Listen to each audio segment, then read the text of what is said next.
Yeah, all right. Did you sign your terms? Okay, very good. So mine has. Oh, yeah, thank you. Fine. Oh. So let's. Got it. Thank you. Hey, morning, how are you? No, but why don't you go up there? Listen to your case. Oh, well, then there you go. Thank you. I never got it.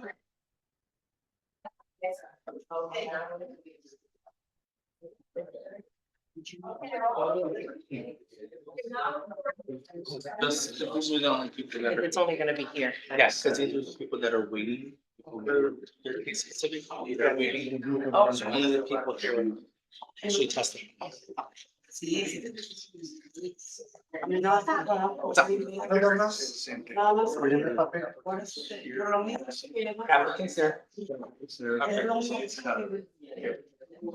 So that way, the everybody. Yeah.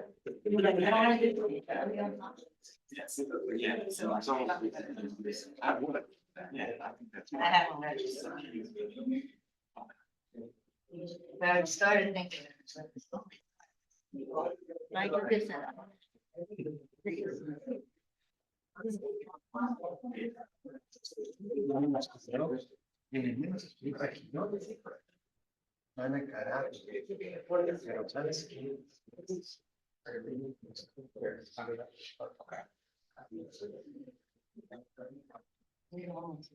So far.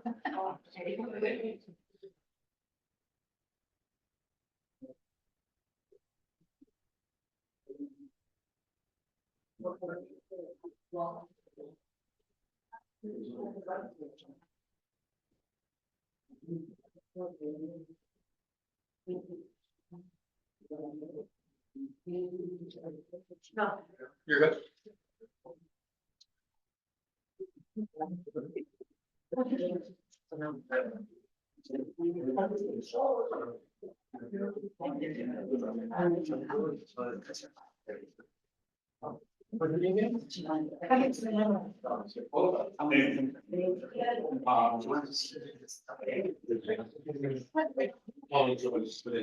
Yeah. Oh, is she? Okay.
I have to say, I was.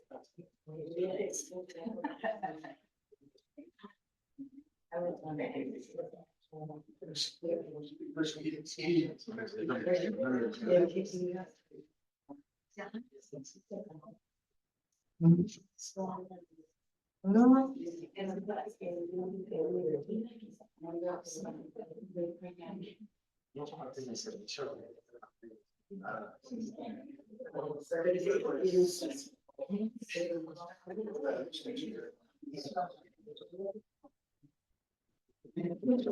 Oh, this is the beginning. Yes, it's gonna be fall.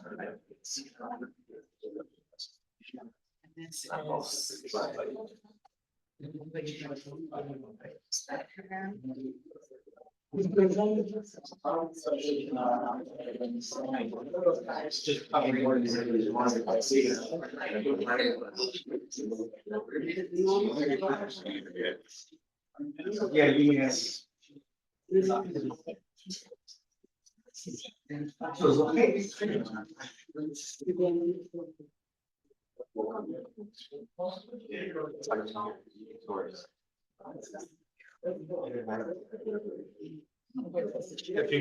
I got yourself. Yeah,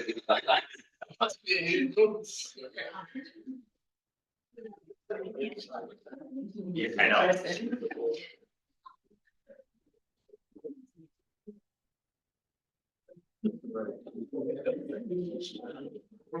Meeting ran late.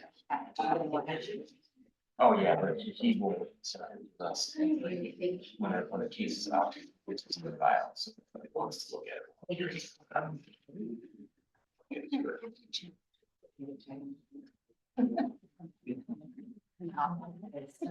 to it. Got me.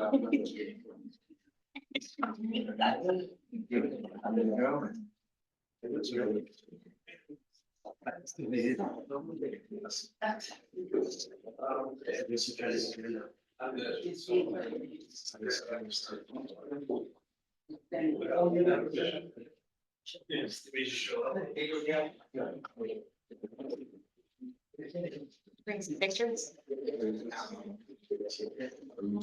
I got him on the phone. I know, because it's not official. You missed us, didn't you? Yeah. While you were on paternity leave, you were watching the hearings. Everything. Poor baby probably. What is that? I want to go back there.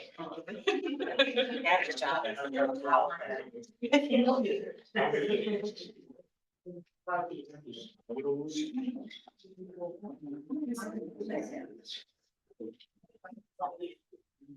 Never read Hi. Nice to meet you. Hi, man. Okay, good morning, everyone. Welcome to the August 16, 2024 meeting of the Zoning Board of Appeals. My name is Brian Sanchez, and I am the chairman of the ZBA. This is an exciting day as we have all 5 regular members with us today. To my right, we have Commissioner Adrian Soto. To my far left, we have Commissioner Angela Brooks, Commissioner Swati Staley, and then our newest commissioner, please welcome Helen Schiller.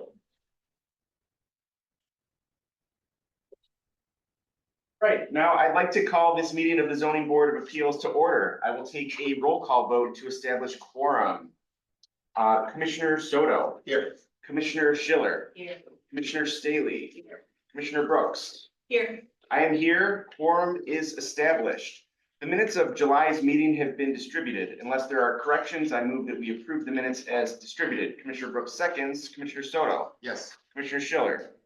Commissioner Staley. Yes. Commissioner Brooks. Yeah. I vote yes, the minutes are approved. I move that we approve today's agenda. Commissioner Brooks seconds, Commissioner Soto. Yes. Commissioner Schiller. Commissioner Staley. Yes. Commissioner Brooks. Yeah. I vote yes, the agenda is approved. Now I will take continuances and withdrawals. Councilor Fatikas. Good morning, Chairman Nick Katikas from the Law Office of Sam Banks. I'm here on page 6, items 336-24Z, 337-24Z, 2006 South William Street. Unfortunately, the applicant is out of town this week. So we're looking for the shortest possible continuance date, but we'll defer to the board. Okay, so calendar numbers 336-24Z and 337-24Z will be continued to October 18, the 2 p.m. call, and no further notice will be given. Thank you.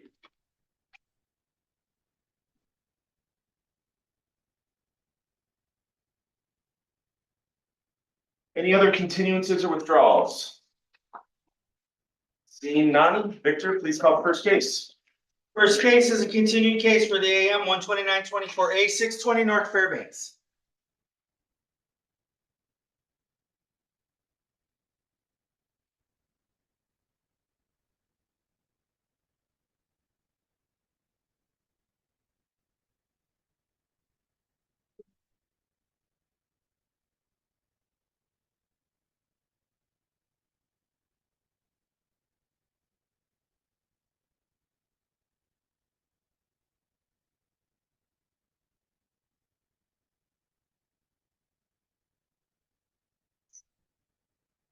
All right. Counselor Banks, Counselor Fatikas. Yes, sir. Yes. Good morning, Mr. Chairman, members of the board. For the record, my name is Jim Banks. I'm an attorney. Law offices of Samuel Banks are located at 221 North LaSalle Street. Chairman, here this morning on behalf of the appellant, which is GP Greenhouse LLC. The appellant is proposing to locate and establish an adult use cannabis dispensary at the property which is located at 620 North Fairbanks. And by way of background, the appellant began its special use process by submitting a letter of opinion request to the Department of Planning and Development. That initial submittal was made about 2 years ago on August 1st of 2022. In response to that submittal, the zoning administrator issued an official denial letter that allowed the appellant to proceed with its special use filing. The original denial letter was dated September 6th, 2022. Chairman, I'd ask that original denial be accepted as appellant number 1. Okay. And they're actually all in the file as well. Oh, we have, it's in the file, right? Just for hard copies, one for the chairman with the exhibit and then for each of the commissioners.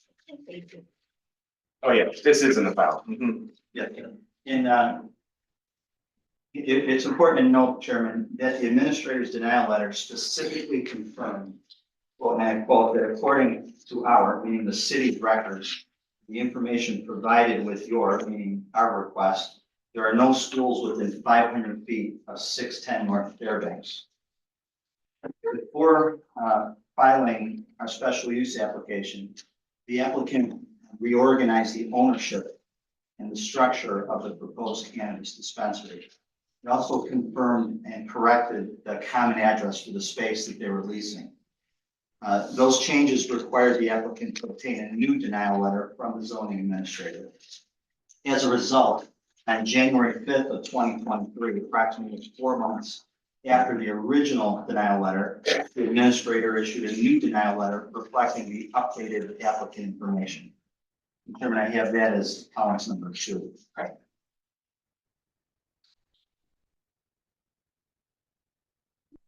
And again, the January 5th letter reads, I quote, according to our city's records and the information provided with your request, there are no schools within 500 feet of 620 North Fairbanks. After receiving the updated denial letter, the appellant filed its special use application. They hosted the ordinance required community meeting and ultimately scheduled to present its special use application to this board. It was most recently scheduled for hearing with the board on March 15th of this year. However, on March 11th, 2024, 14 months after the second denial letter was issued, the administrator issued a new letter voiding our pending application. Chairman, I'd ask to submit a copy of the administrator's, what I'm calling voiding letter, as appellant's exhibit number 3. Okay.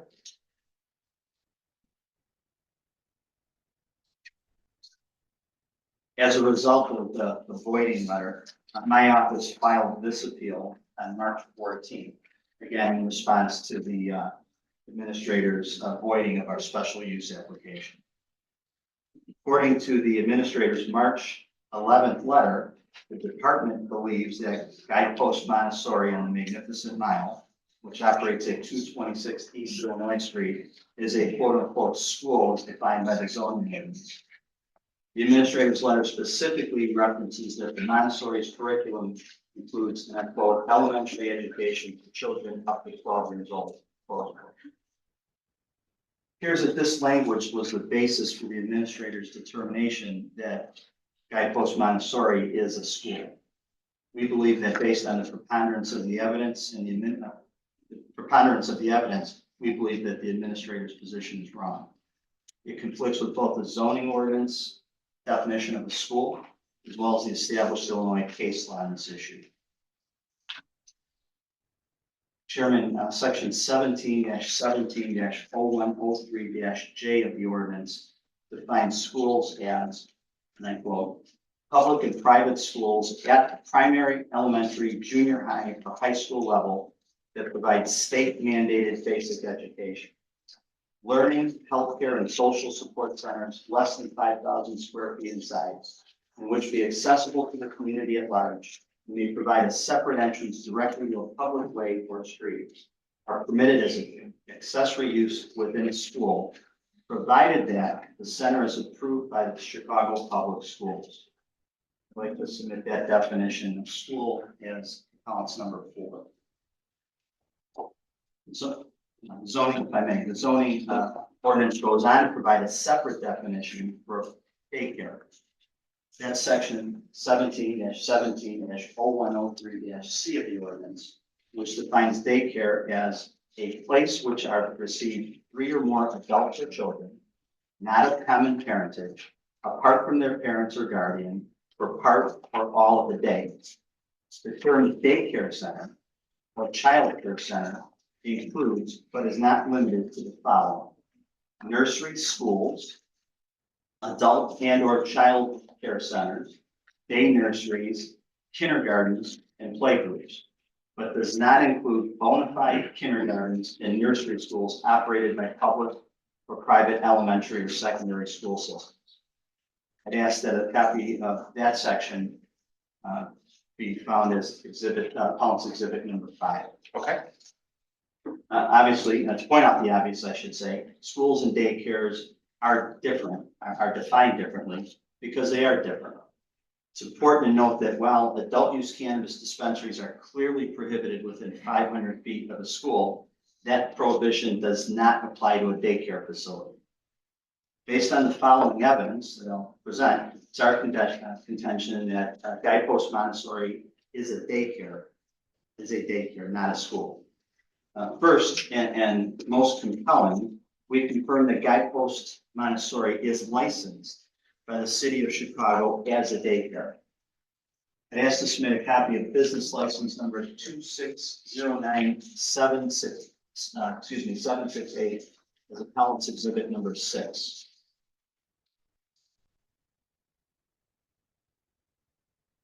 Okay, if Chairman and Board, if you look at that license, Guidepost Montessori's license was issued on November 17, 2022. It's valid through November of this year. We then confirmed that Guidepost Montessori is registered with the Illinois Department of Children and Family Services, DCFS. That registration is required for child care facilities throughout the state of Illinois, and that's pursuant to the Child Care Act of 1969. It should be noted that DCFS regulates daycare and child care facilities, while the Illinois State Board of Ed regulates public and private schools. Chairman, I'd ask to submit a copy of Guidepost Montessori's current DCFS approval, which was dated October 3rd, 21, valid through October 3rd of this year as appellant number 7.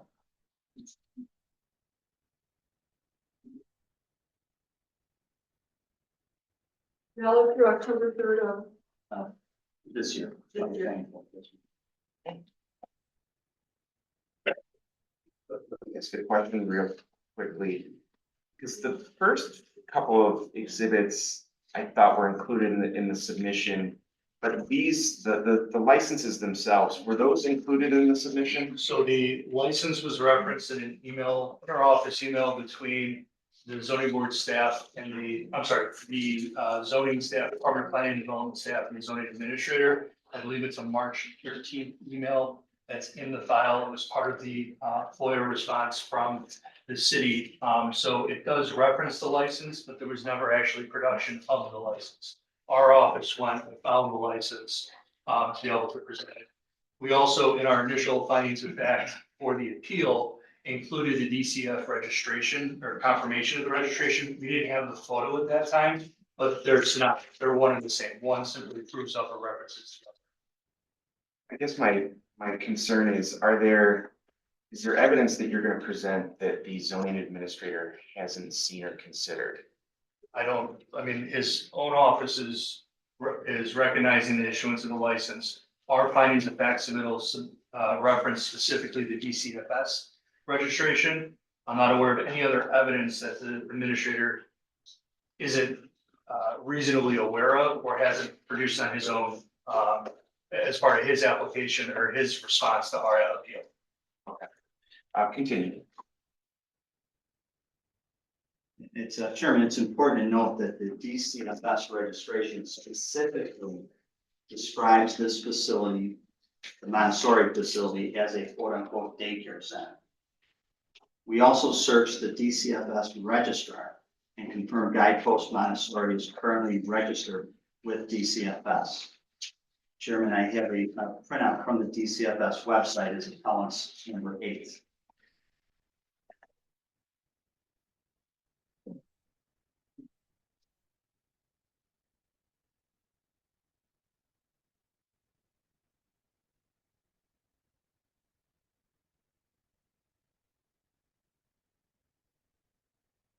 This, I'm sorry, this account's number 8.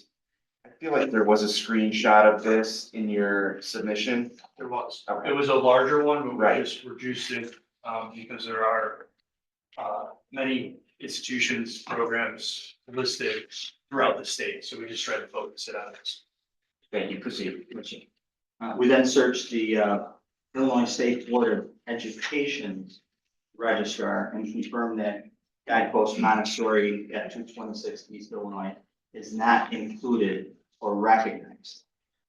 The Board of Ed's databases, I should explain, the Board of Ed's database is a catalog of thousands of schools statewide, but the Guidepost Montessori is not listed as one of them.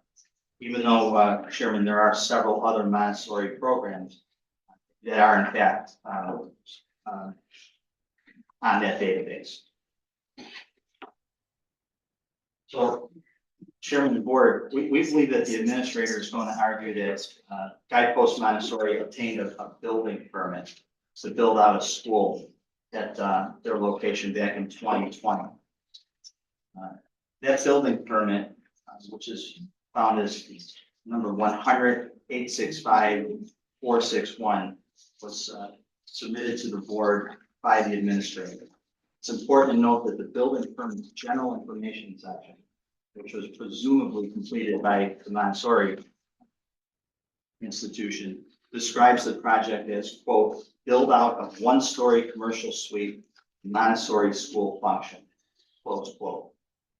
It's also important to note that according to the Illinois Supreme Court, case Gerber versus Community High School, the building code is concerned with building and construction standards to protect the health, safety, and welfare of those who use the facilities, not the health, safety, and welfare of the community as a whole.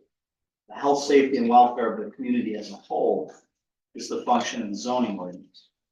And that's presumably why Montessori classified itself as a C3 assembly use, which is the occupancy group for both schools and daycare facilities, again, under the building code.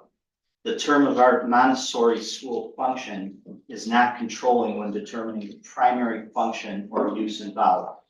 We believe the administrator erred in relying on that. Based on the denial letters issued to the appellant in September of 22 and January of 23, both of which confirm an independent review of the city records, the administrator would have been aware of Montessori's 2020 permit. It doesn't matter, however, because the information on the building permit doesn't determine the use of the property. In what we believe is the defining case, which is Bailey versus the Illinois Liquor Control Commission, 2010 case, the Illinois Appellate Court considered a case with nearly identical facts to ours. Chairman, a copy of that Bailey case was provided to you with our findings of fact. Yeah, I do have it. The question that I had was, did you submit the Gerber case? It should have been, but we do have a copy if you go, I mean, it's Illinois Supreme Court case. I can submit a copy if you need it for the file. I think there were 3 or 4. I just don't remember seeing a citation to Gerber.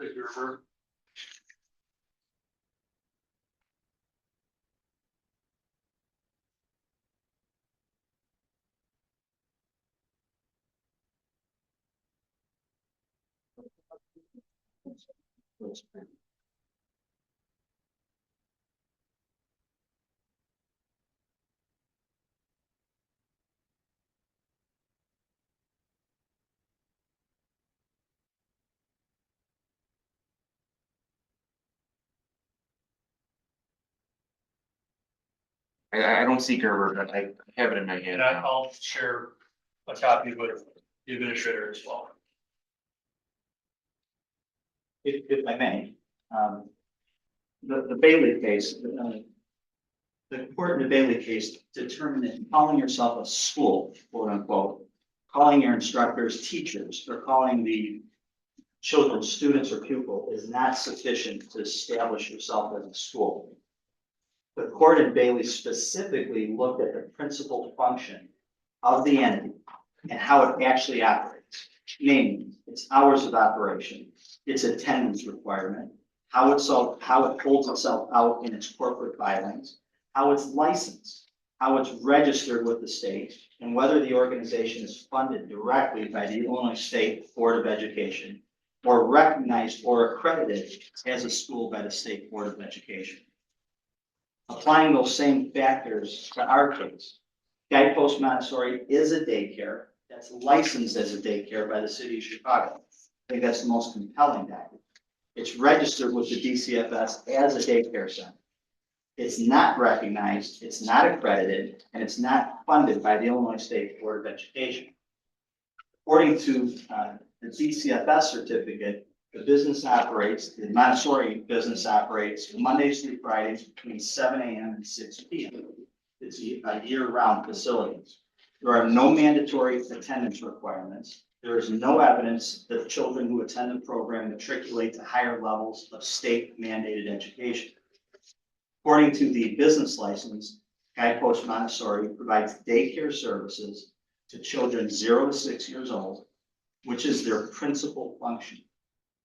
Any learning or instruction that goes beyond that age group is at best incidental to the principal function of the licensed business, which is that of a daycare facility. So if you follow the holdings of Bailey, that incidental instruction does not make Guidepost Montessori a school. It's a daycare. Now, let me ask you a question. Bailey didn't address the definition of a school under the zoning ordinance, true? Not the sugar, it did not, no. Yeah. Because, I mean, obviously, you know, we're, I think, bound by the zoning ordinance, so the definition of the school in the zoning ordinance, I think, is gonna be key here. The question that I have for you is, does the Guidepost Montessori provide state mandated basic education? Well, that's an interesting question because there's no true definition to state mandated education. So, and when you research this area, we're drawn to the Bailey case, which is about as close as we find. And it appears, and Mr. Kissel is here if you'd like to testify on this issue, but it appears that that term of art, that language, state mandated education, is something that's used nationally. And when the zoning ordinance was rewritten back in 2004, I believe, it was kind of cut and pasted and used in our ordinance in Chicago. That appears, that's apparently how it all came to be, never truly being defined. Are you aware of any Illinois case that has struggled with this issue of what constitutes state mandated basic education? If I could speak, Chairman, in the research that we did, it's obviously a very specific issue, and I wasn't able to find a case to that point. However, kind of referring back to Bailey, that became, the reason we want to focus on that case is because the specific issue of, is the institution or the program a school versus is it a daycare? That issue was probably, that was the focus of the Bailey case. And the takeaway was that the court applied those factors of how it operates. Is there mandatory attendance? Is there, what are the hours of operation? And everything that Mr. Banks explained in his argument. We then analogized the Montessori, the at issue Montessori, and came to the same conclusion that as a licensed daycare center with the city of Chicago, as a licensed daycare center with the Illinois Department of Children and Family Services and not being registered, accredited, or funded by the Illinois State Board of Education, we find ourselves at that same conclusion the Illinois Supreme Court made in the Bailey case. I'd also point out, when we talk about the definitions, what's also critical is, call it the second part of the definition of the school, that if we follow the zoning administrator's position that it's a school and that this daycare component is accessory or incidental to the larger school that operates, which is not factually correct, but if we went down that path, it would have had to been approved by the Chicago Public Schools. And there's absolutely no evidence, if it's not registered with the state, it's licensed as a daycare center by the city, it's registered with the DCFS. There's no public school, Chicago Public School approval. That's a very specific part of that definition. Is a Montessori school, is it required to be registered with the city of Chicago or the state of Illinois? And I'm gonna let Mr. Banks and Mr. Kissel go further. The understanding that we came to is, so I also, let me back up. The appellant today is not challenging whether Montessori programs are schools, daycares, or something else. We're focused on the Guidepost Montessori at 226 East Illinois. Yes. That's extremely important because this is not a review of the Montessori program nationally or globally, which we found out it is a global program.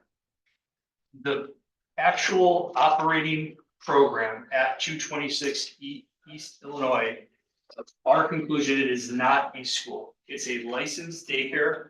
It's registered with the DCFS, and it is not funded, accredited, or registered with the Illinois State Board of Education. To answer your question, public and private schools have the option of registering with the Illinois State Board of Education.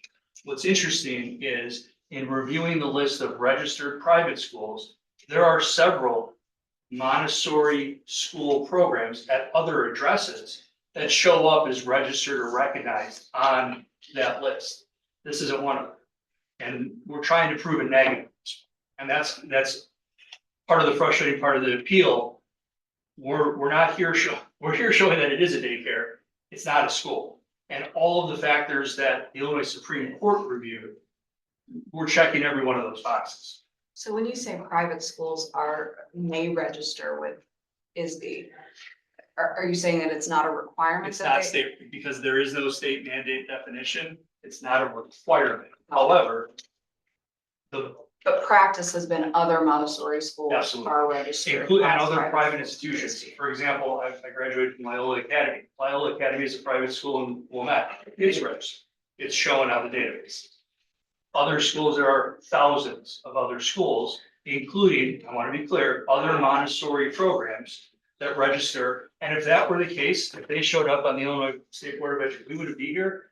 We would have never gotten past go when we applied for this, when we saw the special use denial letter, originally in September 2022, and then again in January of 2023. That's like, that's just what George Kissel does. We find the schools, we say, are we within that range? This isn't registered as a school, it's licensed as a daycare, it's registered as a daycare with the state, it's a daycare. So it's not something we have to be concerned with because the zoning board has approved licensed cannabis dispensaries, and they've ultimately gotten their state and city licenses to operate within 500 feet of a daycare. It's not a prohibition.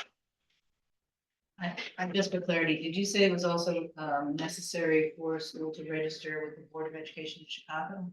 So the definition on that is, if you read the definition of school as defined by the Chicago zoning ordinance, it's a school at the various levels that provide state mandated basic education.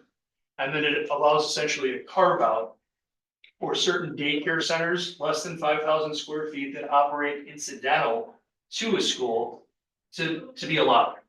And what's critical about that definition is the last point of it. That scenario is allowed by the zoning code, provided the daycare component is approved by Chicago Public Schools. This is not that. This is an independent private daycare. It's not a CPS approved school. It's not registered with Illinois State Board of Education. It's licensed as a daycare. It's registered as a daycare. It's a daycare. Looking at the definition of school that you're talking about right now. 17-17-0103-J. Is that second sentence is learning, healthcare, and social support centers less than 5,000 square feet in size and which be accessible to the community at large and may provide separate entrance regularly to the public way or street are permitted as an accessory use within a school, provided that the center is approved by the Chicago Public Schools. My question with regard to that sentence is, would a private daycare be subject to that? I just said, if you classify it as a private daycare, with all due respect, Chairman, it becomes moot. We're not here proving that we're a school or not. We're proving that we're a daycare, that the Montessori is a daycare. So if you come to the conclusion that it is a daycare, then the definition of school becomes moot. We know that we don't fit the definition of school, so then it becomes, what are we? We're a daycare. The reason we wanted to raise that point is there are, in the definition, there are, we'll call it exceptions or other types of incidental accessory uses that fall within the definition. They don't require a separate daycare, right? They don't require, they're not treated as a daycare because they're incidental to the school. And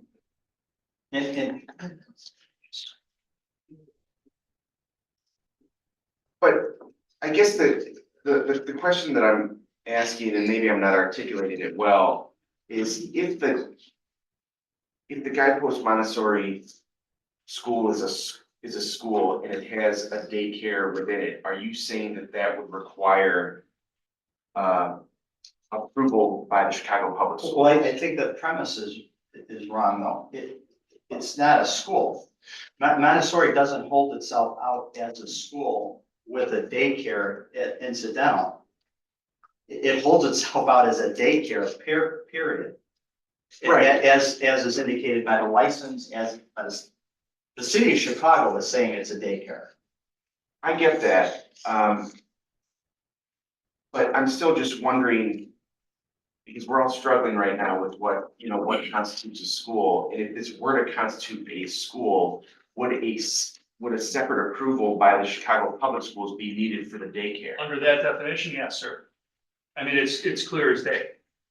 They're permitted as an accessory use within a school, provided, that's a condition, provided that the center is approved by the CPS. So it can't be classified as a daycare center accessory to a school because it isn't approved by the CPS, nor should it ever be considered that because of the way, again, it holds itself out, represents itself to the community at large. It's a daycare center, which is fine. It's an allowed use in that zoning district. It does not preclude our client, the appellant, from moving forward on a special use application. That's, I mean, you kind of cut to it, Chairman.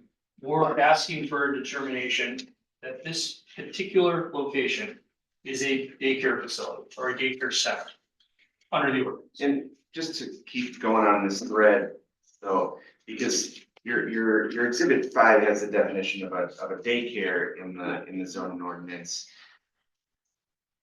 If it would apply to daycares within a school, why doesn't the definition of school say daycare as opposed to learning, healthcare, and social support centers? Chairman, if I had that answer, I'd probably be on city council. I don't know. I don't have that. Probably wouldn't. No. But I do think it's important in rectifying or kind of reconciling these definitions. One of the things that I want the board to be mindful of is, again, we're anticipating that the zoning administrator is relying on Montessori school function in the building permit as the language that established the school. It's very curious or interesting that in the exception or in the description of daycare or childcare centers, a nursery school is one of them. So the use of the word school is clearly not determinative based on the definition. A nursery school, it uses the word school it's still classified as a daycare center under the zoning ordinance. Just for clarity, in terms of the 17-17-103-J school, is there a separate entrance at this facility? Do you know, between those students, the kids that come in for, who are a little older for daycare versus the kids that are younger? Just curious. You know? If you can give me one second. That's right. You know what, Do they have more than one entrance? It's all one. I'm sorry, was it? I said, do they have more than one entrance? I think the answer to that, if I may. Mr. Kissel, can I call another witness? To answer the By the way, question. Yeah, let me, only the lawyers have been speaking so far, so we're good. But anyone planning to testify, please raise your right hand. Do you swear or affirm to tell the truth in these proceedings? I do.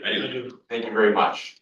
Mr. Kissel, your name and address for the record. Yeah, my name's George Kissel, President of Oak Ridge Kissel Associates with offices at 141 West Jackson, Chicago. And you are a licensed MAI appraiser? No, I'm a licensed architect and a certified planner. Sir. You're a licensed architect in the city of Chicago, state of Illinois. Correct. I believe the chairman is asking about, or the commissioner is asking about the entrance or entrances to Montessori. So we could address that. Based on the plans and based on my knowledge of building codes, there's two ways in and out, but there's a single consolidated drop off. The second exit onto Grand is secondary, so there's one primary entrance. There's no separate. Right. Well, they have to have two Correct. entrances.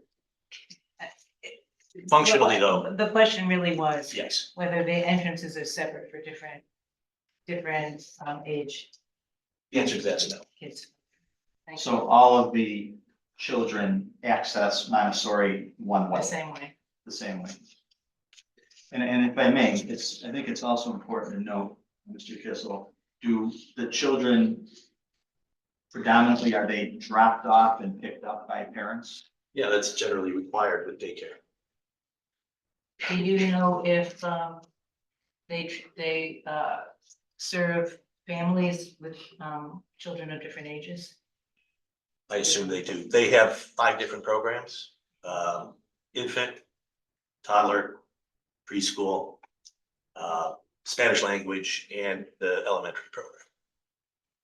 So another question, maybe for the lawyers, maybe for Mr. Kissel or someone else, but I'm looking at the licenses, exhibit 6, 7, and 8 of your submission. Exhibit 6, the license is daycare, and it says 0 to 6 years of age. The DCFS license exhibit 7 says, looks like 6 weeks to 3 years.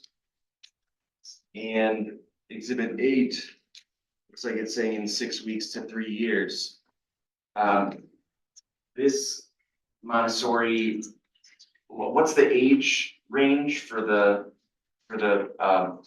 people that go to this Montessori guidepost? Again, as we understand it, Chairman, 0 to 6 is what the city of Chicago business license allows. That's been what we've presumed to be true. It's also the largest width or age range, so we want kind of worst case scenario, it's 0 to 6. Our understanding is that if any of this quote elementary curriculum is being offered, again, it is clearly incidental to the 0 to 6 age bracket that uses the daycare facility per the license and per the state registration. And they, this guidepost Montessori has children of up to 12 years old. According to the administrator, I don't have the information of the administrator. That's probably a question to the administrator. Yeah, we'll. And Chairman, I could get deeper into the weeds if you'd like, but one of my staff, an intern, actually went to the facility and talked to this, and I don't wanna put hearsay in, but just giving you some, take this for what it's worth. They have a couple of children up to 8 years old. The oldest children in the facility, I believe, are 8. And there's, when I say a couple. So it is mostly by far, the younger children. All right, continue. With that, Chairman, we're asking the board to follow, give them our case law on this matter for the Montessori school, showing that it is in fact a daycare, not a school. We believe that the ponderance of the evidence that we've shown thus far is clear that Montessori is in fact a daycare and not a school. Should you agree with us, it would allow us to then come back and present a special use application to the board so that you could hear the case on its merits. And that's really what we're trying to get to, rather than this. Right, I understand that today what we're deciding is just whether you can go forward This or is, not. can we get in the ballpark? That's Right. all we're trying to do. Right. Okay, are there, any questions for the applicant before we move on, to the zoning administrator? Okay, let's go to, Patrick Murphy, and just so everyone knows, we're gonna go to Patrick Murphy, we may have questions for him, and, we will come back to the appellant for rebuttal and closing. Hi, good morning. Thank you. Patrick Murphy, zoning administrator, first deputy commissioner for the Department of Planning. Offices at 121 North LaSalle Street, 10th floor, City Hall for the City of Chicago. To start with, I do not refute anything that they claimed regarding the multiple advisory letters that we issued. We have issued dozens and dozens, if not triple digits worth of similar letters since the state authorized medical cannabis, and then since they've authorized recreational and then made modifications to those requirements, both in Springfield and then subsequently through City Council. The current regulations that City Council provides include a specific limitation on school proximity, and there is no ability or avenue for relief as there may be in other prohibitions on certain distance proximity requirements. We have always included the statement that was referenced, which is mentioned in a number of the letters, which says, quoting, according to our records and the information provided with your request, there are no schools within 500 feet of the subject address. The City of Chicago does not maintain a database of public or private schools. We do have information regarding CPS facilities, but we do rely on Chicago Public Schools to make sure that those addresses and property usage are accurate. Private schools are not licensed by the City of Chicago, and we do not maintain, and we make that explicitly clear with every applicant, that we do not maintain records about where a private school may or may not exist and the specific ages or classes or grades that they serve. Furthermore, we do not provide permit search history when it comes to applicants that seek cannabis approval or a cannabis, what's called a denial letter, meaning they can't proceed by right and they have to come to the Zoning Board of Appeals. We rely on applicants and experts that they retain in order to affirm what is or is not established within whatever boundaries that City Council provides for the particular ordinance. So in those instances, both in this case and others, we rely on information given to us from applicants. Some cases there are neighbors or elected officials' offices that make us aware of other activities that are in the area. We run down that information, and in the course of doing that for this particular address, the further we researched on the Montessori school in question, the more and more information came out that it was not only just a daycare, and I do not refute that any of these licenses nor state registrations are absolutely valid, that they do serve those ages, which, as you stated, Chairman, 0 to 6 years old, some are a number of weeks old to a number of months old. I'm very certain that all of those activities take place. However, our position is that in addition to those ages, this facility also presents itself out to the public, which is available on publicly accessible websites, plus news stories that we gathered over the course of our research that clearly hold themselves out to educating individuals up to the age of 12 years old. And in regards to whether such facilities need to be explicitly registered with the state of Illinois, that is an optional avenue that they may take through the state's own regulations as it pertains to private education. And then if I can, I'd like to comment on a couple of other things that were discussed as it relates to the medical facilities and the disparate uses of daycares and schools and what goes on in these various locations. The specific language that you were referring to in the school definition regarding healthcare, social support centers, less than 5,000 square feet, et cetera, that is specific to public schools, not private.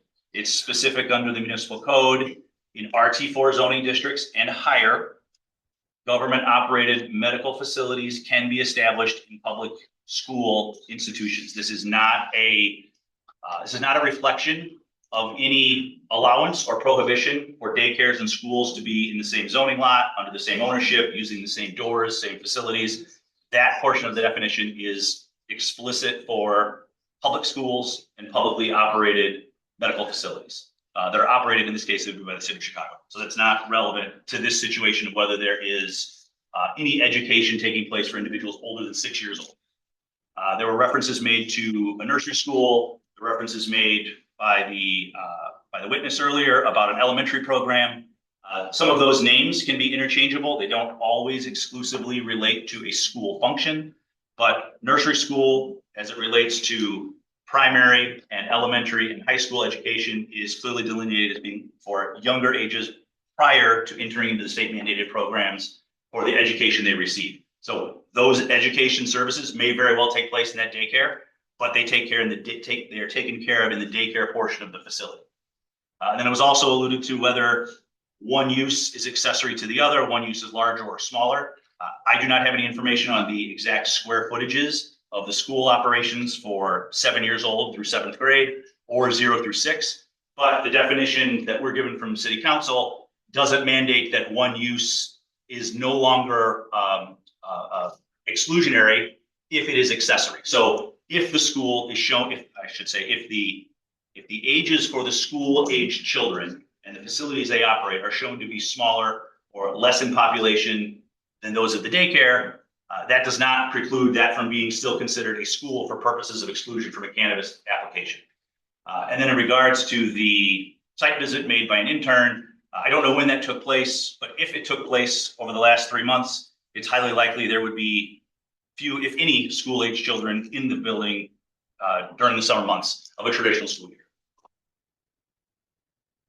I actually have a question for the appellant on something that the zoning administrator just raised.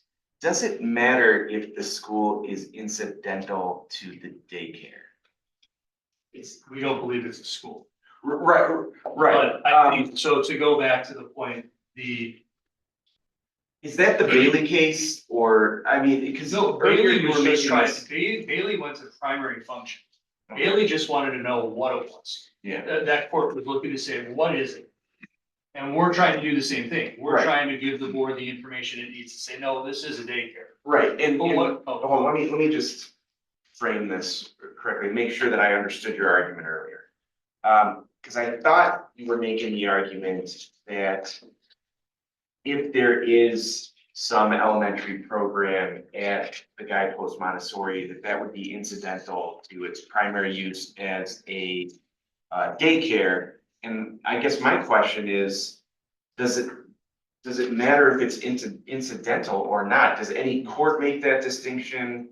Well, and I think we should, I'm glad you raised that, because we don't know if there's any of this elementary education going on. That, we reference that because that was in the administrator's voiding letter.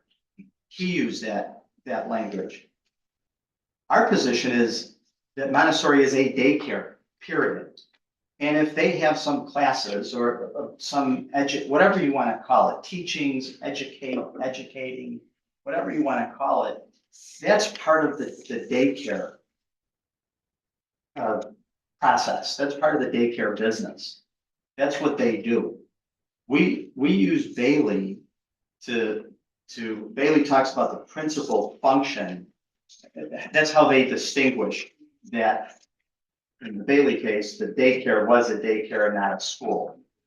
And they look to, and the way they determine that is looking to what the principal function is, and then the standards that I got into, namely how it's licensed, how it's legally held out, its legal forms and documents, et cetera. So that's why we use the Bailey case. And as far as the principal function of the daycare use. But we know of, again, we're using this additional education, or as the, sorry, to give you the exact language. The curriculum includes elementary education for children up to 12 years old. We don't know where that came from. That's in the administrator's voiding letter. We're trying to address that. Again, our position, Chairman, is very clear. It's a daycare. Montessori is a daycare. It's licensed as a daycare by the city of Chicago. It's recognized as a daycare by DCFS, the state of Illinois. I'd like to put a period after that. And again, if there is quote unquote curriculum at the daycare that includes elementary education, that's incidental at best. Yeah, your underscore right here, if.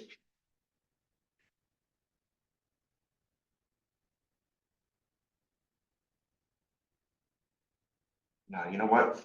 Commissioner Schiller, go ahead and ask your question. Yeah, so I actually am very familiar with the daycare ordinances because I actually worked on them when I was alderman, and I'm very familiar with the needs of the daycare community. And so I'm wondering to some of the details that you can provide. So it is my experience that often when there are older children at daycare, it is for purposes of attending after school. And usually when the younger children in the family are already at the daycare, so the parents who are working are able to have their kids all in one place, and they often even provide for transportation from or coordinate with this regular school they go to for transportation. So my question is, in this particular site, Commissioner, when you, Administrator, when you looked at the website, was it the website first? The first question is, was it the website of this particular daycare, Montessori Center? Because Montessori does have a general site. It was and for they the do specific cover. facility. And did you have you, in your investigation, since you went out looking, did you talk to anyone at the daycare and get the hours, get any information on who is attending, who is over 6, and what hours they were attending, or the reason for their attendance, or the activities when they were there, which is different if you're homework than if you do, your own curriculum. So those are my questions to you. So our staff did go to the facility, reach out to the facility on phone, and they refused to provide any information about the quantity of students or the hours that any particular age group was served. And so based purely on what was publicly available and the limitations on the rules that were given from city council, even if it is an accessory or incidental use, it is still a use on the property. And as it's providing school education, even if not state registered, it would still qualify as a school. Would you consider providing opportunity and tutoring assistance for homework to be a school? That activity, to be activity of school for a few hours in the day? If that were the only activity taking place, that would not qualify as a school because it would not meet the definition. But like I was saying before about the daycare component, simply because some other element is provided that is in addition to what they're holding out as school age education, it does not preclude it from being a school. It can be multiple It things. doesn't confirm that it is either. From all the information that we had, there is nothing that says it is not providing educational resources and activities that fit the definition from city council. There very well may be daycares. I don't doubt these licenses. There very well may be after-school programs that would be licensed separately or held out for different clientele, but that doesn't preclude what may happen with the other school age individuals that they advertise for. I would really like to be able to see the same stuff you saw, the evidence, the website. What's all publicly available and it's all in the file. Victor has it all in your cases. In the file. So I do have a follow-up question, and my question turns on the state mandated basic education. So I'm sorry, I'm having trouble hearing you. Oh, sorry. So my question turns on the definition in the definition on state mandated basic education.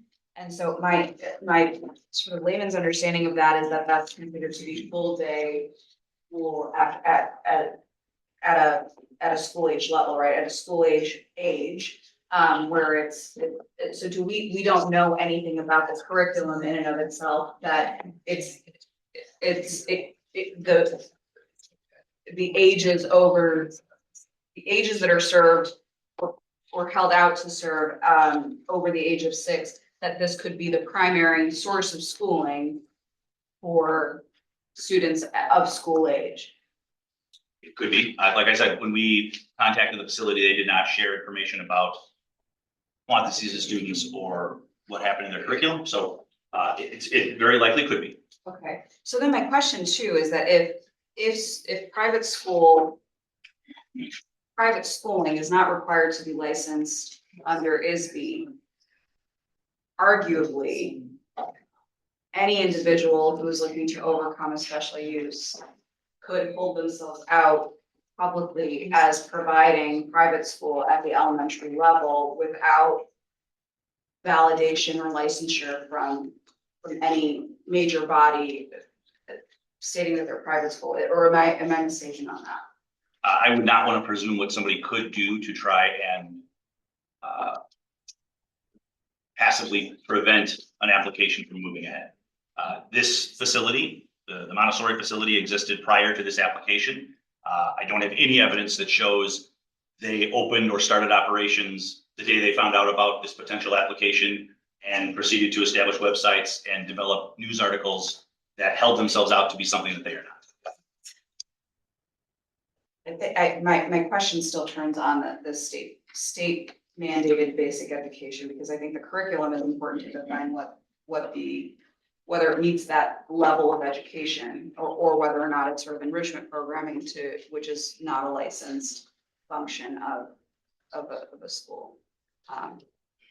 If a facility were operating as an after-school or a tutor-based program that was separate and apart from the daycare operations of which they're licensed for this age, they would need to pursue a business license in order to establish that. Depending on who the attendees are, they may need additional approvals through zoning or through the zoning board of appeals, depending on their zoning designation.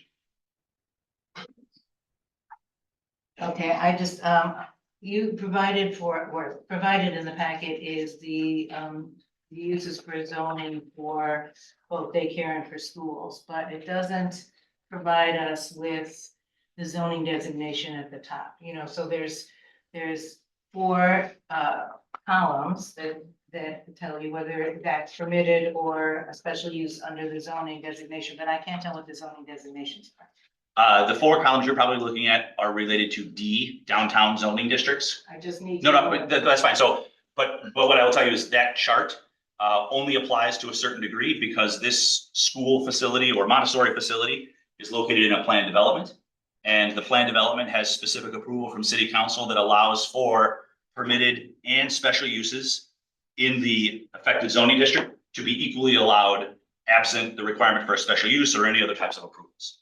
That's where the Montessori school. That is the zoning designation for the Montessori school. Okay, and so I just went through the website, and honestly, can you tell me or find for me in this website where it says what they actually do as opposed to their philosophy? No, like I said before, we did not have information related to their curriculum or what they serve as far as students' educational opportunities. Yeah, because reading this, it's all philosophy. That's very true. That's probably true with a lot of education facilities, especially private. Well, Montessori always does that, so They do very much regardless of so. what they do in the center. Okay, thank you. Sorry, I have a question. I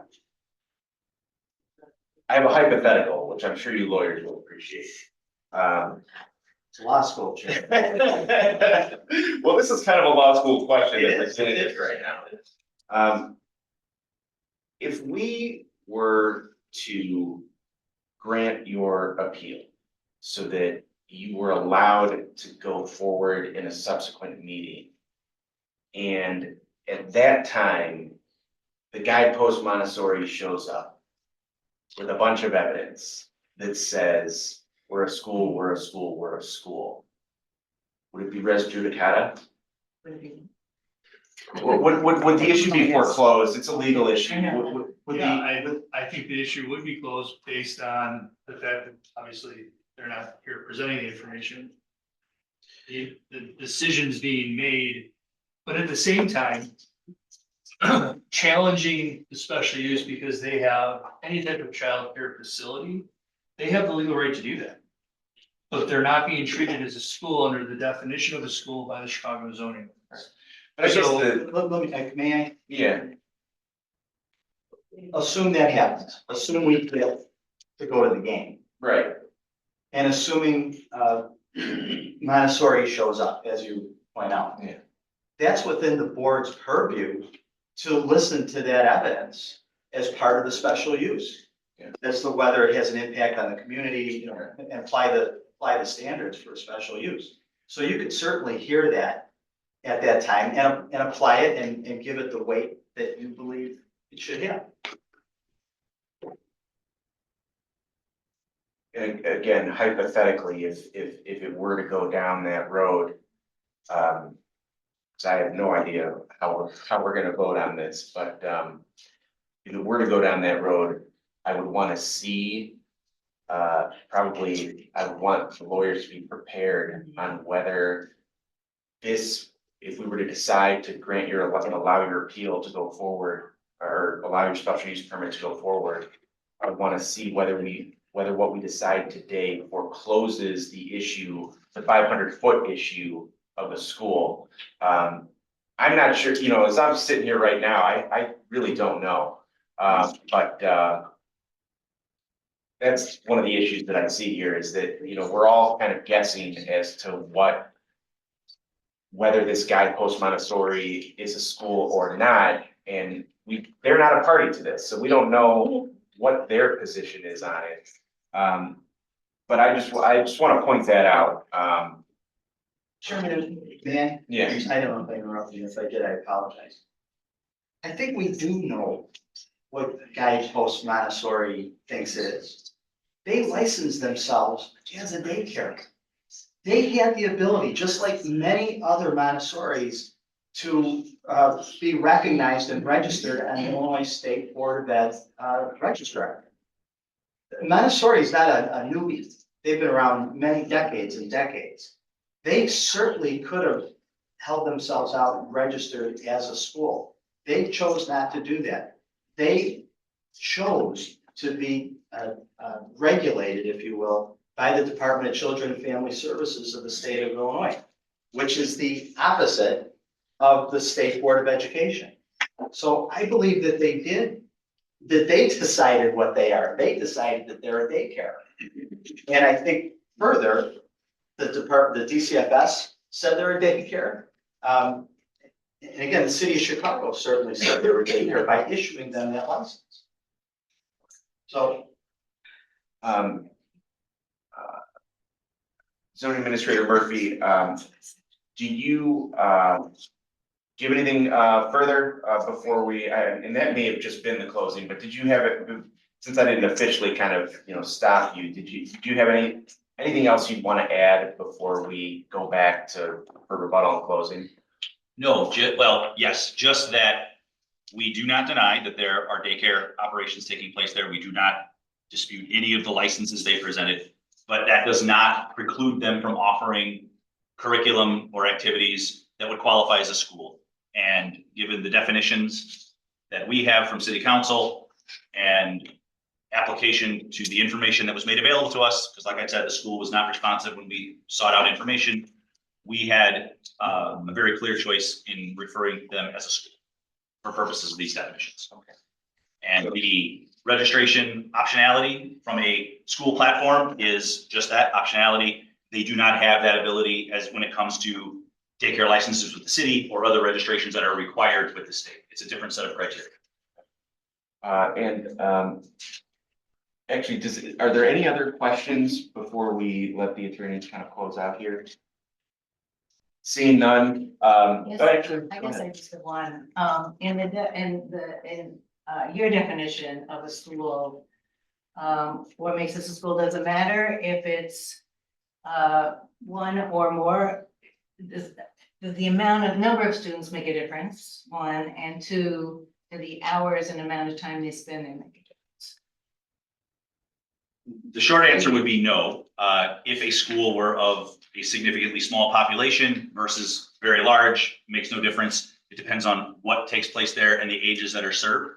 So no, it does not make any difference. I'm sorry, the second part of your question, as far as who else is being served, again, whether it's accessory or the principal use, if it is still a school function, then it would still be triggered under this ordinance. Even if it's just one student?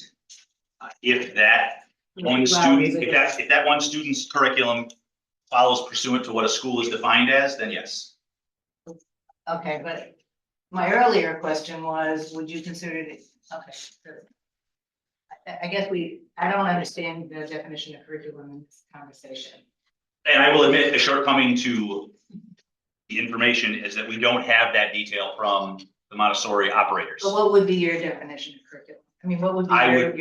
I would only refer to what is defined in the zoning code, the definition that was provided earlier. Thank you. Sure. All right, we're now moving back to the appellant for a brief closing. Thank you for listening. I know this is a kind of a first impression. It's interesting. Yes, it's very interesting. But I would like to point out to the board, with all due respect to the administrator, the letter, the voiding letter, let's call it, as I call it, states that their curriculum includes elementary education for children up to 12 years old. Yet, when the administrator testified, he said that they're relying on information from the applicant, from neighbors, et cetera. And that essentially they didn't go to Montessori, they didn't do anything. They looked at a general website to come up with this position, it sounds like, to come up with this position that they're including, that Montessori is including this elementary education. But there's no direct evidence of that. Although I think it's sort of a red herring, but they're relying on a website. It appears. That's not how the board should look at this case. Again, and Chairman, I just want to kind of sum up. When you look at and apply the Bailey case, which is an appellate court case, it looks at the principal function and it applies factors, namely Montessori. It's a daycare. And again, I'm being redundant, but it's important. It's licensed as a daycare by the city of Chicago. It's recognized and registered with the state of Illinois, Department of Children and Family Services, as a daycare. It's not recognized, it's not accredited, it's not funded by the state of Illinois Board of Ed. These are factors that you must apply when deciding if this is in fact a school. And Commissioner Schiller, I think you were kind of getting at, what is this, after school programs, things of that nature. Montessori operates Mondays through Fridays, 6 a.m. to 7 a.m. to 6 p.m. There's no mandatory attendance as there would be at a city of Chicago or private school. There's no evidence that the children who attend here matriculate in the higher levels of state mandated education. And again, the Montessori license itself states that it provides daycare services to children from 0 to 6 years old. That's the principal function. Principal function is daycare. And that's what we're asking, Chairman. And ultimately, we're asking to come back hopefully next month and present a special use case to the board, which you can decide up or down based on the facts that we present for the special use. Okay, well, I want to thank both the appellant and the zoning administrator for the cases that you put on. I think it was very informative. We're going to take this matter under advisement. Appreciate all the time. Thank you so much. Thank you. Next case, 310-24S, 3936 West School Street. Oh, okay. All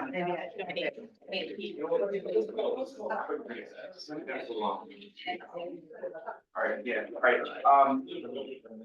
hold on, before you get up, we're gonna take a quick recess.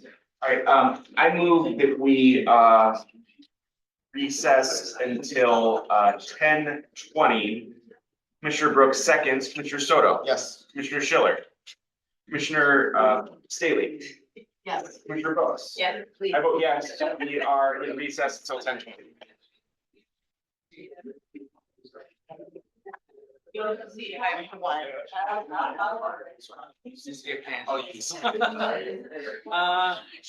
French may have this.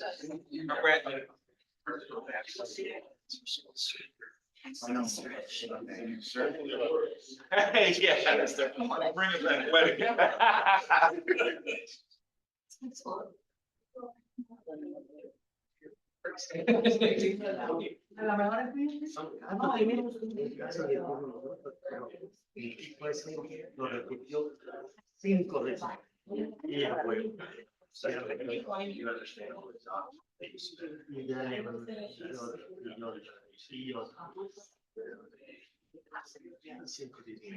Yeah, they, it's not, usually they do, okay.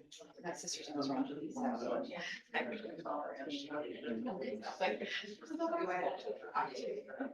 Thanks a lot.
Yo compré.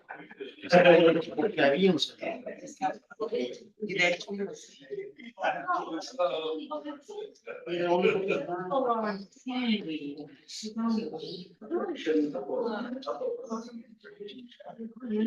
That's another seat. Is there any position on the? Not taught. ¿Cuánto tiempo pasado?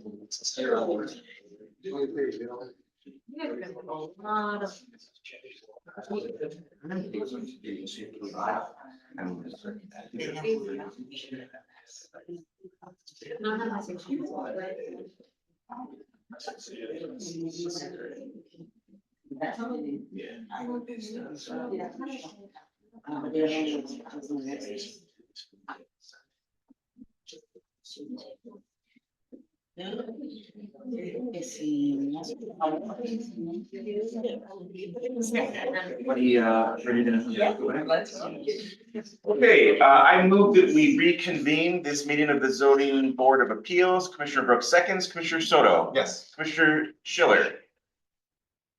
Commissioner Schiller. Yes. Commissioner Staley. Yes. Commissioner Brooks. Yeah. I vote yes, and we are back, and we are calling our next case. Victor? Case number 31024S, 3936 West School Street. Good morning, and before we begin, let's have the Department of Planning and Development.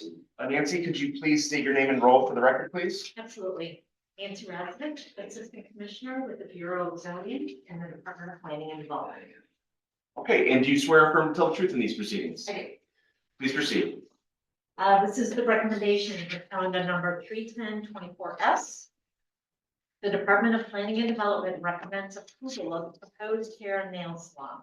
The department finds this proposal complies with all applicable standards of the zoning ordinance, is in the interest of the public convenience, and will not have a significant adverse impact on the general welfare of the neighborhood. The department also finds the hair and nail salon will be compatible with the character of the surrounding area in terms of building scale and design and operating characteristics. Lastly, the proposed hair and nail salon is designed to promote pedestrian safety and comfort. Thank you. Thank you. Okay, would the applicant, please raise your right hand? Do you swear or affirm to tell the truth in these proceedings? I do. Thank you very much. For the record, could you state your name and address? My name is Angelina Gonzalez, the address of the business, That's fine. 3936 West School Street. Okay, and you are looking to open up a hair and nail salon, correct? Correct. Can you tell us a little bit about your experience in the business? So I actually graduated high school in 2020 and then I graduated cosmetology school in 2021. I did about a year of assisting at a salon. I've worked at a couple salons, and then I just decided that the salon field wasn't for me, so I moved into a smaller suite where I gained over 200 clients, most from around the world, but mainly Chicago. And I just grew on social media as well, and I was able to grow my clientele. And then now I'm looking to open a storefront. Primarily, it's just by appointment. I only work on women, so there's really no competition towards all the other surrounding salons. And I'm hoping to eventually hire someone for nails. And yeah, So are you a licensed cosmetologist? correct, And you got that in 2021? correct. How many employees do you intend on having? For right now, just myself, but eventually looking to rent out. For a nail tech? Correct. Okay, and you'll make sure that the nail tech is also properly licensed? Correct. And the hours that you intend on keeping? So, Monday through Wednesday, start giving me 1 second.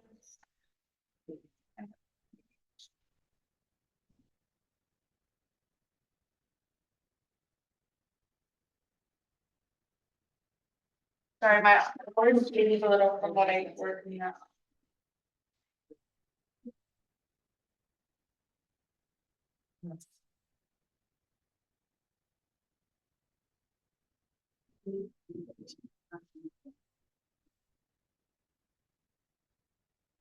So Monday through Tuesday would be 11 a.m. to 7 p.m. and then Fridays would be 9 a.m. to 4:30 p.m. And then Saturdays would be 8:30 to 2:30 p.m. Okay. Any questions from the board? No. No, I just, always excited when somebody starts new business. Okay, seeing none, we will take this matter under advisement. Thank you. Thank you so much. Have a great day. Next case, 1124S, 3249 North Halsted. You can come on down and have a seat here.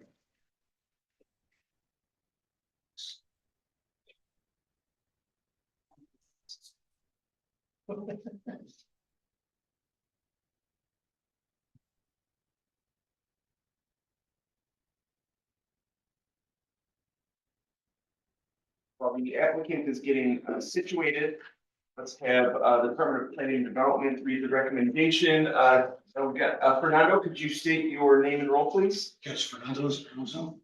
City Manager. And do you swear or affirm to tell the truth in these proceedings? Thank you very much. Please proceed.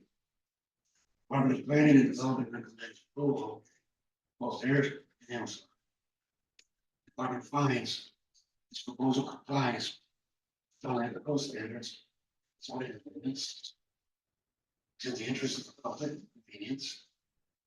Well, it has significant adverse impact. And general welfare of the neighborhood. The department also finds that the hair and nail salon will be compatible with the character of the surrounding area in terms of building scale and design and burning characteristics. Lastly, the proposed hair nail salon is designed to promote pedestrian safety. Thank you. Okay, would everyone planning to testify, please raise your right hand? Okay, you're an interpreter? Yeah. Okay, let me- Translate. Yeah, that's fine. We'll start with you first. Could you state your name and address, please? Hi, I'm Jie Ning, first name J-I-E, last name N-I-N-G, and I'm living in 249 Gregory Street, Unit 12, Aurora. Is the language Mandarin? Yeah. Okay, do you swear or affirm to translate truthfully and accurately Mandarin to English and English to Mandarin? Thank you very much. Okay, now for the applicant, could you state your name and address, please? Oh, my name is Ling Ling. The first name is L-I-N-G. The last name is L-I-N. And my address is 455 E East in Winfield, Indiana. Indiana? Oh, yeah, my husband. Here, maybe, if you could maybe tell her, she can answer in Mandarin and then you can translate it. Okay.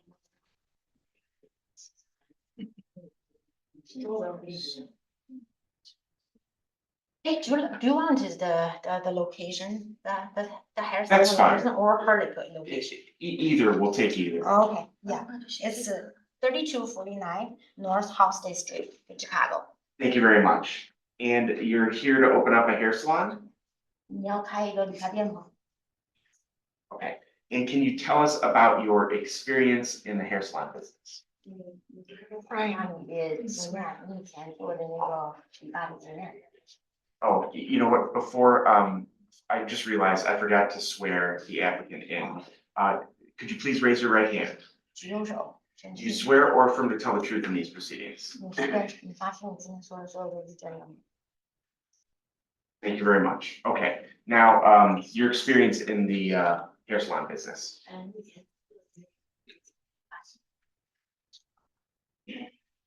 10年前在中国做过美容。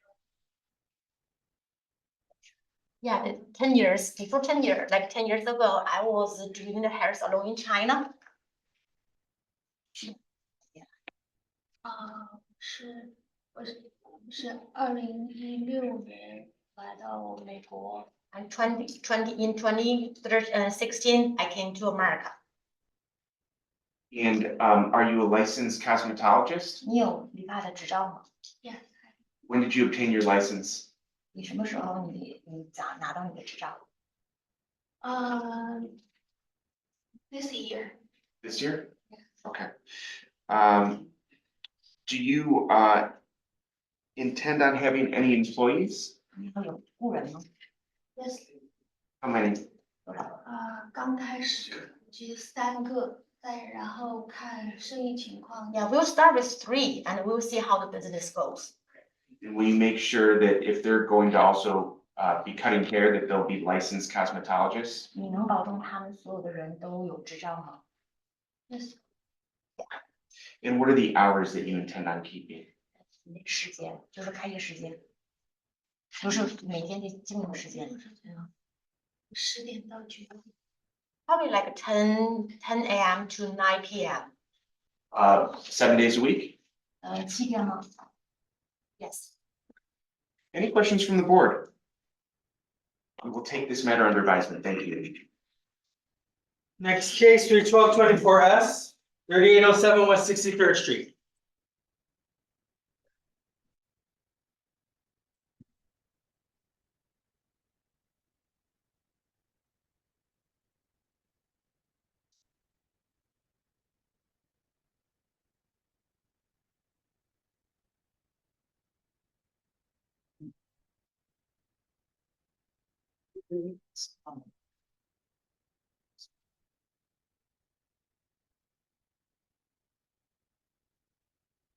Okay, before we start with the applicant, let's go ahead and have the Department of Planning and Development, Fernando, please go ahead and read the recommendation. And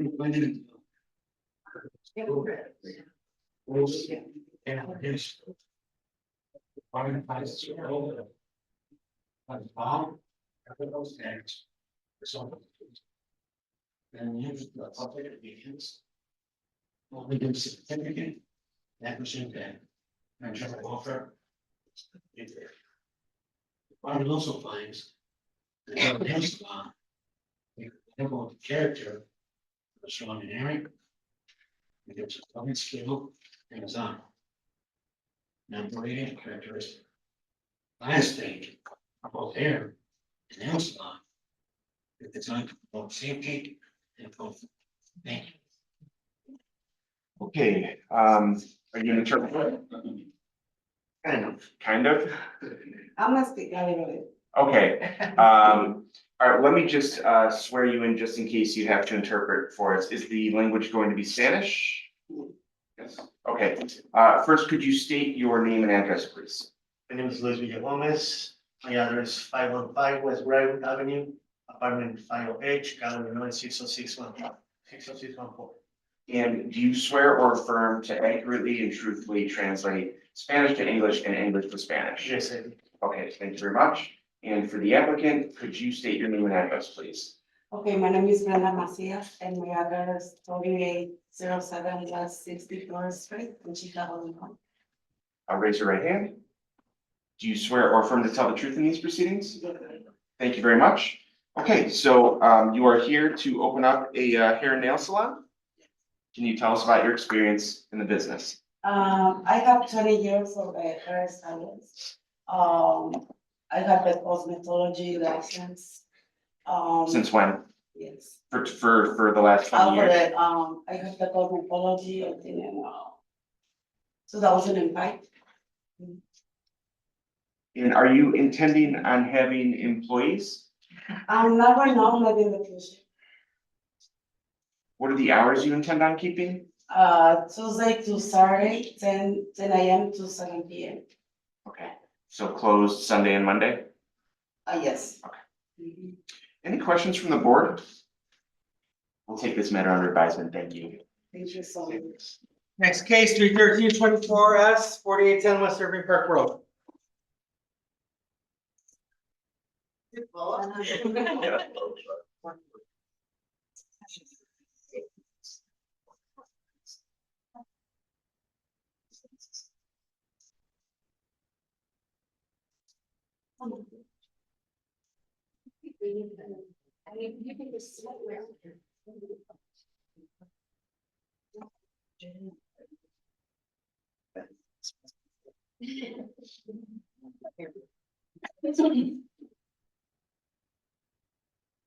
Okay, let's go ahead and have the Department of Plan and Development, Fernando, could you, please read the recommendation?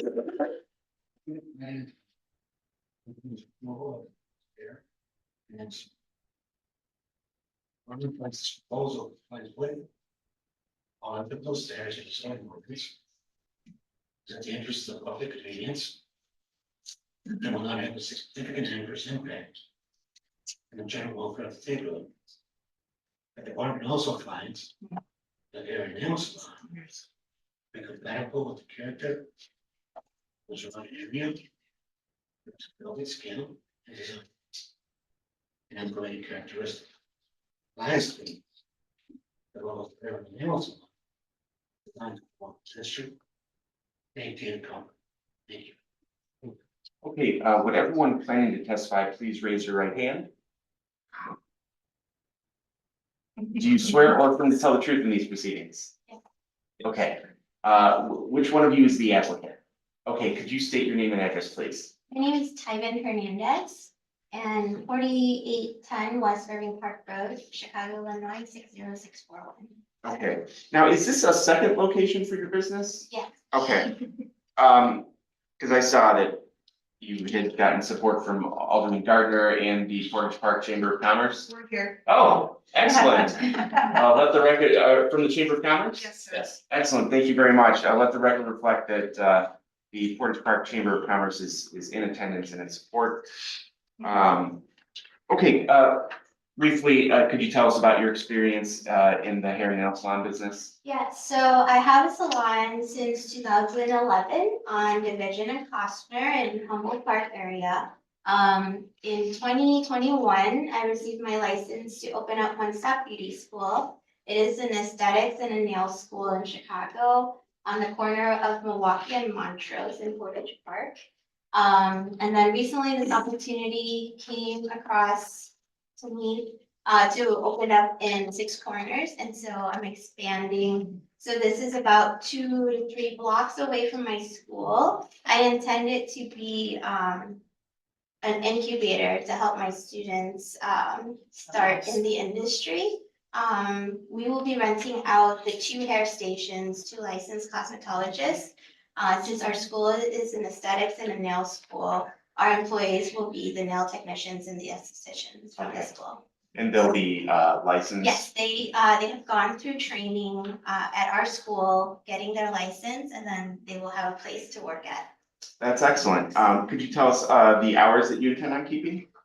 We intend on having by appointments only on Sunday and Monday, and we'll be open Tuesday through Saturday, 9 to 7 p.m.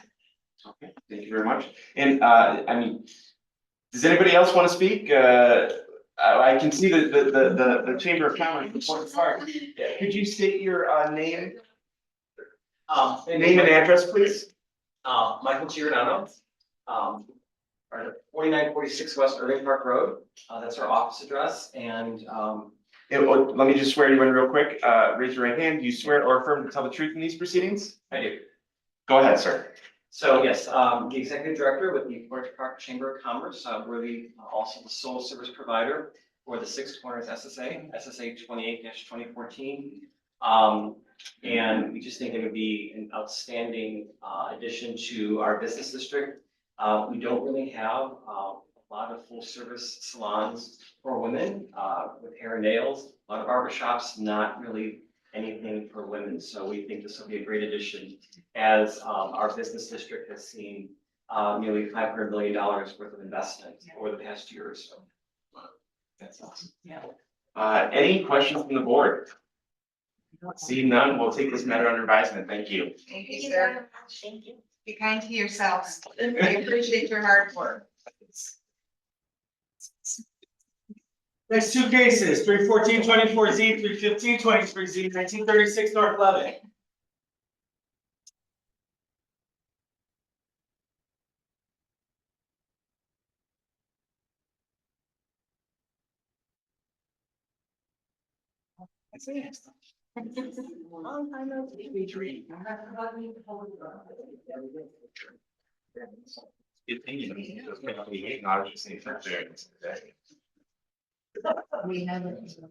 Chairman, before you start this case, on page 2, page 317-24Z, on behalf of the applicant, she was requesting a continuance, a 1-month continuance. 317, Yes, 34 South Giles.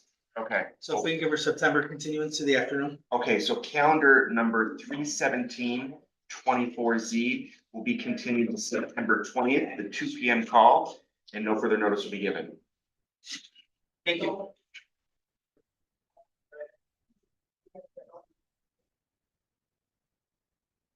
Okay, would everyone planning to testify, please raise your right hand. Do you swear or affirm to tell the truth in these proceedings? Yes. Thank you very much. Who would like to go first here? Are you the applicant, sir? Yes, Could you state your name and address, please? Christian Moreno, 2139 West McLean, Chicago, Illinois, 60647. Okay, and what brings you here today? I have a script with a read off, so. Good morning, Chairman Sanchez and members of the board. My name is Christian Moreno. I currently reside at 2139 West McLean, Chicago, Illinois, 60647. I am the applicant and owner of the property located at 1936 North Levitt in a RS3 residential single unit detached house district. Subject property is 24.04 feet wide by 100.46 feet deep, 2,400 square feet lot, improved with an existing 3,120 square feet, three-story brick multi-family residential building with a frame overhang at the rear of the property extended to the lot line, which is to be removed. There are 2 existing dwelling units located on both first and second floor for a total of 4 dwelling units. There are no off-street parking spaces, nor there are any opportunity to establish any.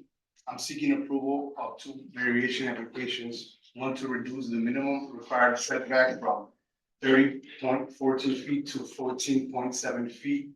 Another for a reduction of minimum required rear yard open space from 900 square feet to 0.0 square feet in order to allow the addition of a 2-story rear raised deck and stair to my existing 3-story multifamily residence.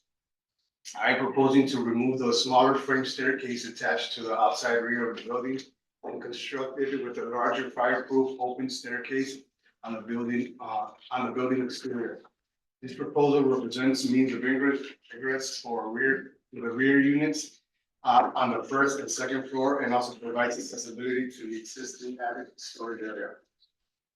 I am also proposing an interior rehabilitation of the existing rear dwelling units, thereby providing a better quality of life, safety, and convenience for the tenants of the property. With me today is my architect, Mr. Brian Dvorak, and Mr. Kareem Mazar, my land use consultant, who has been assisting me in the process. I have filed the findings of fact for the variation applications, along with the respective architectural drawings and survey. Should the chairman or the members of the board have any questions, we are here to answer them. I sincerely thank the zoning staff for all their patience and assistance, and I thank this board for allowing me to come here before you today. Thank you so much. All right, let me see if I can cut right to the chase here. For the architect, could you state your name and address, please? Brian Dvorak, Perimeter Architects. One more time, please. Brian Dvorak, Perimeter Architects, 178 West Burlington, Riverside, Illinois. Okay, And just on the hardship, are we talking about the fact that we're dealing with a substandard lot here? That's correct. Okay, 100 feet deep. Right. And that necessitates these two rear yard variations that you need? That is correct. Okay. Otherwise you wouldn't be able to have a rear stair for the building, is that true? Okay. Any other questions from the board? Just summarize it. But I do have a question to you. I don't know the procedure here, but I saw when I was reading the materials that there was, it looked like a mistake of word "not" was left out of line 2 and the answer to question number 6. Do we need to clarify that? Does it matter? I don't think it matters. I think what we've got on the record Okay. is will be good enough. Okay, with there being no questions, we'll take this matter under advisement. Thank you. Next case, 316-24Z, 4356 North Keeler.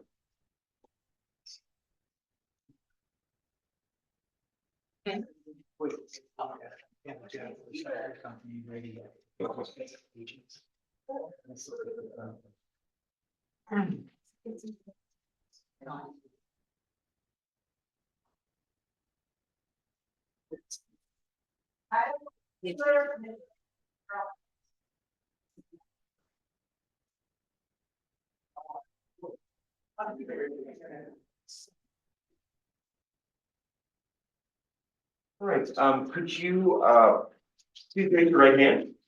Do you swear or affirm to tell the truth in these proceedings? I do. Thank you very much. Could you state your name and address for the record? My name is Amy Caroni and my address is 4356 North Keeler, Chicago, Illinois, 60641. Okay, and what brings you here today? My husband and I would like to replace our fence. There's a section of the fence that is much taller than normal. And the reason that is because our backyard runs adjacent to Montrose Avenue. And the rear egress of the house is at 5 feet and the deck runs, I believe it's about 20 feet from the rear egress. Right, if I understood your application correctly, is part of the issue, it's a safety issue, you wanna have the fence high enough so that somebody can't just fall right over the thing? Correct. From the deck, yes. Right, and is it, okay, this is not actual, you haven't done this, these are just, Correct, they're just what we would be. the type of fence, okay. And are you basically replacing it in the same manner that you have it currently? Yes. So the same heights will remain consistent? Yes, except that in the 10-foot section that exists right now, it would only be 9 foot because that's how tall the posts are. Okay, okay. Any questions from the board? We'll take this matter under advisement, thank you. Thank you so much. Thank you. Next two cases, 318-24Z, 319-24Z, 3744 South Michigan.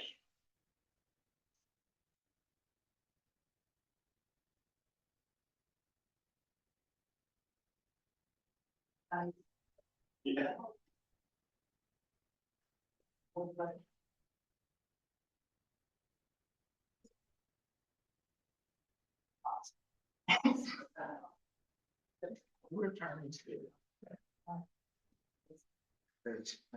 Okay, could you raise your right hand, please? Do you swear or affirm to tell the truth in these proceedings? Yes, I do. Thank you very much. Could you state your name and address for the record? Dr. Dennis Kern, 3744 South Michigan. And what brings you here today? Applying for a variation for, to get the extension, the rear extension approved, to complete the deconversion of this.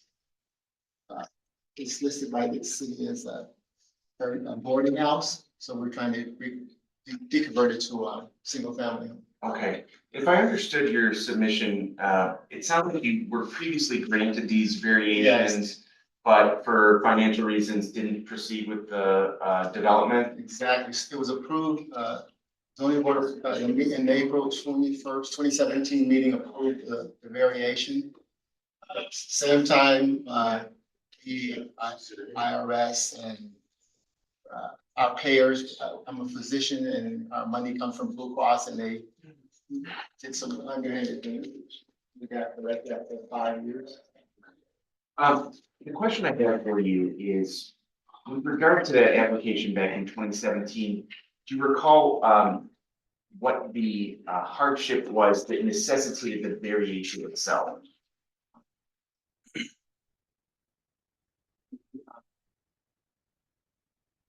In other words, We had a permit to be converted. The original permit was 2002, be converted. During the conversion, it's a house 140 years old, 1886. Top floor wall collapsed up to the second floor roof. Collapsed, water damp from rain, and that damaged the kitchen, so we ended up in the process of repairing that. okay, so are you basically just repairing this? I mean, is the addition, is that new? Are you? It's new, it's a Okay. new addition. Is it on the same footprint or are you expanding the footprint of the building? So it's basically, that's why there's two variations, one for the square footage is like 16 feet longer Okay. and all the way up. It's a 3-story mansion. And you can live there? We live there now. We've been living there. It's been in my family. I'm 69. I was a kid playing there. I've probably been in our family for like 89 years.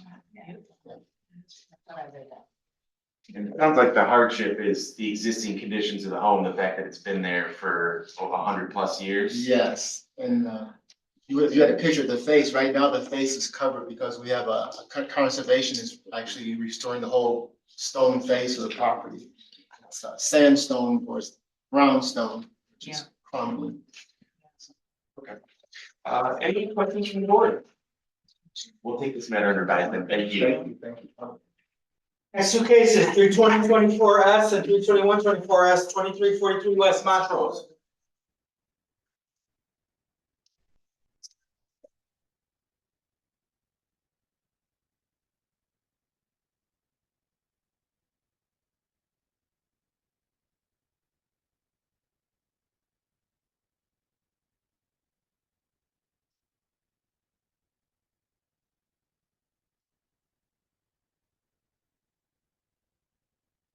Twenty-three forty-three West Montrose.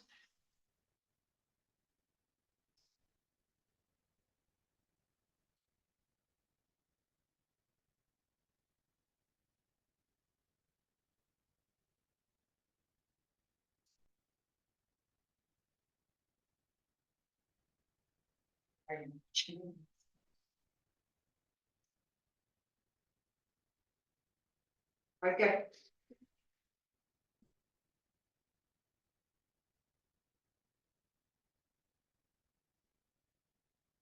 You're gonna turn it? Yes. Okay, great. I will go ahead and read the department's recommendations. First, the recommendation for calendar number 32024S. The Department of Planning and Development recommends approval to establish a body art service permanent makeup within an existing 4-story mixed-use building, provided one, the special use is issued solely to the applicant. Beauty Studio by AP LLC. All right, and here's the recommendation for calendar number 32124S. The Department of Planning and Development recommends approval of the proposed nail salon. Counselor, if you can proceed with the short form. Thank you. Mr. Chairman and members of the board, my name is Soren Leahu with offices at 53 West Jackson here in Chicago. I represent Beauty Studio by AP LLC. My client seeks to establish a beauty studio that will specialize in offering a unique blend of body art and nail services. The goal here is to create a welcoming and inclusive space where clients can unleash creativity, explore new trends, and indulge in self-care. To that end, the beauty studio seeks special uses to allow body art in a nail service salon in an existing 4-story 4-unit mixed-use condominium that is currently located at 2343 West Montrose Avenue, Unit A, which is zoned B32 Community Shopping District. The beauty studio plans to operate Monday through Friday, 9 a.m. through 5 p.m. and on the weekends by appointment only. The beauty studio will have 2 individuals employed for nail services and 1 individual employed for body art services. The property which my client purchased is well suited for its needs, and as the materials we have submitted to the board demonstrate, the proposed uses are compatible with the surrounding area and with all applicable standards of the Chicago zoning code. As a part of the application process, we have submitted the proposed findings of fact and affidavits of Ms. Asaf, the owner, and Mr. Conrath, the real estate appraisal we have here, both are here today. I would like, if the board thinks necessary, to introduce them both. Yeah, yes, first, because I don't think did I swear you in? No, okay. Would everyone planning to testify, please raise your right hand. Do you swear or affirm to tell the truth in these proceedings? I do. Thank you very much. Chancellor, I think what you can do is introduce them, swear them to their affidavits and the report of your appraiser, and then we'll see if there's any questions. Thank you. Ms. Passan, would you please state your name for the record? Adela Pasat. And are you the owner of a beauty studio by AP LLC? Yes. And are you seeking special use permits to establish a nail salon and body art services? Yes. Did you submit an affidavit in connection with your applications? Yes. If I were to call you to testify at this point, could you testify that what you have stated in your affidavit is true and accurate and would be accurate today? Yes. Mr. Conrad, would you please state your name for the record? John P. Conrad. And you have submitted an affidavit as well in regards to having visited the property and the five questions that come up with the special use, correct? Yes. And if I were to call you to testify at this point, could you testify that what you have said in there is true and accurate as of today? Yes. Thank you.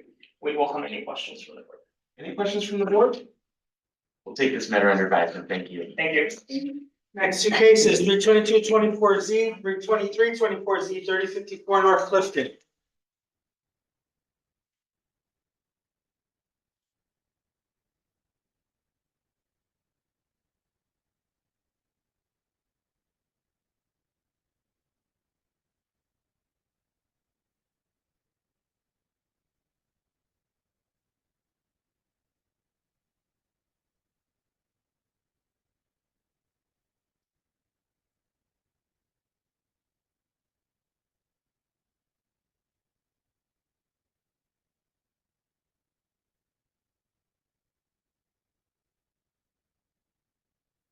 Morning, Counselor. Would everyone planning to testify, please raise your right hand. Do you swear or affirm to tell the truth in these proceedings?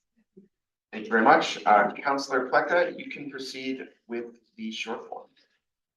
Good morning, Mr. Chairman, Commissioners. Thank you for calling that is. The corridor was unbearable. I really. In any event, short and sweet, we have a 130-year-old building, non-conforming. It had some water damage, leaking roof. It's been vacant and uninhabitable for a year. Her two children cannot wait to get back to the house. They need to repair it. We have to put new roof as long as they're we're doing some dormers. During the permitting process, it was apparent that there are some older, much older additions, more than 50-year-old, which were done probably without permits. There's no records for those permits. They're trying to legalize the whole thing. And with that, we need those variations. So with that, Elizabeth, you are the owner of the property. And you signed an affidavit which contains your statements testifying to. Could you maybe just have her state her name for the record? Elizabeth, would you please state your name and address for the record? Elizabeth Diaz, 3054 North Clifton Avenue. Thank you. And you are the owner of the property together with your husband? Correct. And your two children? Yes. And you signed the affidavit which contained all the statements testifying to the criteria for the derogation. And if I continue to question you, your testimony will be consistent with the statements contained in those affidavits. Yes. Thank you. And Anna, state your name and address for the record. Anna S. Wolf, ASW Design, 3730 North Kenneth Avenue, Chicago, Illinois, 60641. And you are the project architect? Correct. You prepared the plans, you filed the permit, and you were told we need those variations to legalize all those non-conforming conditions. Correct. And we also submitted affidavit which contained all your statements testifying to the criteria for these variations. Yes. And if I continue to question you, for your testimony be consistent with the statements contained in that affidavit. Yes. Thank you. We welcome any questions. Any questions from the board? Seeing none, we'll take this matter under advisement. Thank you. So much. Next two cases, 324-24Z, 325-24Z, 1345 West Grand.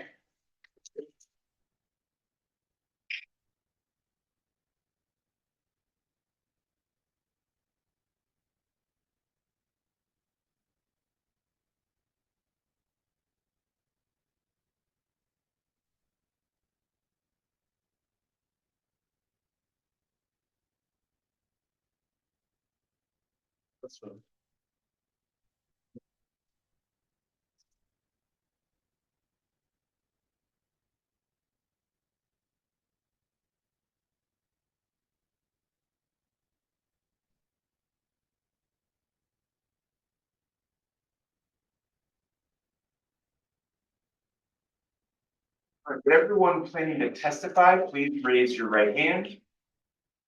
Do you swear or affirm to tell the truth in these proceedings? I do. Thank you very much. And it looks like, over on, to my far right here, are you here in objection of this matter? Yes. Okay, and Counselor Plecca, have you had the opportunity to discuss with them? 2 months worth of time. Okay, and unable to resolve it? Okay. All right, so just so everyone knows, here's how this will proceed. The applicant is gonna put on their case in chief, explaining as to why they need the variations. Then we will turn to the objectors. At that time, you will have the opportunity to state your objections. You'll also have the opportunity to ask questions of the applicant's witnesses if you choose. And then once we're done with that, we'll go back to the applicant for a brief rebuttal and closing, okay? All right, great. Counselor Plecca, you may proceed. Good morning again. My name is Agnes Blanca. I'm an attorney with law firm of Jack in Berlin, located at 111 West Washington. I represent EZMB LLC, the applicant on this proposed variation. I'm joined today by David Schatz on behalf of the applicant and project architect John Canna. And very brief introduction to this case. The City Council passed a Type 1 zoning change ordinance to redevelop this property with the same mixed-use building with 6 units, 6 parking spaces, and 15-foot rear setback. And I'm sorry, about the rear setback and 15 feet rear setback. Thank you. Yes, thank you. And specifically, while the council's approval of the 15-foot rear setback was implicit, the procedure back then was to follow up with the variations to finish the case. COVID happened, the project was delayed. Since the time, City Council amended the zoning ordinance to add a new section to the Type 1 rezoning. And that new section provides for variation relief to be automatically approved by the City Council together with the Type 1 rezoning to stimulate the redevelopment, to eliminate duplicative re-review of those Type 1 projects, and to obviously save cities valuable resources. Right, so had you proceeded with the Type 1 zoning change after that amendment, you wouldn't be here today? Correct. The current ordinance provides City Council approval of the Type 1 application containing variation relief shall preclude subsequent re-review. The new ordinance, however, still reaffirms that no Type 1 permits will be issued unless and until they are in strict compliance with the Type 1 plans. This case contained variation relief in those previously approved Type 1 drawings. So we're talking about the same plan, the same building, the same project as it was already approved by City Council with the Type 1 plans.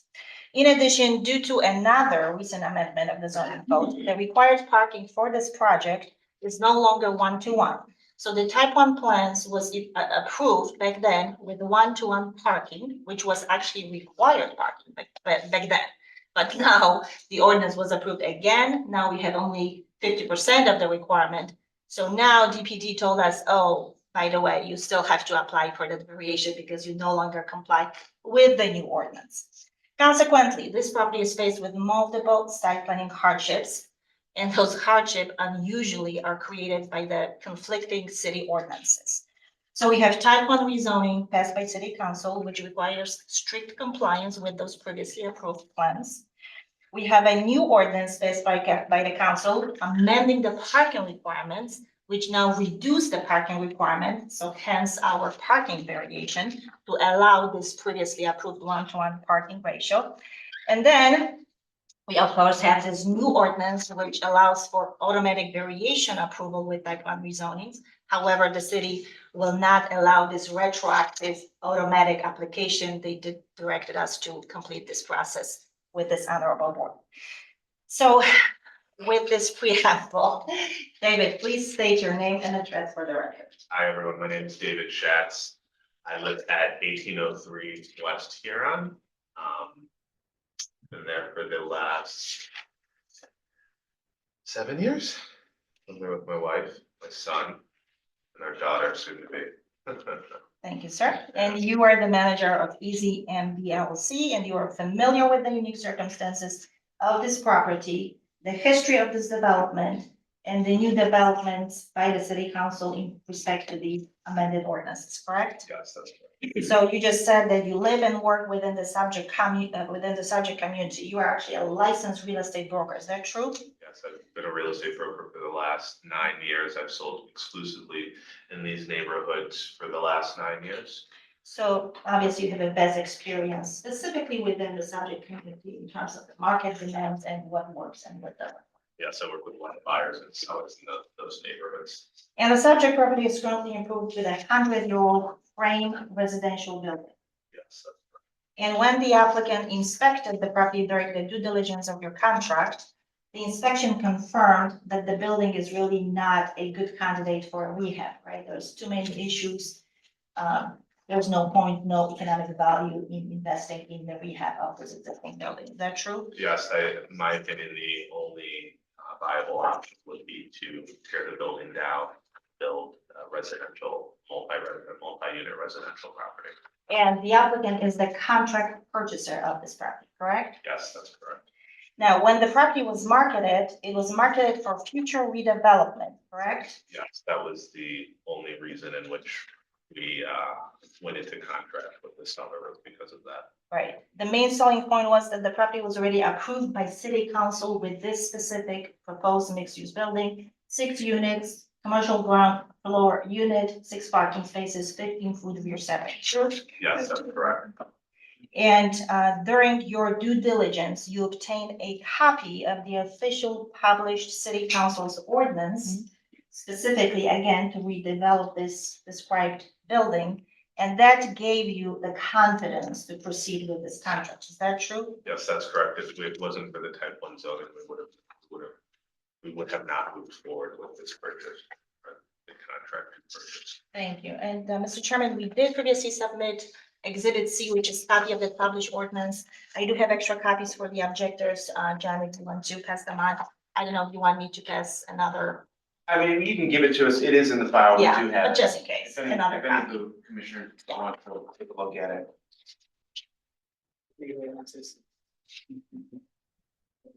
All right, and the applicant's understanding was this type 1 zoning is tied to a specific set of plans and that the ordinance mandates strict compliance with such type 1 plans approved by city council, correct? Yes, that's correct.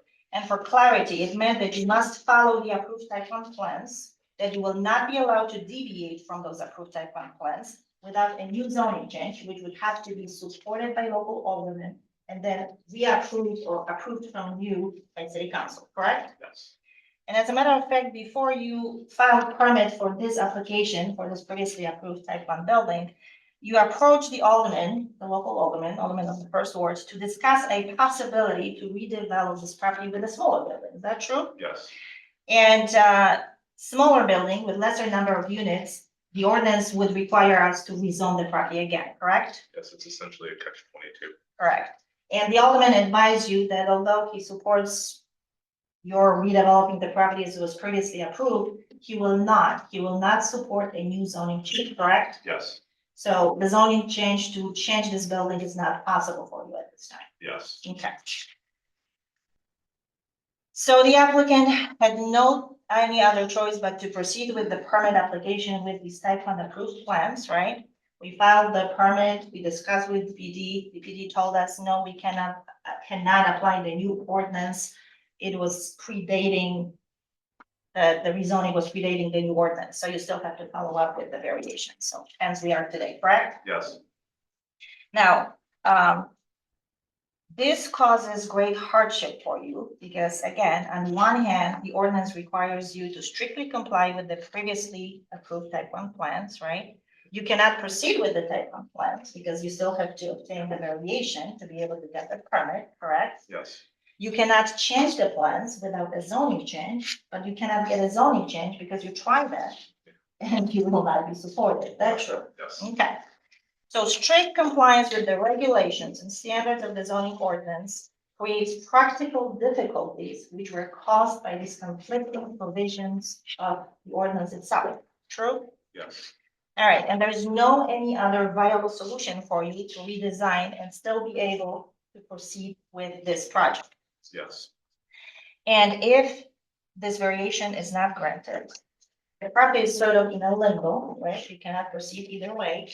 So it's not possible for you to make a reasonable return on your investment. Yes.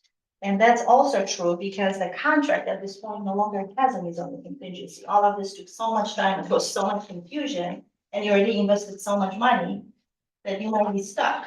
Yep. Okay. And you have submitted a profit margin analysis to the board, correct? Yes. Okay. Mr. Chairman, Commissioners, we did submit Exhibit D.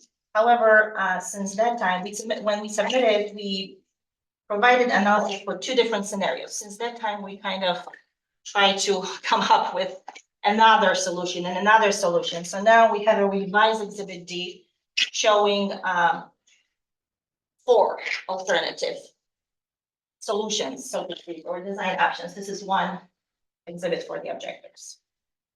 All right, and let's just discuss this shortly. So you analyze the costs and the possible revenues for 4 different scenarios. Number 1, okay, the project is currently filed with the proposed variation per the city council approved type 1 plans. Your estimated project costs and project margin would be about 8.5%. So still very modest return on such a huge investment, correct? Yes. Option number 2 shows calculation for a small mixed-use building with 4 dwelling units, 2 parking spaces. So this would be the project if somehow this property would be down zoned back to the original zoning district, but it still requires zoning change, right? Yes. Which you cannot get. In any event, that project can't really get any reasonable return, true? Yes, that's correct. Third option, revised project, 6 dwelling units, increased rear setback to 22.5 feet, smaller rear decks on upper floors. You estimate that such revised project would yield about 6.5, which would be the absolute minimum that you need to have in order to qualify under the underwriting guidelines for commercial construction loans, correct? Yes, that's correct. Finally, 4th option shows revised projects still with 1 commercial and 6 dwelling units per approved type 1 plans, but without. Could you start, 4th option shows, Yes. please? So the 4th option shows revised project, still with 1 commercial unit on the ground floor and 6 dwelling units above, okay, per the approved plans, but without these variations, right? So 3 parking spaces and a rear setback of 30 feet. Such project would at best break even. So again, not a possible solution for you in terms of reasonable return. So without this variation, again, this redevelopment is in limbo unless you can obtain a new zoning change, which you know you will not get. So denial of these variations will result in this property being unbuildable, creating a particular hardship on the applicant as distinguished from a mere inconvenience. Is that true? I mean, essentially what I'm trying to do is trying to create something for my kids, right? You know, I have 2 younger, 1 kid, 1 on the way, and this not only would be a start for them, but it's something I can look back on, say, hey, listen, Dad did this, right? So for me, it's not about making a substantial profit, right? But there needs to be some sort of return. Very minimal return is I'm completely fine with, but it's a lot more than just that for me and my family. Not to mention, you certainly don't want to lose the investment that you already put in. Yes, that's correct. And since the zoning contingency is ready, right? Let me jump in with a question. Yes. As we're looking at this exhibit D2. Yes. And kind of looking at 1 and 3, because I get 2 is not feasible, correct? Correct, 4 is not feasible, correct? correct. What about 3? We're gonna get to that. Okay. If you give us your, Okay. your leave to, Continue. we will actually get to that. We have some revised plans that we would like to introduce today. Okay, go ahead. Yeah, thank you, I appreciate that. Good catch. This was a test, Mr. Chairman, to make sure that you're paying attention. Commissioner Schiller pointed it out. Commissioner Schiller, we thank you. Oh, my goodness. All right, so just to kind of, again, going back to the reasonable return and the denial. We already said that this is not gonna be just a mere inconvenience, it's gonna be a hardship for you. And the denial of the variations, in your opinion, would not be justified really by any quantifiable reasonable benefit to the general public. Is that true? Yes, that's correct. So as you said before, such variations that we're asking today, they're not based exclusively upon your desire to make more money out of the property. They're based on, again, trying to prevent the loss of your investment and just trying to make sure that this property remains buildable, reasonably buildable. Okay. And these variations and the size of the building as it was previously approved is necessary and are necessary in order to maintain consistency with the size and amenities of similar new construction units within the subject area. Okay. And as a licensed real estate broker, putting on your other hat, is it true that with these variations, the value of this property as a real estate, or without these variations, the value of this property as a real estate asset and its continued functionality will be severely diminished? Is that true? No, it's actually the opposite. No, let me ask you that question. Sorry. Is it true that without these variations, Without the variations, without the yes, yes. variations, will the value of the estate, real estate asset and its continued functionality, will it be severely diminished? Yes, it will. Okay. Sorry. That's okay. And is it also true that these particular hardships were not created by you, but are due to unique circumstances really created by the conflicting provisions of the ordinance? Yes, specifically related to the technical zoning. And is it true that both adjacent properties have existing improvements which have 0 side setbacks? Yes, Also true that the property adjacent to the west has 0 rear setback, since they have a 2-story coach house at the rear. yes, And is it true that per the streetscape exhibit, which was marked as exhibit F, I think I previously submitted it, I do have extra copy. John, please pass it to the objectors. And then just in case. Most properties on this block, a lot of properties in the neighborhood do not provide 30-foot rear setback and provide 1-to-1 parking ratio. So these variations will not alter the essential character of the subject neighborhood. Is that true? yes, And you, as the applicant, were not involved in the prior type 1 rezoning. It was your seller who actually rezoned this property. Is that true? yes, that's correct. And I believe that we actually do have sellers here. They don't want to testify, but they did come to the hearing. But you were also advised that both adjacent neighbors were aware and were present and owning the property back then when that prior rezoning was done, as the seller and neighbors all knew each other for many years. Is that true? Yes, that's correct.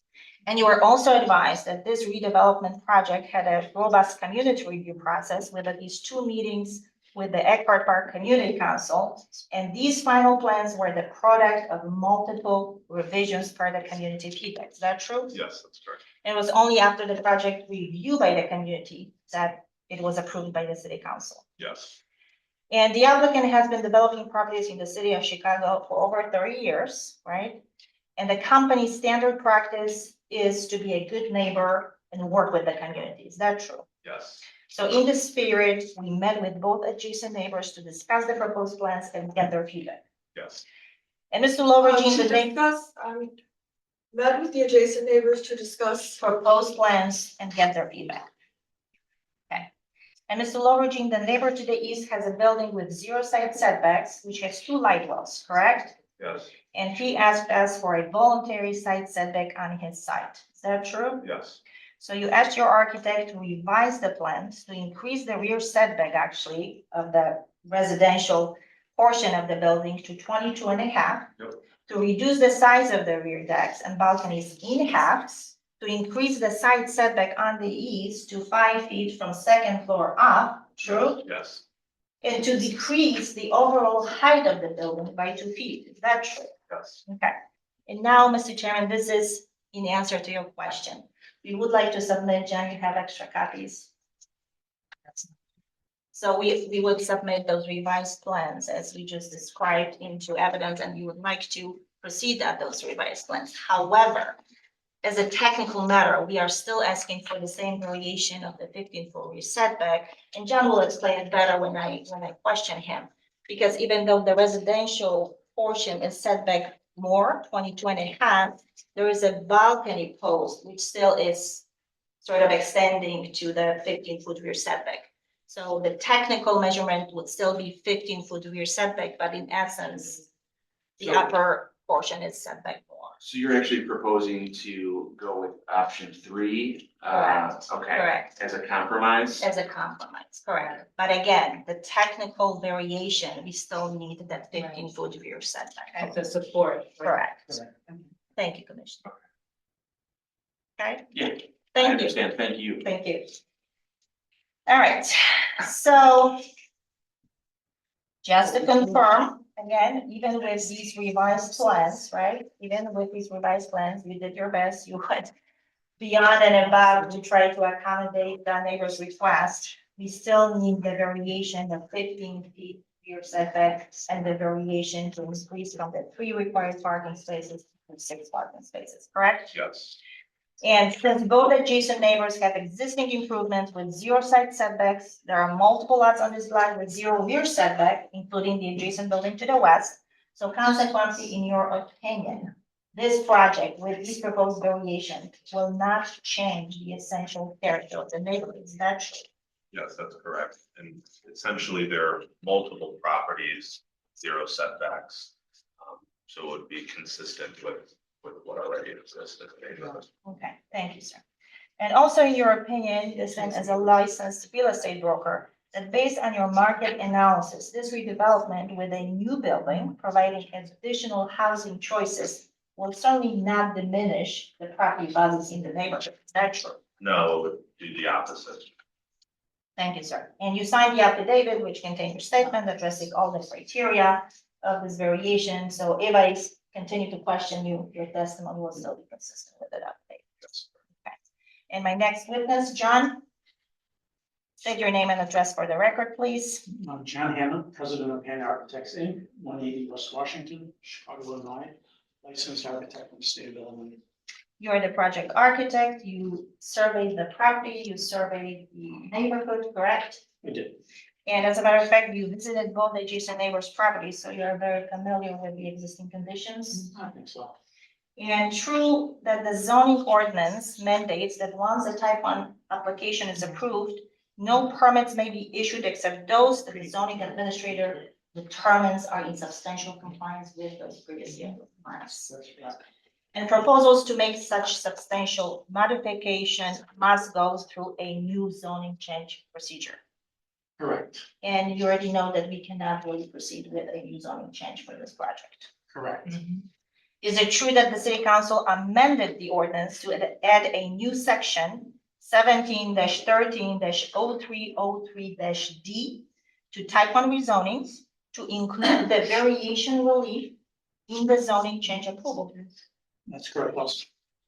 The new ordinance provides that city council approval of a type 1 application containing variation elements shall preclude subsequent review required usually under the variation sections of the ordinance. Sure. And the new ordinance still affirms that no type 1 application permit can be issued unless it complies with those approved type 1 plans. Correct.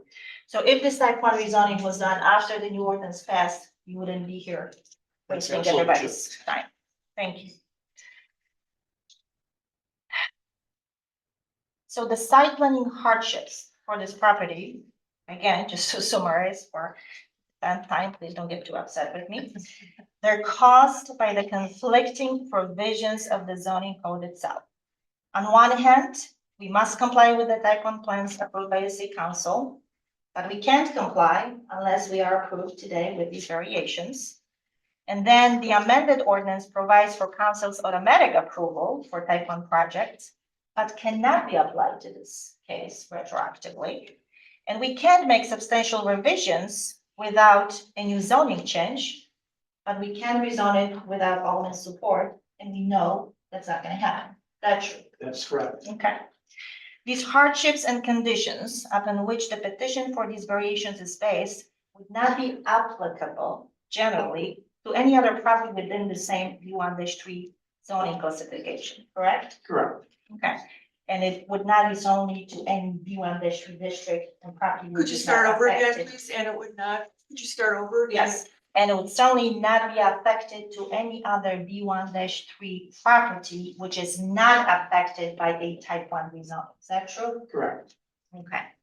So in your professional opinion, is it true that these variations are consistent with the stated purpose and intent of the zoning ordinance? Since not only they are in line with the zoning code, current zoning code, which currently provides for automatic approvals of the variations, but also this mixed-use property is in line with the existing land use trend on this block and in the nearby neighborhood.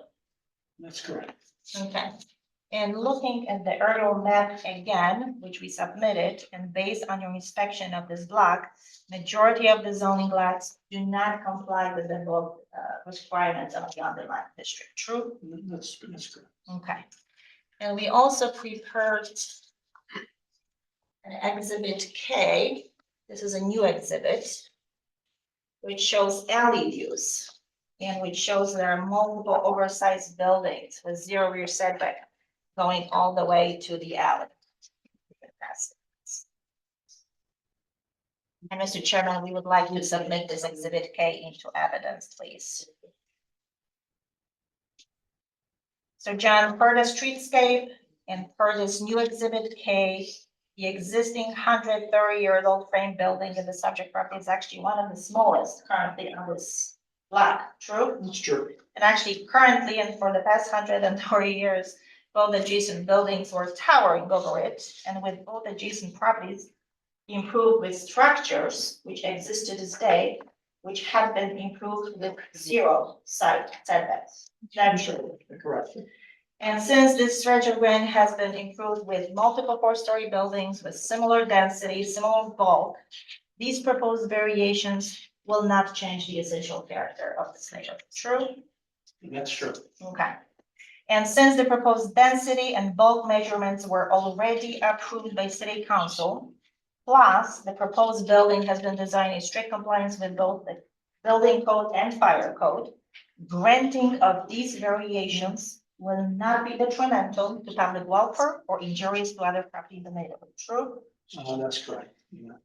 The underlying district does not require any site setback for this property, correct?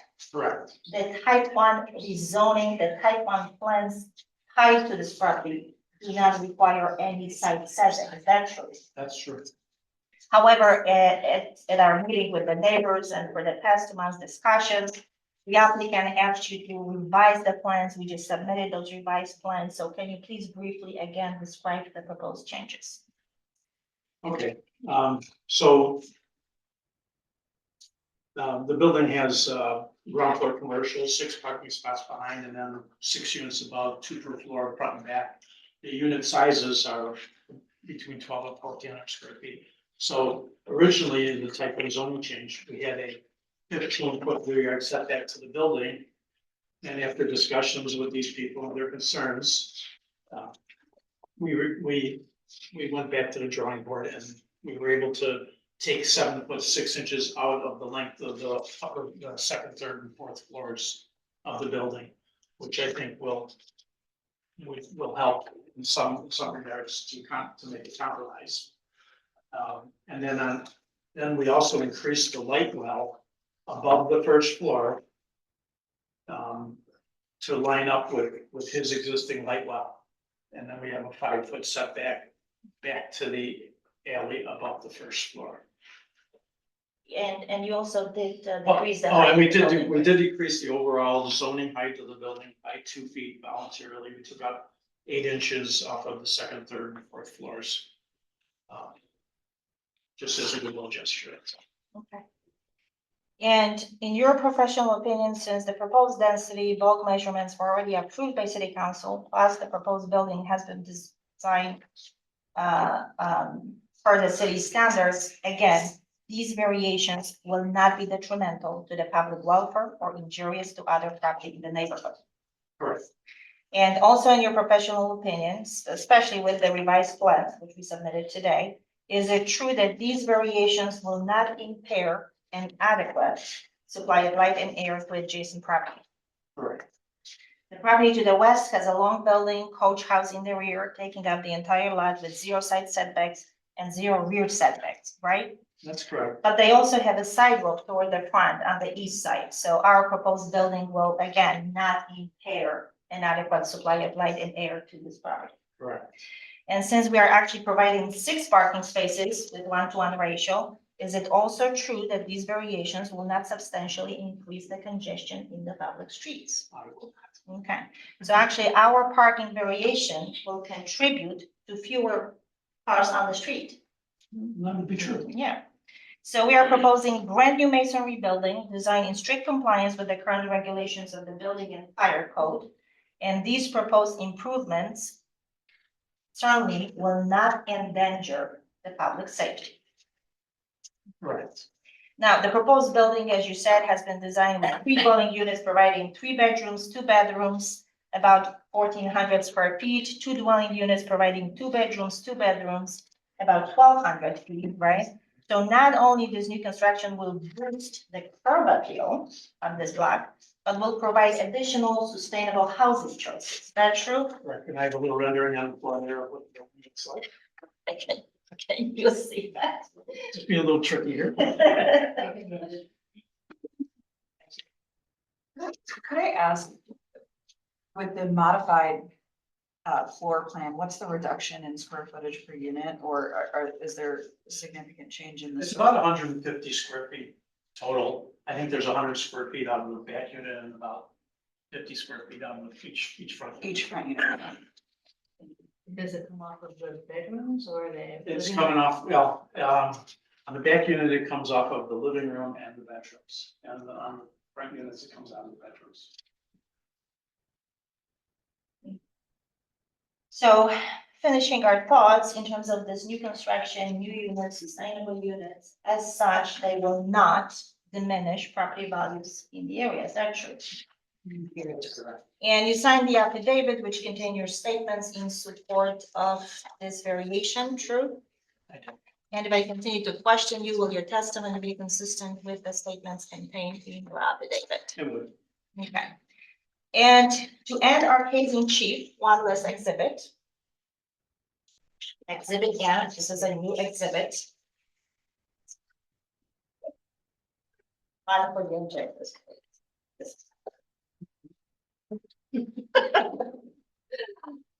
So this is exhibit M, case law citations. I also actually, Victor, you're gonna tell me. I do have copies of all those cases, just in case. I only have one set of those, so I'm just gonna submit them to the board. I can email those cases to the objectors as well.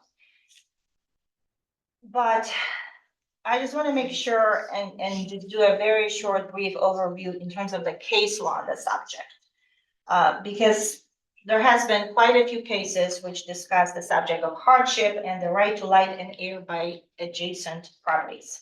So we have Weinstein v. Zoning Board of Appeals of the City of Highland Park. That case held that when hardship exists, as certainly is the case here, the board's decision to grant a variation is not against the manifest weight of the evidence, even if the objecting party presents an alternative plan, which may or may not comply with the zoning ordinance.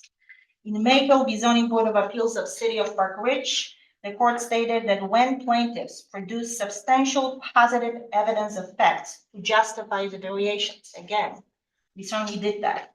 It should be granted for the reason that the refusal to do so has the effect of depreciating the value of the plaintiff's property without any corresponding benefit to the general public. The refusal of the board to grant the variance imposed a considerable hardship, the court held, on the plaintiff, while the record was void of any evidence showing that granting of those variations would impose any hardship on public in general. Under Illinois law, one property owner may not acquire a prescriptive or implied right to air, light, or ventilation over the land of another. We have Keating v. Springer and Barron v. ABT. And in those cases, the courts held that the owner of a lot cannot be presumed to have assented to encroachment if he has permitted the light and air to pass over into the windows of another. The actual enjoyment of the air and light by the neighbor is upon his own property. Illinois Supreme Court in Hugajian v. Sears and Baird v. Hanna, different Hanna, not this one, confirmed that there is no legal right to the free flow of light and air from the adjoining land, even though a new building causes injury to another by cutting off light and air and interfering with the view that would otherwise be available over adjoining land in its natural state. Illinois, there's no right to a view. Illinois what, please? In Illinois, there's no legal right to a view. It is well established by the case law that the zoning and zoning issues primarily a legislative function. And when there is difference of opinion, whether a zoning classification is reasonable, the legislative judgment must be conclusive, and the burden of proving the invalidity of such ordinance falls upon the one who attacks the ordinance. The zoning code provides that the act of amending the zoning map is a legislative action. I'm appealing to Commissioner Schiller.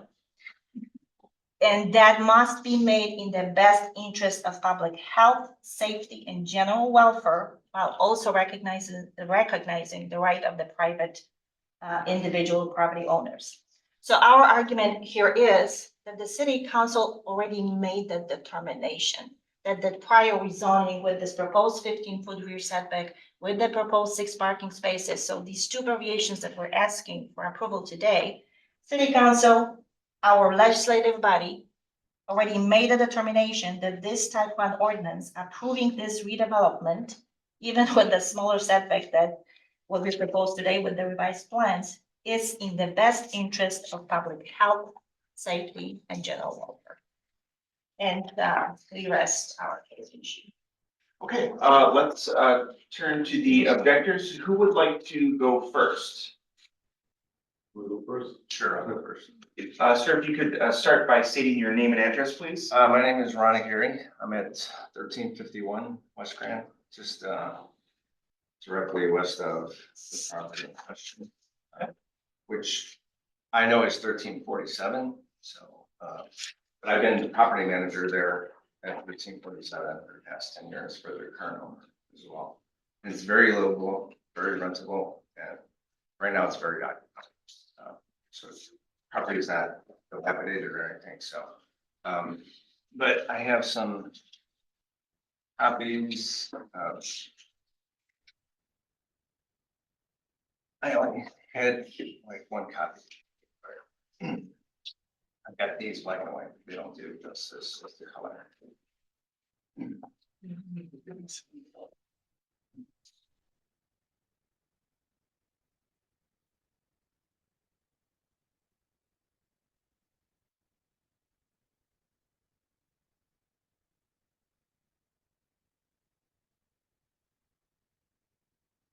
So my property at 1351, it's an old horse and buggy firehouse built in 1883. So back then, I seriously doubt there were any regulations for. I'm sorry, could you speak up, please? Sure. I have to hear every word. Sure. So back in 1883, when it was a firehouse, I'm sure there were no setback regulations.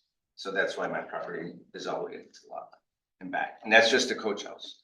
And then the front of the property as well.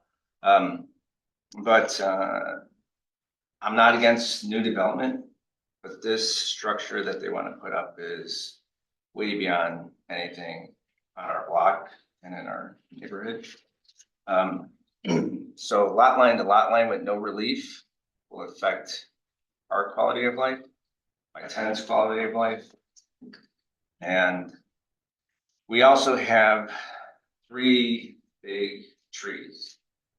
We have 2 big 50-foot pine trees and another oak tree, which is 50 feet. And that will definitely kill all of our green space. Our green space will be gone, totally gone. Now, the past 20 years, I bought the property 20 years ago. There was a lot of green space 20 years ago. And in the pictures, you could see 20 years ago what the green space was on our block. And now you can see what it is today. We're losing a lot of green space. So also, my taxes just went up $10,000, property taxes. I'll have to decrease my rents and I'll lose tenants because they'll be looking at a 50-foot brick wall next to us. And my setback on the side, on the east side, is maybe 10 feet at the most. And that's all I have is that walkway going to the back coach house. The whole thing is a no-win situation for me.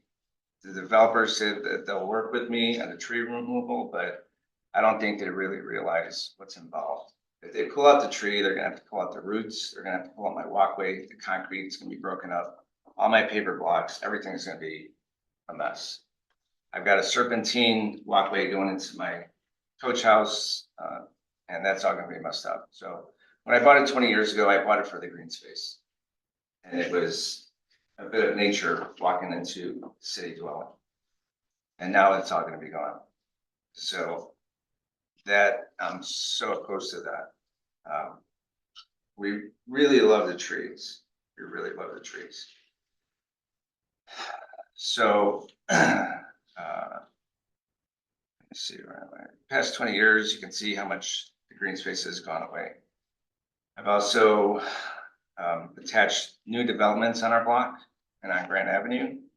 There are no structures with zero relief on the lot lines that have been recently built. Zero. They all have 50-foot setbacks. All of them. They all have detached garages. Now, if the proposal for 1345, 1347 was a smaller structure with the longer setback, I probably would not be here. And if the developers worked with me, but I've asked for plans for the past months, and I just got a plan last night. So I never received any kind of plan from this developer. We're gonna lose a ton of airspace. We're gonna have a brick wall all the way back. They're gonna block 3 windows on my coach house, the structure that they're proposing. So they didn't really work with me on blocking those windows. Yeah,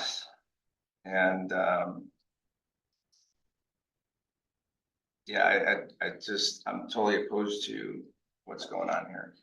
So, Sir, can I ask a question? sure.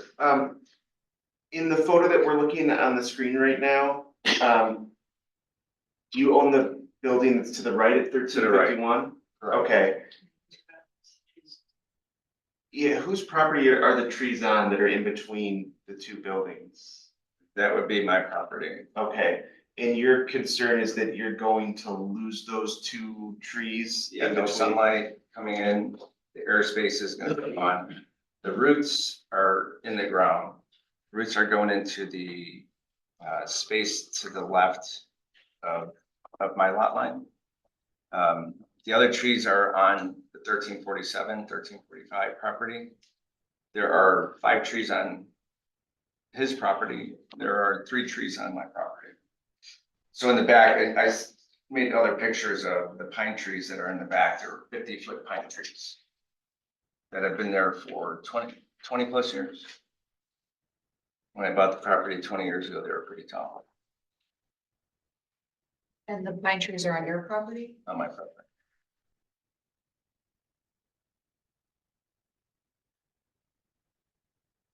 Okay, do you have anything else that you want to say? No, I mean, that's about it in a nutshell. Okay. Let's go to, sir, would you like to speak next? Yes, Could you state your name and address for the record? Joe Lumbertine, 1343 West Grand Avenue, Chicago, Illinois, 60642. Okay, go ahead. I have some handouts. Sure. I got 6 handouts here that I'd like to present to the board.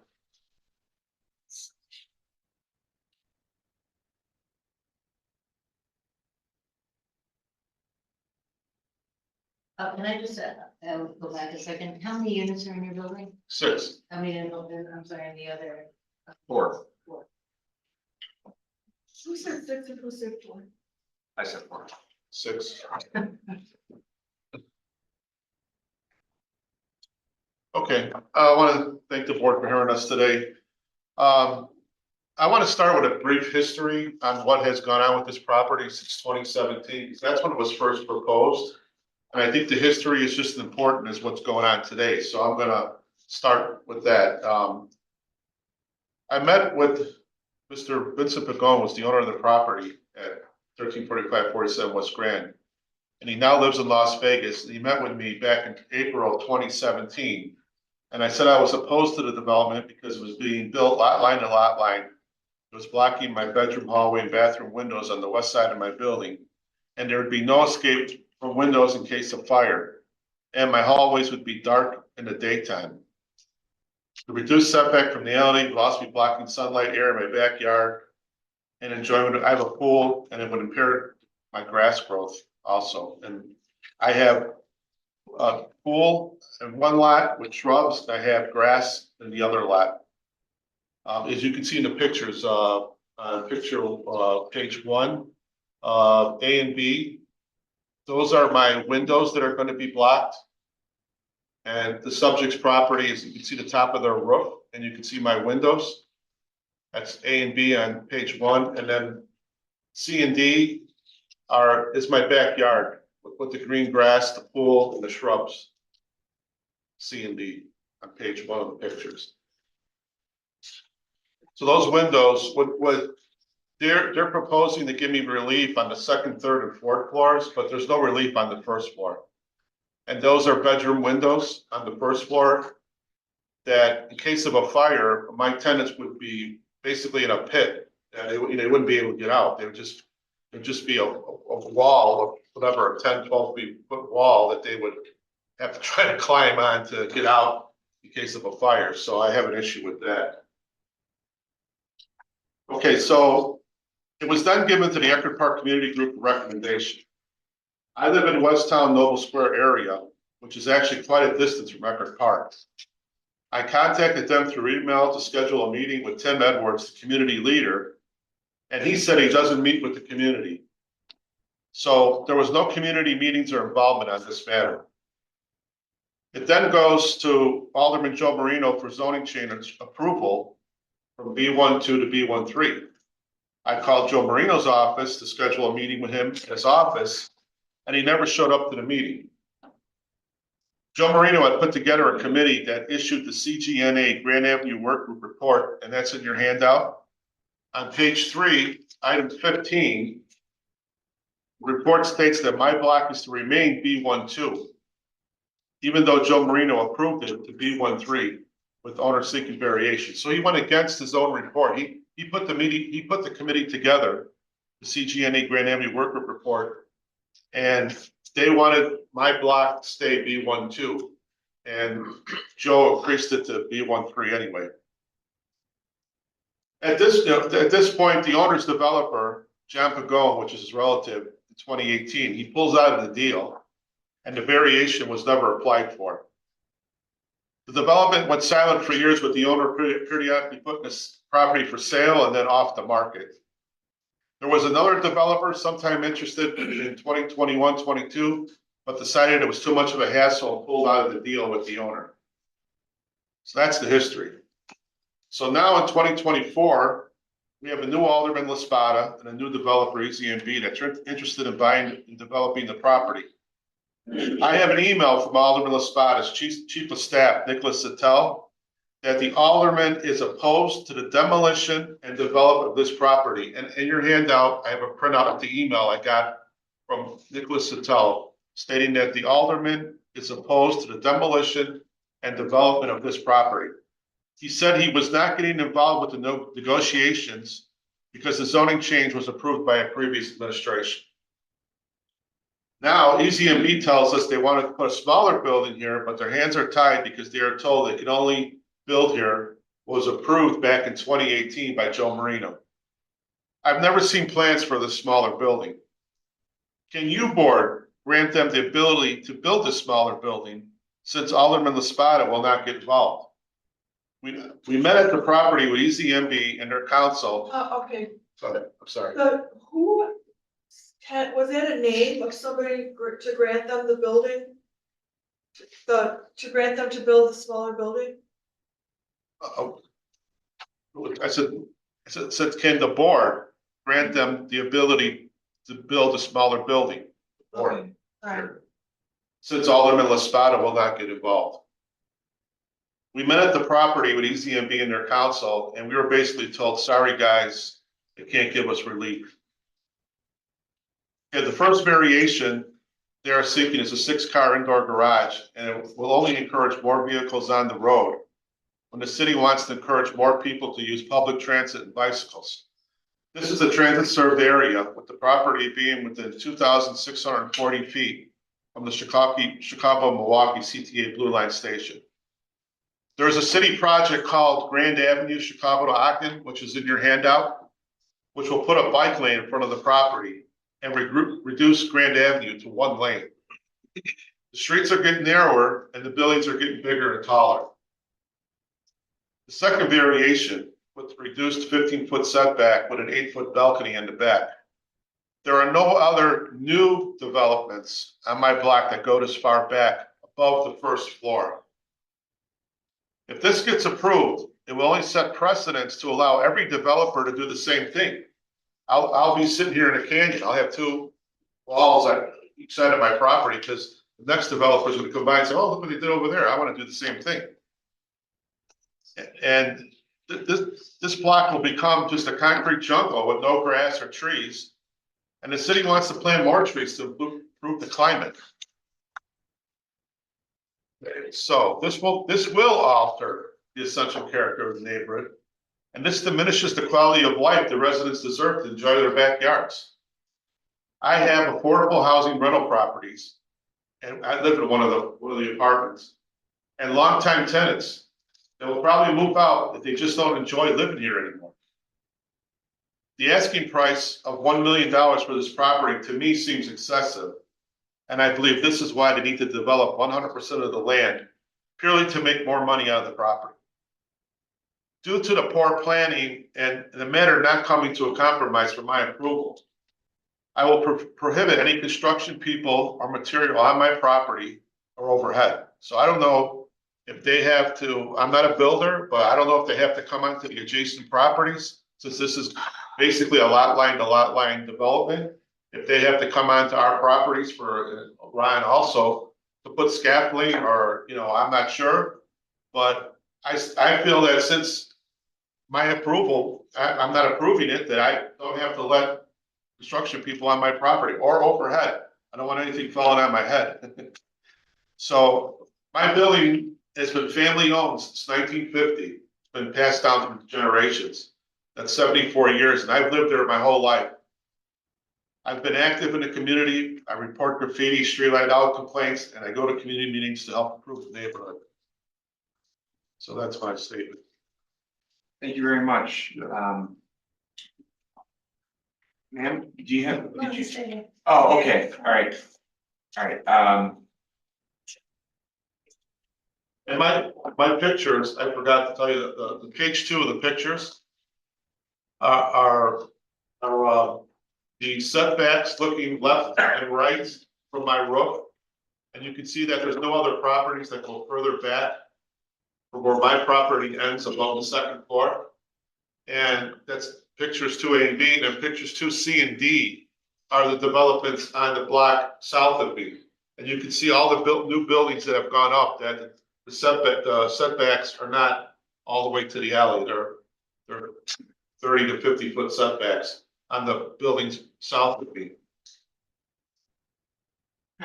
Thank you. Before we move back to the applicant for closing and rebuttal and any questions, any remaining questions for the applicant, do any of the commissioners have any questions for the objectors?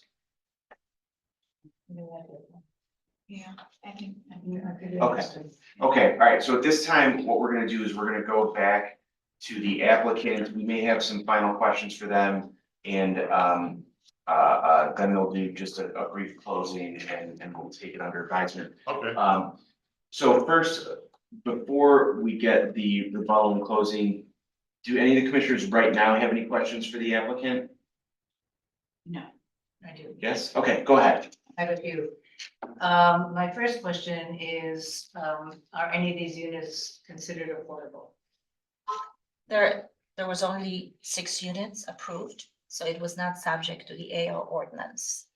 Okay. Right, but they will, so they will be, right, they will be market price, whatever the market's gonna be if they ever get built. Okay, so the assumption in these scenarios, though, they're Right. assumption scenarios. Yes, And it seems like so what are these assumptions based on? so the assumption, like, let's look at the first one, right? So we're talking about total revenue from sale, about 600,000 per unit. So this is still, even with the Well, market. that's just about $100,000 a unit, no? No, she said 600,000 per unit. That's that's the estimated revenue. So these are still nice size family units. So they're not huge. Can you redo the math? I did it and it comes out differently.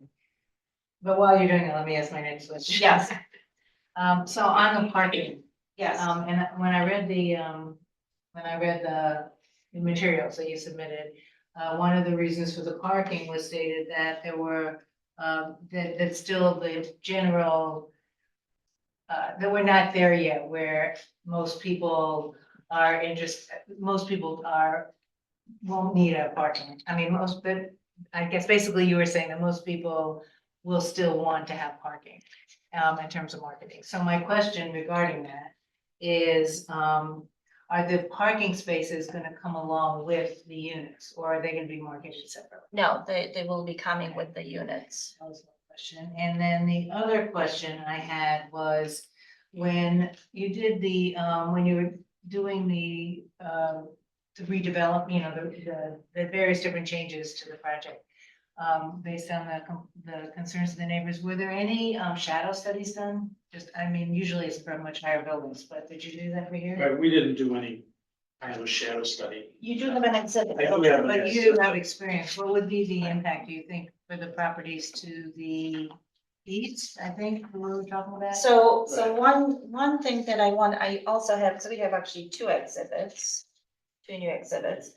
John, I'm gonna hand that exhibit, and can you explain your exhibit, please?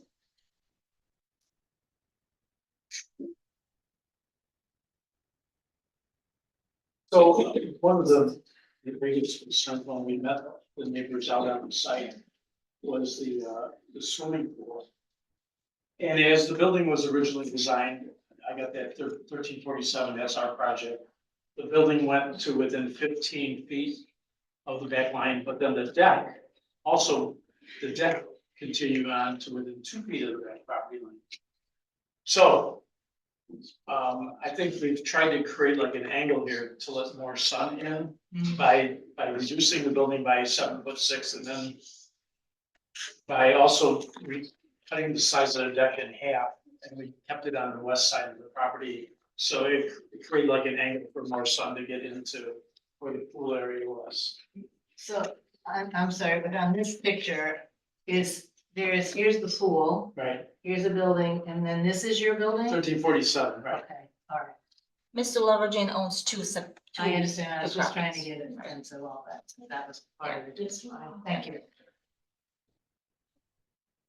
That was my. Can I say something? Sure. Okay. This, I don't think this is the scale, because a 15-foot setback from the alley would be the center of my garage. And this shows the building ending at the end of my garage, which would be 30 feet. So I don't know if this is the balcony or what, I mean, this extra light square here. Right, the extra square is the balcony, right? Right, but that's not correct, because the 15-foot back setback would be the center of my garage, which would be all the way over here. You got the setback at 30 feet when it should be 15 feet. Garages are typically 20 feet deep. No, my garage, I measured it, my garage is 30 feet. So 15 feet would be the center of the top of the tip of my garage. So this building is actually gonna go 15 feet farther than you're showing it. You're showing it ending at 30 feet, and it's not. It's gonna be, this picture's not accurate. It's not okay? close, it's not exactly the scale. It's not accurate, You're it's not correct, accurate to correct. scale. Exactly to scale, correct. But it does show the intent of what we were No, trying. Yeah, I building's going just all needed the way clarity on what. It's gonna go 8 feet more. I'm sorry, I can't. Yeah, everybody's one at a time. Everybody's got to speak one at a time. We have a court reporter here who's taking down everything that we say. And let's not drive her crazy. Okay, so all right. Commissioner Schiller's question has been answered. Any other questions from the board at this time? All right, brief rebuttal closing. All right, so just a few points that I wanted to kind of clarify and correct based on what the neighbors were saying. Mr. Lovergen presented guidelines for CGNA. CGNA, we're familiar with the community organizations. They govern different area of Grant Avenue. So this is not really, their guidelines are not applicable to this stretch. This stretch was governed by Eckhart Park. And then Mr. Lovergen said that he got an email from, I think, Chief of Staff from Alderman Laspada saying that Alderman is opposed to it. In your exhibits, you have a letter from Alderman Laspada himself stating that he's supporting this redevelopment for prior rezoning. So again, that's not true that he's opposing it, okay? And Ryan was also saying that this lot line to lot line development, it's certainly not lot line to lot line, right? We're actually doing a very large 5-foot upper story side setbacks to accommodate Mr. Lovergen. We're doing increased rear setback even beyond what was approved by City Council, right? So this is not lot line to lot line. We were doing, Ron said, oh, he didn't receive plans until yesterday. We were working throughout all this time trying to come up with different solutions. So we were working until really the last day to try to kind of do the calculations, do the math, do the design, and put all of this together. Question for you, Yes. Counselor. The photo that we're looking at, and to your point on Alderman Laspada's letter, the way I understood it is that he wanted to make sure that the tree in front of the property was going to be preserved. Right. And that's that tree right in front that we Right. can see in this Right. image. Right. And is that tree being preserved? It's not possible. It's not possible to preserve the tree because again, the approved plans goes if there is a 0 rear front setback on the property line. So it's not possible to say, we would have to basically have a huge front setback to preserve the tree. We are planting a brand new tree in the public parkway, but it's just not scientifically possible to preserve that tree with this type 1 approved plans. So I love the trees. We all love the trees. We certainly don't want to endanger any trees.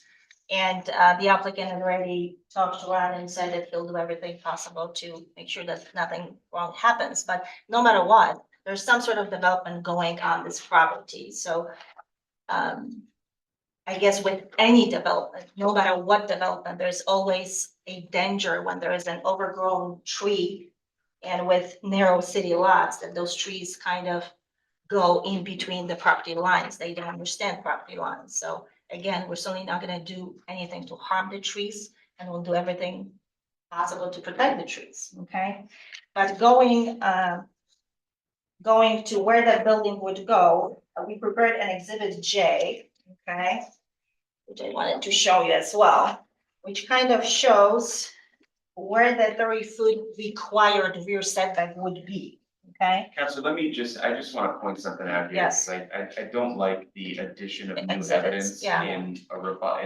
Yeah, and rebuttal. I understand, and I guess it's, you don't even need to submit this into evidence, this is more for your understanding. I know, but my point is, you should present this in your case in chief before Understood. you. Understood. Yes. But I just wanna say that whether this is 50 feet, 30 feet, which is required, the neighbors will not gonna be worse off. Because even the required building, the required 30-foot rear setback goes all the way to where the coach house starts and where the Mr. Lovergene's garage starts.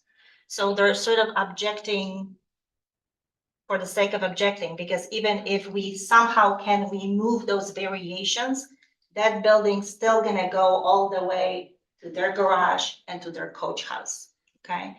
So Ron's coach house is still kind of protected in terms of the windows, even though his coach house is 0 lot line, okay? There's no side setback from his coach house. But again, at that point where his coach house is, we will be set back, right? Those upper floors will be set back. And we cannot do any additional setback on the ground floor. John, can you explain why we cannot do any setbacks, side setbacks on the ground floor? Not to mention, we're not required to do any setbacks. but please. There's a minimum requirement that for the commercial space of, I think it varies on site, but it's around 1,250 square feet, and our commercial space is exactly the minimum size commercial space that's needed. So we cannot, we try to work it out and see if we can do anything more for Joe, but it's just not possible. The city will not allow us. This is the absolute minimum commercial space that is Right. required by the ordinance, which is I'm- another hardship. I'm John Henniger, and on the drawings that we submitted to the Alderman when we wanted to make a change, we also proposed that we would put commercial, residential space on the basement, the first floor to the front of the building. And in that scenario, we did account for that light well. Right. To allow light into his basement or his first floor window. But we can't do that because of the type 1 ordinance. Okay. So, John, also, even on the aerial map, which we submitted, it is clear that that aerial picture was taken on a beautiful sunny day.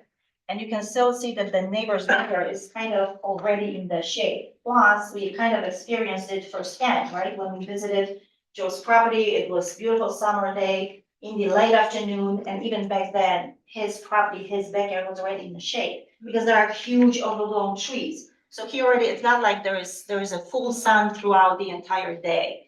We're living in the city. Most of the buildings cast some sort of shade and shadow over each other during the time of the day. So there's always a chance of that. And again, we try to rectify this by decreasing the height of the entire building, right? So at this point, we squeeze the floor area to the lowest possible and still be able to claim that we don't need another zoning change. So this is the most that they can do without going for another zoning change. These are the plans that we submitted today, revised plans. So at the end of the day, applicant is left in an impossible position. City will only issue a permit in compliance with these type of plans approved by city council. But although reduced rear setback and 6 parking spaces were implicitly approved by council, DPD did not process these variations automatically under the current zoning code. The applicant can't make substantial new additional revisions without new zoning change. Alderman will not support new zoning change. He cannot terminate the contract and cut his losses because again, no more zoning contingencies and he already made substantial investment. So at this point, the applicant believes that this proposed design with the requested variations based on those revised plans is still the best and the most efficient solution that addresses neighbors' concerns. And I want to leave you with a citation from the court in Guest v. Reynolds. A prescriptive right to prevent obstructions to windows, lights, cannot be applied to the growing cities and villages of this country without working the most mischievous consequences, and has never been deemed a part of our law. The applicant respectfully asks this board to grant these variations, since not only they fulfill the goals of the new ordinance, the type 1 plans approved, but the denial of these variations will be unduly prejudicial to the applicant and against city's procedural economy. We thank you and we ask you for your support. Thank you very much. With that, we will take this matter under advisement. I appreciate everybody coming out and expressing your views. Thank you very much. Next two cases, 326-24Z and 327-24Z, 2953 through 55 West 25th Street. I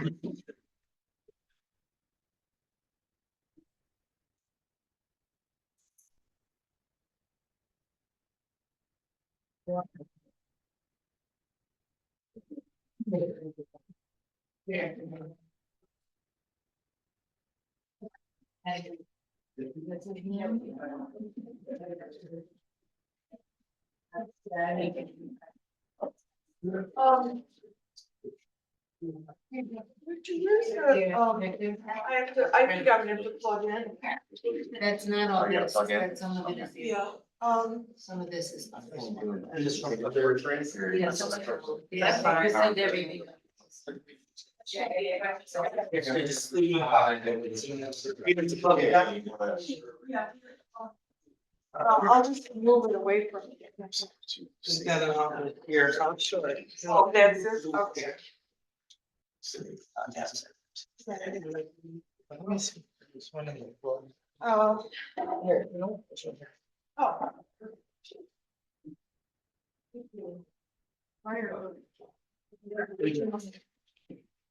Okay. Thank you. You need to escort?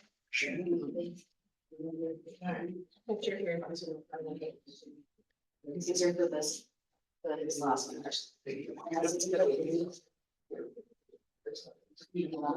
No, those are all actually.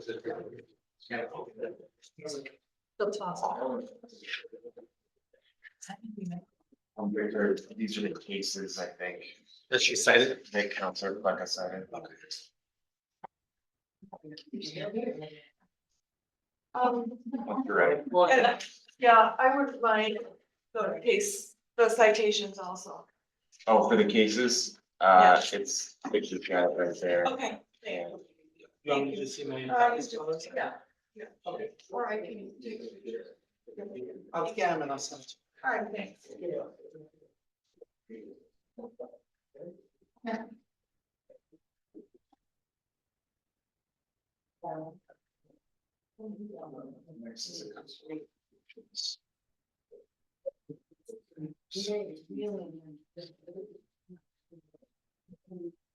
Okay, we're back. Would everyone plan to testify? Please raise your right hand.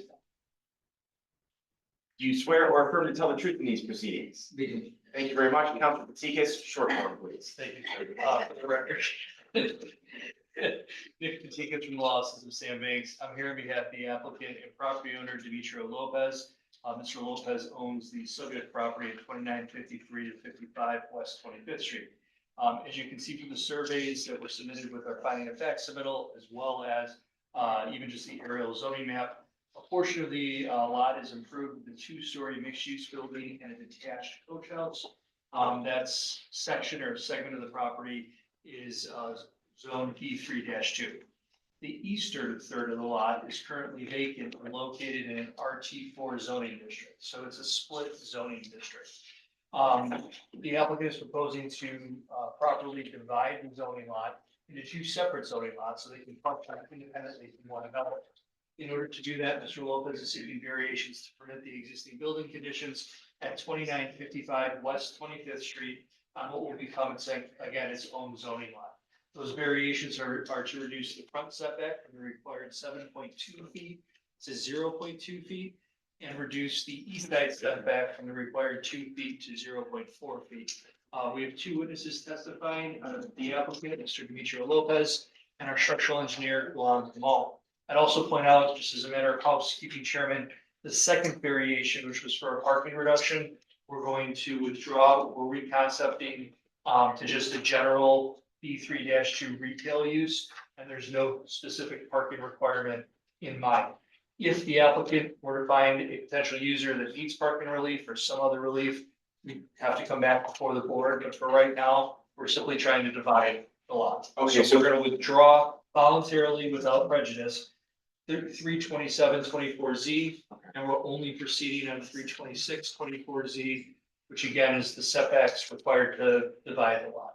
Okay, so, for the record, calendar number 327-24Z is hereby withdrawn without prejudice at the applicant's request.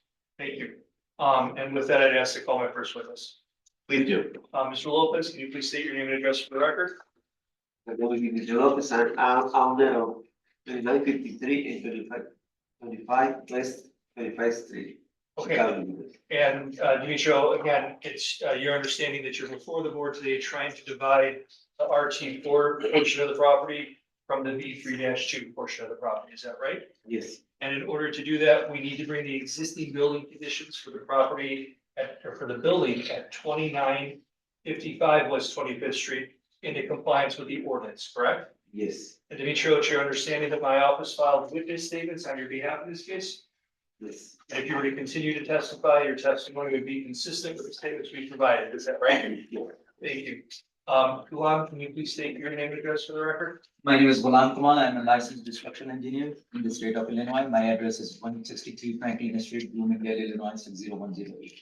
And Ghulam, you are working with the property owner to process the lot division for this applicant, for this property? Yes, we are. And it's your professional opinion that the existing non-conforming building footprint at 2955 West 25th Street, together with that split underlying zoning district, create the practical hardships the requested variations would overcome, is that right? Yes. And it's your understanding that my office filed witness statements on your behalf in this case? Yes. And if you were to continue to testify, your testimony would be consistent with the statements we provided, is that right? Yes. Great, thank you so much. Chairman, that concludes the applicant's case in chief. We'd be happy to answer any questions you or the board members have about the application. Yeah, I'm confused. So on this picture that we have. I don't know where to put that.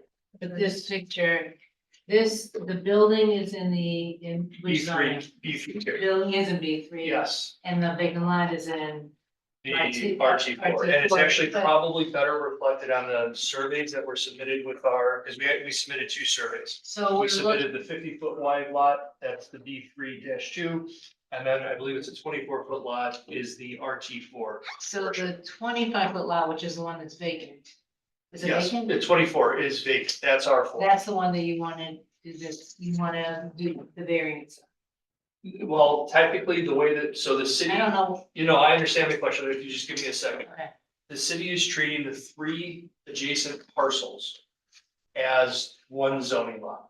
The 3 adjacent, so the one on the corner. The one on the corner, the improved lot, and then the one to what would be the right of that. There's a, wait a minute. So effectively, the vacant lot Yes. rises 2 of so this is. Oh, 2 for this. 2. So all we're trying to do is have our definition of the zoning lot match the zoning map. And it might, if there's a, Victor, do you have the aerial of the zoning map without the, just the straight zoning map? Is that, okay, so. Yeah. Okay, so the portion that's pinkish purplish is that'll be its own lot, that's where the building is, and then to the left, there's the vacant piece. That's all B32, it's gonna stay B32, but it's gonna be its own lot. The portion to the right of the black line is RT4, vacant today, but it's gonna exist independent from the corner lot. So we're just trying to match the zoning. So it's not, the building will still be in the same lot as the corner lot, and Yes. it's the lot to the east of it, which is on the other side of the line. Correct. That you're talking about, and that you want to have be treated As its own independent lot. as though it RT4. were RT4, but to allow for the front setback to be the same as if it were the business. No, No. The variation is to bring the footprint of the existing building at 2955 into compliance. Again, the way the city records read today, that lot includes all three of the parcels. Okay. So the zoning lot includes, So you and what wanted we're trying to do is 922. carve off the vacant residential lot. And that's what triggers the relief. So we're not asking, we don't even have a building program yet for the RT4 lot. Anything we build would have to comply with RT4 zoning. Okay. But right now, we're split zone. So an R4 lot would require at a minimum a special use, because in B3, you have to have ground floor residential. And our project would be limited by whatever building square footage is on the improved part of the lot. So we kind of get penalized both ways. All we're trying to do is divide it so that the R4 lot can live independent from the improved B32 lot to the corner. So why are we, I guess I'm confused by what this is saying, because but this doesn't speak to, you don't need to come before us to split the zoning, you need to. In order to get a building permit for you. So in order to, the way the process works, we determine our zoning lots when we apply for building permits, and that building permit requires a survey. So we're trying to show the city, right now, it's treated as three contiguous parcels, but it's really 2 and 1. So we're just trying to rectify it And and the make front it consistent with the map. And the front setback here, that you're asking us about, is for the entire 3 lots, No, or it's just for the- for where it's the just for building, the- just for the. It's okay. already, At an it's end. already at the front, and it's I get it. already at that. You're just east trying to side. bring it into compliance. Yes. That's, Okay. you did a much better job. Thank you. I didn't understand. Okay, any other questions from the board? We'll take this matter under advisement. Thank you. Next 4 cases, 328, 24Z, 329, 24Z, 330, 24Z, 331, 24Z, 52, 56 North Winthrop.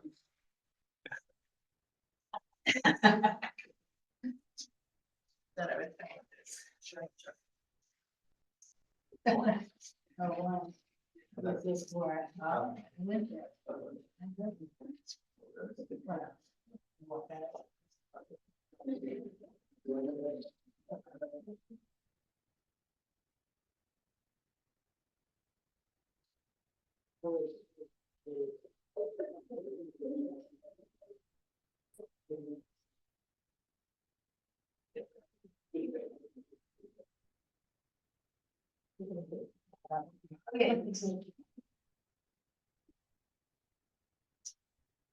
Okay, would everyone planning to testify, please raise your right hand.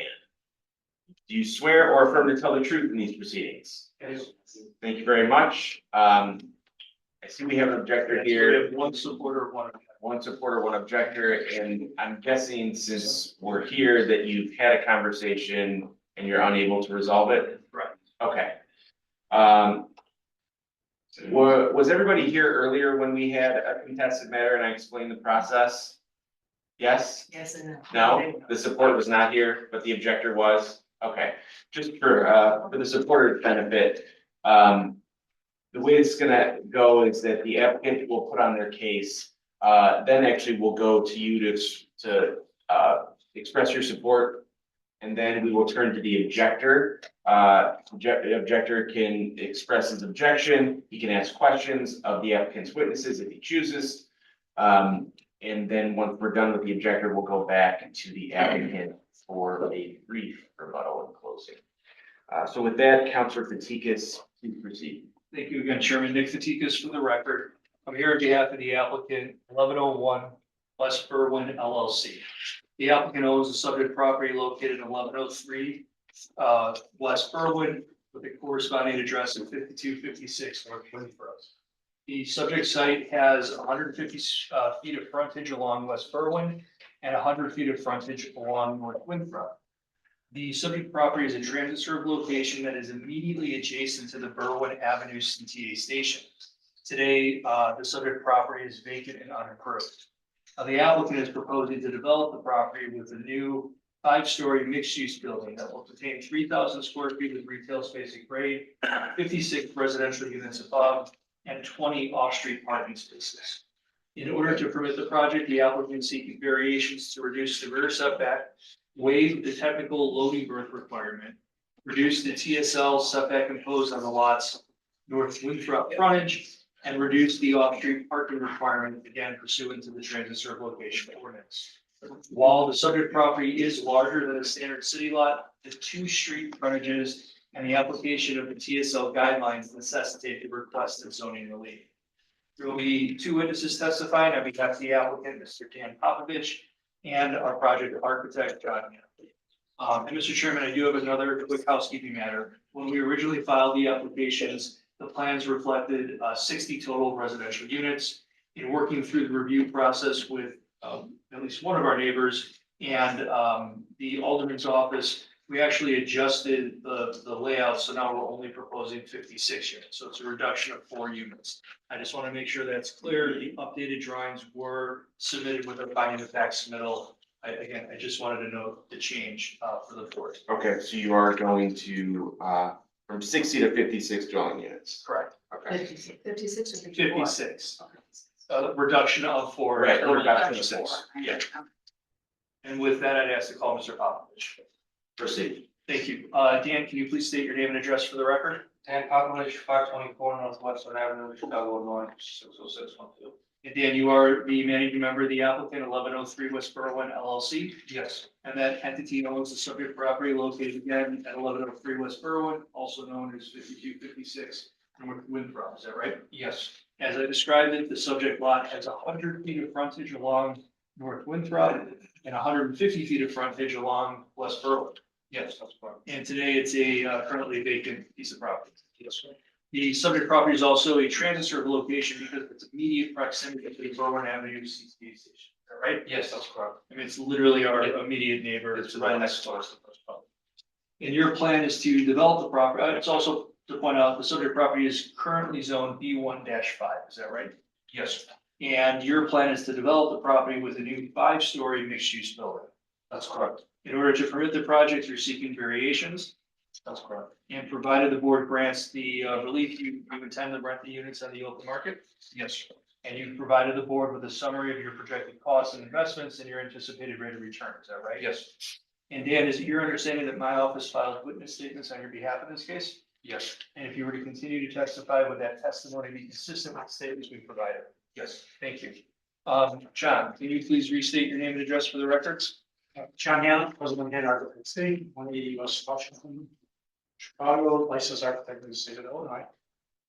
And John, you've testified in that capacity many times before this board, even today, right? I have. And you designed the proposed 5-story mixed-use building for the subject site? That's correct. And it's your professional opinion that the kind of oversized lot dimensions, but more importantly, the 2 street frontages in a TSL zone, and then the general pattern of multi-unit residential development in the immediate area, all taken together, create the practical hardships or particular difficulties necessitating variations in this case. Is that right? That's correct. And with respect to those variations, I want to be clear. The rear setback reduction allows you to maintain the proposed 5-story height, correct? Correct. It only applies to the floors above the first floor, the residential floors above the first floor. Is that right? That's correct. So on its face, a B1-5 property for a commercial floor has no rear setback requirement. That's correct. But what it allows you to do, again, in elongating the building, you're able to use the floor area that's allowed in the B1-5 zoning without having to make the building taller, right? Correct. And that was something that we talked about at length with neighbors as well as the local alderman, given the side 4- and 5-story height, maximum heights of the neighboring buildings in the surrounding area, right? True. And again, per code by right, the applicant would actually be able to build a taller building than what is being proposed today. Yes. And with respect to the TSL setback reduction from Winthrop, it actually allows us to provide an 11-foot setback on the residential side of the property, right? Correct. And that's because the proposed 11-foot setback is actually greater than the 5-foot maximum imposed by the TSL ordinance. Correct. So to be very clear, we're asking the board to grant a larger setback than what the code requires. Quite unusual, that's true. Not normally why we're here. And again, that's only an issue in this case because of the TSL sites. Yes, And also want to be clear, we're doing that purposely because the Winthrop frontage of the property is the residential block that we have on. correct. All right, with request to the waiver of the loading berth, it really is more technical in nature because your design does provide a 10-foot by 25-foot loading berth access off the alley, correct? That's correct. And the issue is, in order to maintain consistent floor to ceiling heights for the 5-story building, the maximum height for our loading berth can only be 12 feet. Correct, which is consistent with normal moving vans in this size of a building. But it's unfortunately 2 feet short of the technical Correct. loading berth height dimension. Correct. But it's, I just want to be clear, it's still being provided, and a loading berth, designated loading berth on site will be there to serve the building. Correct.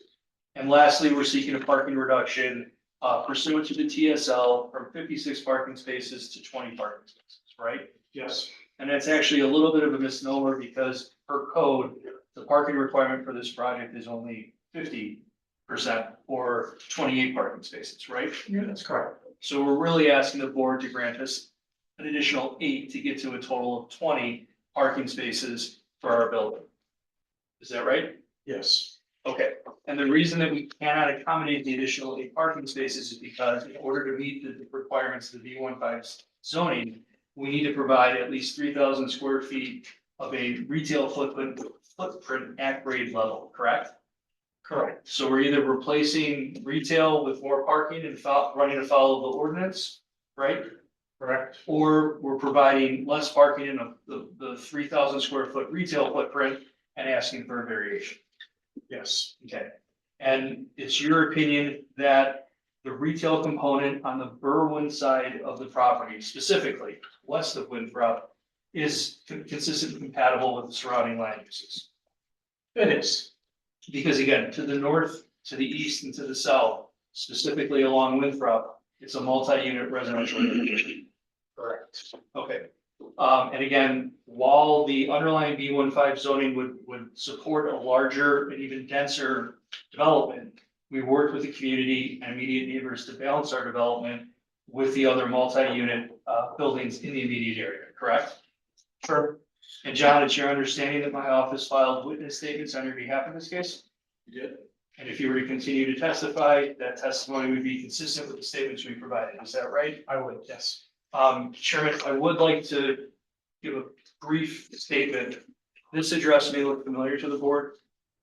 We were here, I was here with a different developer and a different architect a few years back on arguably a different project that was ultimately denied by the board.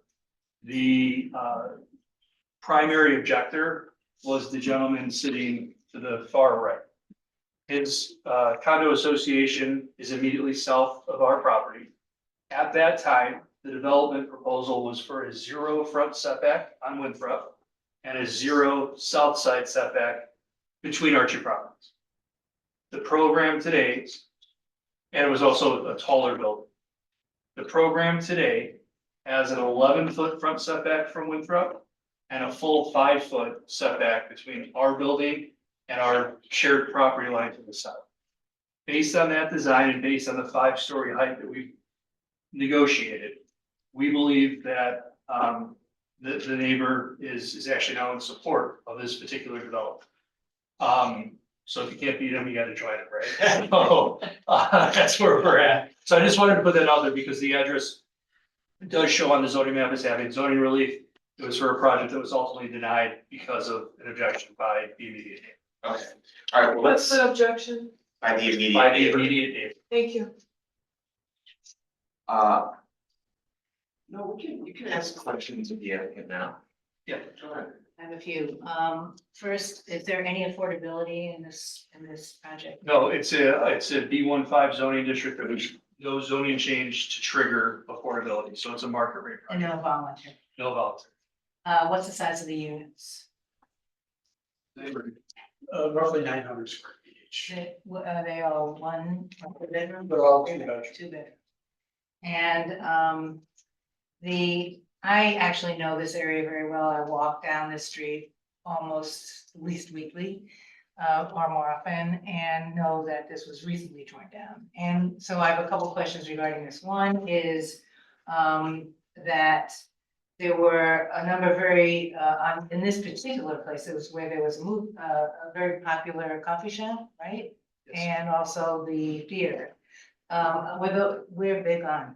I'm not sure where they've gone, but again, without speaking for the community at large, Who knows? he may know, but the idea was to maintain or kind of reestablish that retail presence west of the intersection. As you walk north and south, Winthrop is entirely Right. residential. I know. But this is that kind of weird transition property where with the L stop and that half block or the block between the alley and Winthrop, that side of Berwyn, both sides of Berwyn actually have a pretty active retail presence. So our plan was to try and reestablish that with, again, 3,000 square feet of retail space on that side of the property, but then not put any type of retail on. Yeah, of Winthrop. course. Right. But the pre-existing retail aren't returning. There will be new I retail. don't believe so. I think we're unfortunately gonna be looking for new potential tenants. My other question is, I am intimately aware of the difficulty of parking there anywhere in that area. I have often driven around the block just to park a few blocks from there. And so I'm a little concerned about the going to be below the actual requirement, 50%. And I'm wondering if there were any studies and evaluations or any conversations with the neighbors with The general conversation is that we have a program, the transit-oriented development program, that's city initiative to reduce the amount of cars that are gonna be on the street. What may distinguish this property from other properties that are in front of the board today or recently is this is one of the few opportunities where the CTA station is our immediate neighbor. Right. So we think that one of the draws, and the reason it's a -5 zoning, it's the densest zone outside of the downtown commercial district. We think one of the draws is to add density literally at the entrance to CTA station. And we hope that that's gonna offset any type of need for parking. At the same time, we still have 20 parking spaces on site, but I go back to if we were to provide 8 more parking spaces, we then lose the retail that we want to reestablish on Berwyn. So it really is a bit of a give and take in either scenario. We're in front of the zoning board asking for relief in one way or another. And the 20 spaces you're gonna be providing, are they gonna be sold separately from the units or? is there It's be- rental, so it'll be, right, so it'll be kind of first come, first serve. So will it be exclusively for the people in the building or will it be Yes. rented outside? No, just for So the, you won't be paying the extra tax? correct. And I just would want to point out one thing to whoever is gonna be managing this, that it used to be before all the construction on the CTA, and maybe still, but it used to be that they had those car rental places. I mean, not a rental place, but the zip cars Zippers. at the Jewel, which is right down the street. And I just would recommend if this does get passed or when and if you build this, that be something that you really market to your tenants because people can have cars. And this is really right there. Okay, any other questions for the applicants at this time? Seeing none, let's go to the supporters. Sir, could you state your name and address for the record? Sure, yeah, my name is Daniel Rumpert, and I live at 5248 North Berwyn, which Okay. is the immediate and only like next door neighbor to this property. Okay, and from Counselor Fatikas's description, it sounds like this man, I don't have a recollection of it, but it sounds like this matter was up before us a few years ago and you were actually hearing objections. Yes, I was on the other side objecting when it was we were doing it on Zoom. Okay, so tell us why you're here in support today. Yeah, so just a little historical context that back when the old development was being proposed, that was under Alderman Osterman.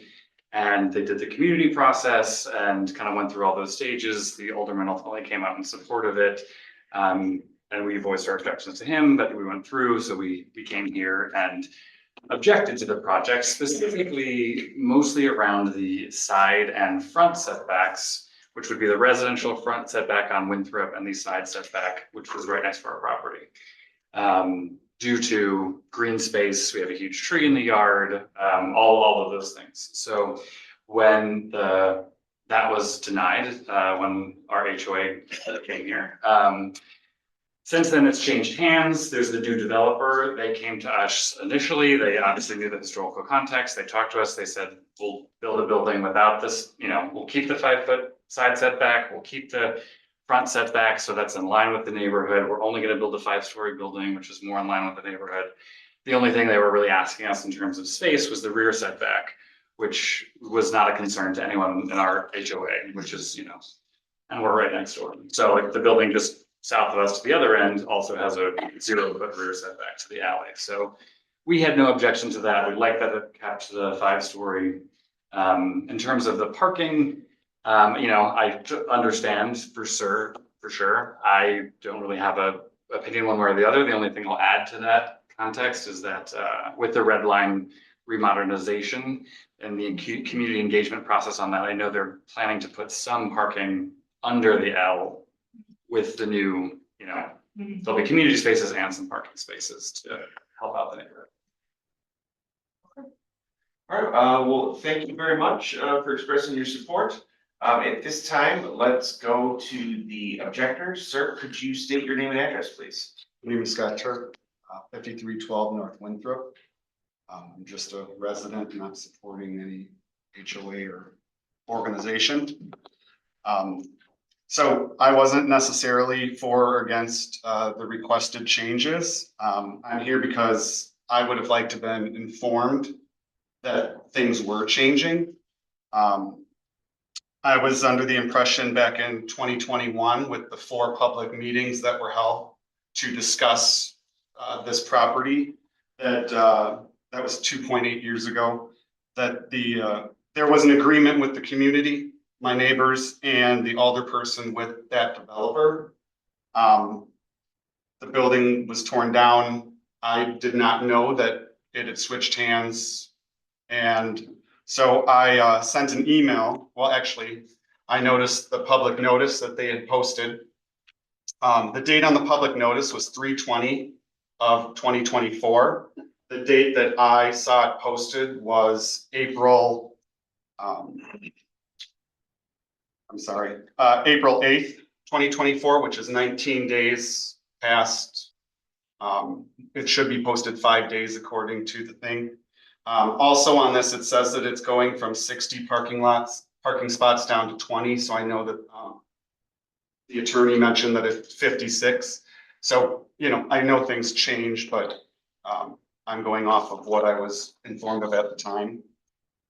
When I noticed that, I sent an email to my new alderperson. Harry Osterman resigned, and then Lenny came in, asking her if she knew any information about what was going on. And her team's response on April 29th was that I'm trying to reach out to the city departments to learn more about this project. We were not notified, and our public portal does not give us any information to be able to relay to our constituents. As soon as I get this information, I'll relay it to the alderwoman and update you accordingly. I never received an update. If you want, you can, look at my emails to her team. So my concerns are, I'm also going to send over right away the CTA plan that they presented at the May 20th meeting for under the track things. I'd also like to submit the emails that Harry Osterman's office sent out back in 2021 explaining what the developers wanted to do at that time. It was very upfront. I was well aware and, assumed that his office and the people involved were all happy. So my concerns today are 60, or now it's updated to 56 down to 20 parking spots. That seems very drastic to me. I do know that there's major neighborhood development, at least from what I could count, 22 properties in the surrounding area. which is outlined in the email that I sent to my current alder person. So there's a lot of buildings going up. There's a lot more people that are going to be coming to the neighborhood, which is great. There's a lot of new businesses. My friend goes to the dentist on Sheridan. I believe it's in an elderly facility. He drove, parked in my neighborhood, went to go visit the business. The Steep Theater you asked about moved down the street. It went into an old church. They're going to be expanding that kind of into their parking lot, which then will reduce the amount of parking for people to come to the Steep. I really hope that everybody takes the CTA to get everywhere, but realistically, that's not how it works. People do need vehicles for their jobs. I'm going to Wisconsin tonight. I can't get there from the CTA. So vehicles are still needed, even if they're parked on the street for 24, 48 hours a week. We also have amazing beaches very close to, we have the Hollywood Beach, the Foster Beach, very close to where we live. And I do know that there are people who drive from areas that are maybe not supported by the CTA to come to the beach. There is parking restrictions. There's a lot of restraint in parking at the lakefront from what I've observed. It's a huge attraction to people. And I imagine that once the station is open, the 4 new stations, people might be driving into the neighborhood, parking their car, jumping on the train to come downtown because they don't want to deal with the highways or the traffic to get downtown. So it's an amazing neighborhood. There's so much opportunity. There's so many wonderful business. They're going to bring in some more businesses. I just don't want it to be, there's no place for people to come when they come to the neighborhood and park. I do know that at 5427 North Broadway, they're charging $150 for outside parking and $250 for inside, but there's 0 availability. So when they just re-signed their lease a month ago, you know, they can't find, like, parking is a restraint. So I know that people should be taking the CTA, but like you said, it's challenging. I don't know much about rear setbacks. All I do know is that the plan that the CTA proposed on May 22nd for under the track has a walking path that goes out, protrudes into the alleyway along the Bryn Mawr station. And so I mentioned that to the CTA people that were there, and they were not aware of the setback request, according to what they said. And so my concern is with that being a major station, people coming and going constantly, walking past that alley to get to our homes. And then people who are utilizing the walking path underneath the CTA, there's most likely going to be a lot of foot traffic. And I'm afraid that, I don't know how setbacks work. The attorney briefly explained it to me, but I just don't want people to be hit by cars because there's not enough space in the alley at the entrance, right at the station. So, you know, as far as the previous building, there were 6, you know, commercial spots and a few up top. So now I think we're down to 2 commercial spots, which is fine because Ollie's, the bar across the street, is just, I think, get approved, or maybe is going to your board or something for approval to have a convenience store, a bodega, I think they called it. So, you know, things are coming back to the neighborhood, which is great. One of my other concerns, and the reason why I decided to take time off of work to come here today, was because the Epworth Church, which is also down the street, we had a community meeting to discuss this beautiful church, and it's selling to a developer. And I was under the impression there was an agreement that they were not going to tear it down. And then all of a sudden, from what I heard from news articles, Block Hub Chicago, the developer put in a request to have it demolished. And then Harry Osterman jumped into action. That's not our project. We're not I just want to make sure the board's clear. This developer is not tearing down that church. Right. The reason why I'm here today is because things change and I was involved in a community process and this time I'm not. And I don't know what the new developers, the only time I heard of the plan is today. Okay, thank you, for stating your objection. Does, do any of the commissioners have any questions for the objector before we go back to the applicant for rebuttal and closing? Okay, Counselor Fatigas. Let me keep it quick. Two big points that I heard from the statements made by the objector. The first is the parking reduction. Again, it's a balancing act. The technical requirement is 50%, which is 28 spaces for 56 units. We're asking for an additional 8 spaces of reduction so that we can provide the 3,000 square foot retail on Berlin. The other side of that is if we provided 60 cars, there's 60 more, that's that much more traffic traversing the alley. That's a potential harm to the pedestrians using the alley. We think we're doing the good thing by reducing the number of cars that are gonna be forced to go in and out of the property. While maintaining the commercial space. While maintaining the commercial space. The second part of that, with respect to the rear setback, it's literally, I tried to explain it to my 8-year-old, or my 10-year-old, Barry could kill me for that. If you have like, if you have silly pipe and you squish it together, it gets taller. If you stretch it out, it stays shorter. What we're trying to do with the rear setback is simply use the same amount of square footage, but stretch it out over the lot instead of forcing it to go higher. That's it.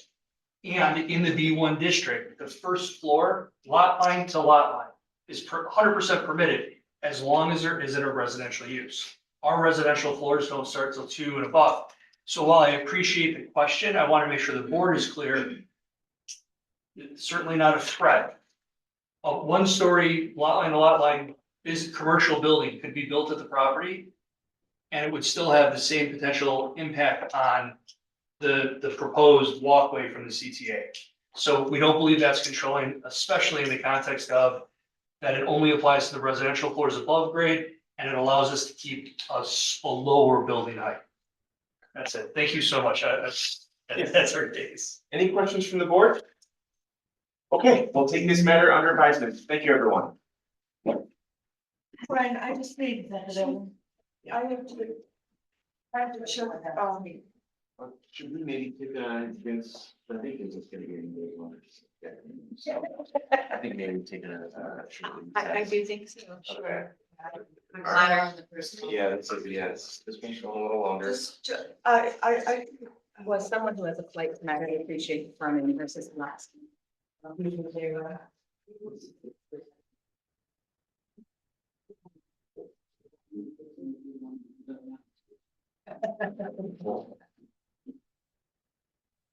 Also, you want to talk. As long as we get to the two. Okay. Done, thank you. Okay, I move that we recess until, take a short one until 1 o'clock. 7 minutes. Commissioner Brooks seconds, Commissioner Soto? Yes. Commissioner Schiller? Sure. Commissioner Staley? Yes. Commissioner Brooks? Yes. I vote yes, we're in recess until 1 o'clock. I need somebody to start. You need. Victor, time or your. Yeah, I'm following you. Yeah, it's locked. So I'm happy to do like that astronaut and wear one of those pins. Every time I see you. About the objective.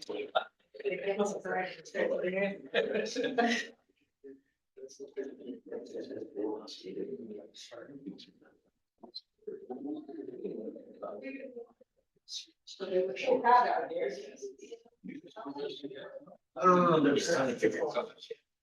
I'm pretty hard to consider last time. Congratulations.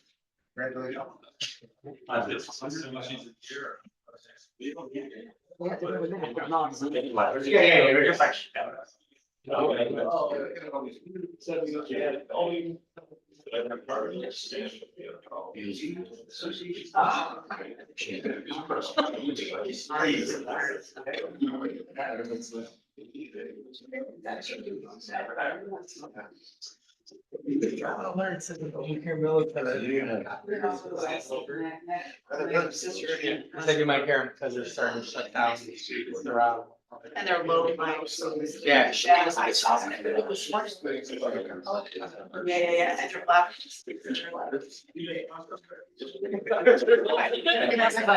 I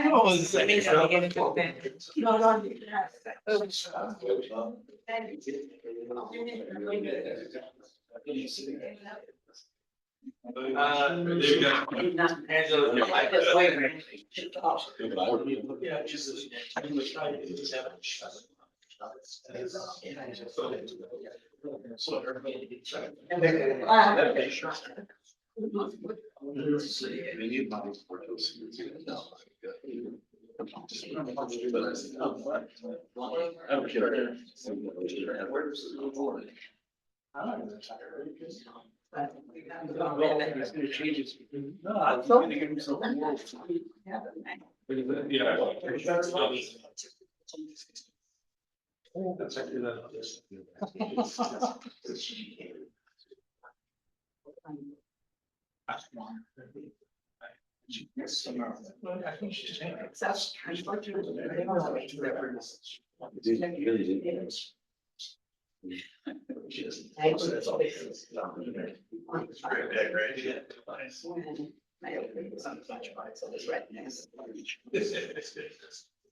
Actually have my lunch with me. You're gonna make me eat my lunch cold. Question. I think the hard test too.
What that means, none of them. Oh. Yeah,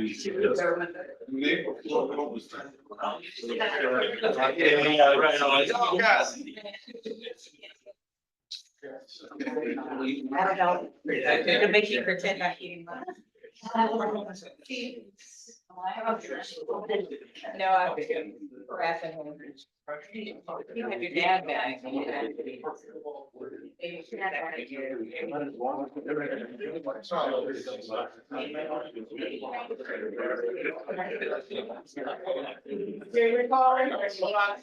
you gotta come back. Everybody quiet down. Quiet down, we're gonna get back. I move that we reconvene this meeting of the zoning board of appeals, please. Commissioner Brooks seconds, Commissioner Soto, Yes. Commissioner Schiller, Yes. Commissioner Staley, Commissioner Brooks. Yes. I vote yes, we're back. Victor, call the next case. Case is 332-24Z, 333-24Z, 1937 West Fulton Street. All right, whatever we plan to testify, please raise your right hand. You swear or affirm to tell the truth in these proceedings. Thank you very much, Fatikas, Counselor Fatikas. Sure. We're good, thank you. For the record, Nick Katikas from the law offices of Sam Banks, here on behalf of the applicant, EZM 27 LLC. The applicant owns the subject property at 1937 West Fulton Street. The subject lot is irregularly shaped, measuring 38.87 feet wide by 123.83 feet deep, and it's located in Planned Manufacturing District number 4A. The subject property is improved with a 3-story office and contractor storage building, which the applicant occupies with its telecom, electrical, mechanical, and utility contracting and design company. The existing offices and contractor-related uses are all permitted in the underlying PMD. The applicant's business is continuing to grow, and in order to accommodate that growth, we're proposing to construct a rear 3-story addition to the existing building. In order to fully utilize the lot and integrate the addition into the existing building's floor plates, the applicant is seeking variations to increase the allowable FAR and reduce the number of off-street parking spaces from 4 to 3.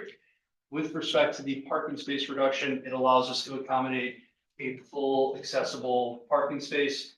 We should have been able or would have been able to provide 4 parking spaces, but again, we have an atypical 38-foot lot width dimension. I have 2 witnesses on behalf of the applicant, Mr. Arthur Miller, and our project architect, Mr. Thomas Buzzing. With that, Mr. Miller, please state your name and address for the record. Arthur Zayas Miller, 1414 North Mohawk, Chicago, Illinois, 60612. You are the managing member of the applicant, EZM 27 LLC. Yes, That entity owns the subject property. yes, Again, in a regularly shaped lot in PND number 4A. yes, And you are proposing to construct a 3-story addition to the building. yes, It'll give you additional office and storage space as well as sales and service areas on site. Is that right? yes, And you're seeking variations to permit the project? yes, And it's your understanding that my office filed witness statements on your behalf in this case? yes, And if you were to continue to testify, would that testimony be consistent with the statements we provided? yes. Thank you. Thomas, can you please state your name and address for the record? Thomas Buzzard, principal of Thomas Architects, 2800 South River Road, Suite 305, Des Plaines, Illinois, 60006. Again, you're a licensed architect in the Yes. state of Illinois, Yes. and you've testified in that capacity before this board, correct? Yes. And you designed a proposed 3-story addition to the existing building? Yes. Again, we're seeking to increase the floor area total by approximately 623.9 square feet, or at least above the current limit. Yes. And then we are seeking to reduce the parking, on-site parking from 4 spaces to 3, is that right? Yes. And again, as I explained to the board, that 3rd parking space is actually an fully accessible space that you'll be able to maintain with your design. Yes. And again, had we had a typical width lot, we would have presumably been able to fit additional parking outside. Correct. Is it your understanding, Thomas, that my office filed witness statements on your behalf in this case? Yes. And if you were to continue to testify, would that testimony be consistent with the statements we provided? Thank you very much. Chairman, that concludes the applicant's case in chief. We'd be happy to answer any questions you or the board members have. Any questions from the board? Is this entirely a commercial building? Yes. And, is it in the historic district? No, it's outside the Fulton, that's further east. It's further east. This is Yeah, part of the you're not way up. industrial component. Okay. Any other questions? We'll take this matter under advisement. Thank you. Thank you. And 2 cases, 332 334-24S and 335-24Z, 2354 West Polk Street.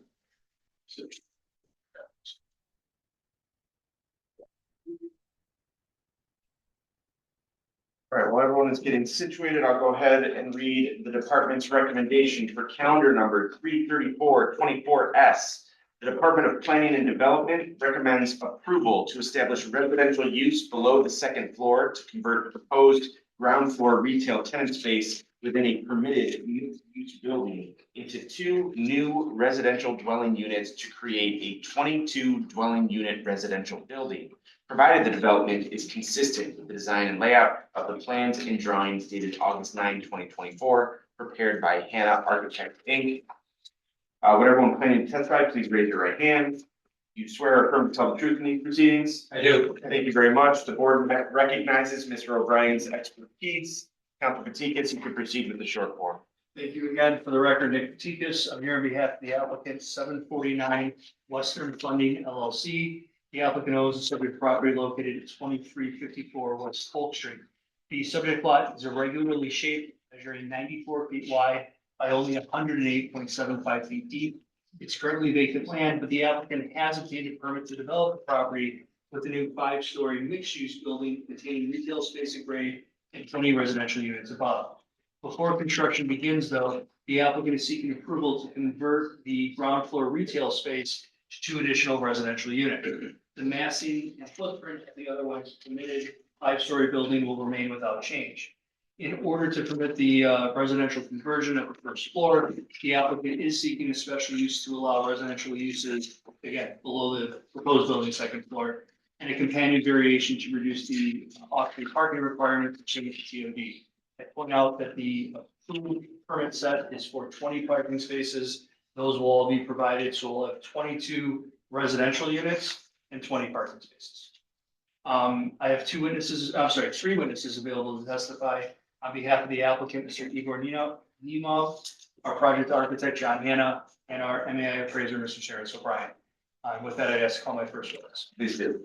Igor, can you state your name and address for the record? Yeah, Igor Nemov, 4341 Exeter Lane, Northbrook, Illinois, 60062. And you are the managing member of the applicant, 749 Western Funding LLC. Yeah. That entity owns the subject property at 2354 West Polk. Yes. And again, it's a the subject lot measures 94 feet wide by really 108.7 feet deep. Okay, yes. And you have a permit to develop the property with the new 5-story building, is that right? Yes. And you're seeking to amend that permit in order to allow 2 additional residential units to replace ground floor retail space, is that right? Yes, correct. And again, just to do that, you're seeking a special use to permit residential uses below the building's second floor. Correct. And you're seeking a variation to reduce the parking for those 2 units. Yes, sir. And Igor, this is I'm sorry, you did provide the board with a summary of your projected costs and anticipated return for the project. Yes, sir. And it's your understanding that my office filed witness statements on your behalf in this case? Yes, sir. And if you were to continue to testify, that testimony would be consistent with the statements we provided, is that right? Yes, sir. Thank you. John, can you restate your name and address for the record? John Hanna, President Hanna Architects Inc., 180 West Washington, Chicago, Illinois. Licensed architect, state of Illinois. And John, you you designed the proposed 5-story mixed-use building at the subject property?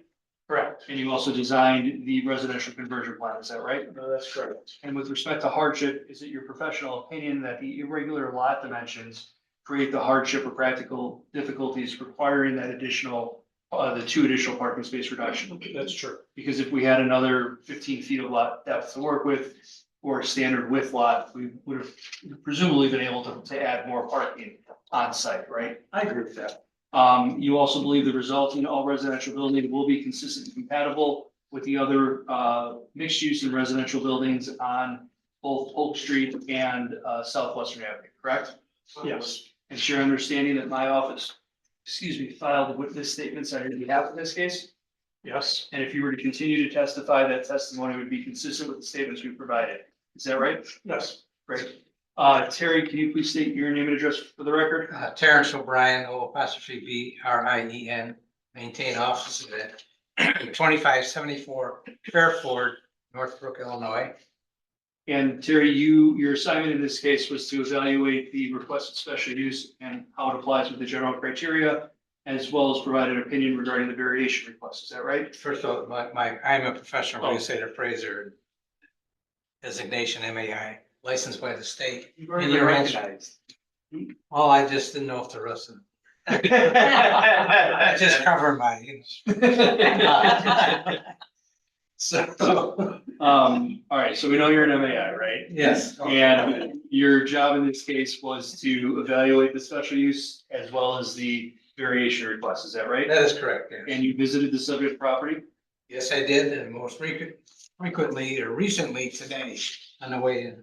And you said your inspection of the surrounding area, you did determine that the residential uses would be a compatible use with the neighboring land uses, is that right? Most definitely, and I'm also aware of numerous cases along Westwood Avenue, close proximity to the subject where similar special uses have been granted. And Terry, it's your understanding with respect to the variation, the irregular lot dimensions serve as a hardship, right? That is correct. And you prepared a written report summarizing your findings and conclusions in this case? Yes, sir. And if you were to continue to testify, it's your understanding that a copy of the report was submitted to the board? That's correct. And if you were to continue to testify, that testimony would be consistent with the statements and conclusions contained in the written report? That is also correct. Great. Chairman, that concludes the applicant's case in chief. We'd be happy to answer any questions you or the board members have. Any questions from the board? Is this rental or condo? So, condo. Is it rental or condo? Condo. And so will the parking be sold with the units or? With the units? And is there any affordability? No, it's not required. Right, there's no, again, this is a project that you just did, so I know. There's no legal. Someone's gonna requirement. tell me eventually that there's a voluntary. Thank you. Any other questions from the board? We will take this matter under advisement. Thank you. Thank you. Going slightly out of order. Case number 341-24Z, 342-24Z, 19 South Oakley.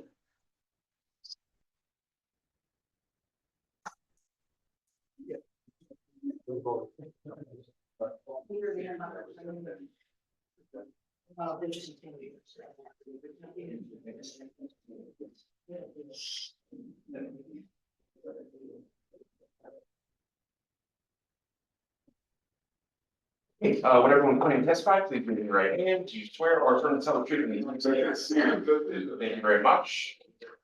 Councilor Guston, you can proceed with the short form. Okay, just real quick, Mr. Chairman, before we proceed, David, his husband, and Sarah were here. He co-owned the house. David had to leave for an emergency for work. So Sarah's still here. She co-owns the property. If it's all right, if we proceed with Sarah on this. Okay. Just make sure you establish through the testimony that she is a co-owner. Yeah. So, again, for the record, Fred Augustin, Law Office St. Banks. I'm here on behalf of the applicant, Sarah Kim. Sarah and her husband, David, co-own the property at 19 South Oakley Boulevard. Currently improved with an old row house with a porch at the rear as well as an older garage. The applicant plans to demolish the existing garage and construct a new two-car garage with a rooftop deck. In order to do this garage, we are seeking variations to reduce the 2-foot setback between the proposed garage and rear property lines, as well as relocate the rear open space to the garage. Here with me this afternoon is Sarah Kim. Just real quick, again, Chairman, our architect unfortunately cannot be here. He's out of the country, but he did sign an affidavit. We submitted on his behalf. You have it on the record. If he were here today, he would testify in consistence with that. You have his affidavit in the Yeah. And just real quick, hardship, substandard lot, only 100 feet deep. Old row house, keeping the old row house is around 143 feet deep. Had it been a standard for the lot, the garage we probably wouldn't need the variation to reduce setback. With that, I call my witness, Mrs. Kim, please state your name and address for the record. Sarah Kim's, 19 South Oakley Boulevard, Chicago, Illinois, 60612. And you co-own the property at 19 South Oakley Boulevard. Is that correct? Yes. Just real quick, it's currently improved with an existing row house porch, as well as an existing garage. Yes. And the plan is to keep the existing home and porch, but build a new two-car garage. Correct. And the garage will have a rooftop deck, is that correct? And so in order to construct this garage, you are seeking variations to the garage setback as well as relocating the rear yard open space on the proposed rooftop deck, is that correct? Yes. Mr. Augustus, the end of that, as well as, As well as relocating the rear yard open space above the garage. With that, I have no further questions for this, for Sarah. We're here to answer your questions. Any questions from the board? We'll take this matter under advisement. Thank you. Thank you. Staying out of order, next case, 34324Z, 1805 through 11 South Alport.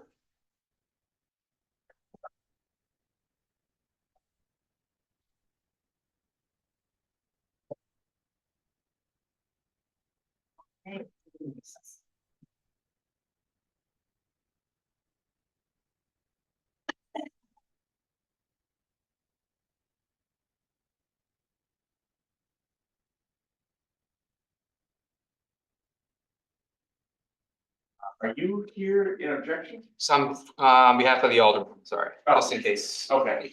Okay. Support or objection on behalf of the Alderman? We're in full support. Yes, full support. Okay, great. Would everyone planning to testify, please raise your right hand. Do you swear or affirm to tell the truth in these proceedings? I do. Thank you very much. Councilman, you can proceed with the short form. Great, thank you, Mr. Chairman. Good afternoon, or still morning, no, good afternoon. Members of the board and Mr. Chairman. Janet Dangle of Daffy and Almond LLP with legal offices at 300 South Wacker, Suite 2200 in Chicago. I'm here today representing the applicant 1215 through 25 West 18th Chicago LLC. This applicant owns the property located at 1805 through 1811 South Alport, which is commonly known as the historic Thalia Hall building. Thalia Hall is a mixed-use building with residential, retail, and theater uses. Thalia Hall seeks approval of a variation to reduce the minimum required rear setback for floors containing dwelling units from 30 feet to 4.46 feet. This variation will be needed to allow a proposed two-story addition in the rear of the property. Thalia Hall purchased a vacant lot in the rear of the property to develop this two-story addition. The Thalia Hall property and this vacant lot were both approved for rezoning to a C13 neighborhood commercial district in December 2023.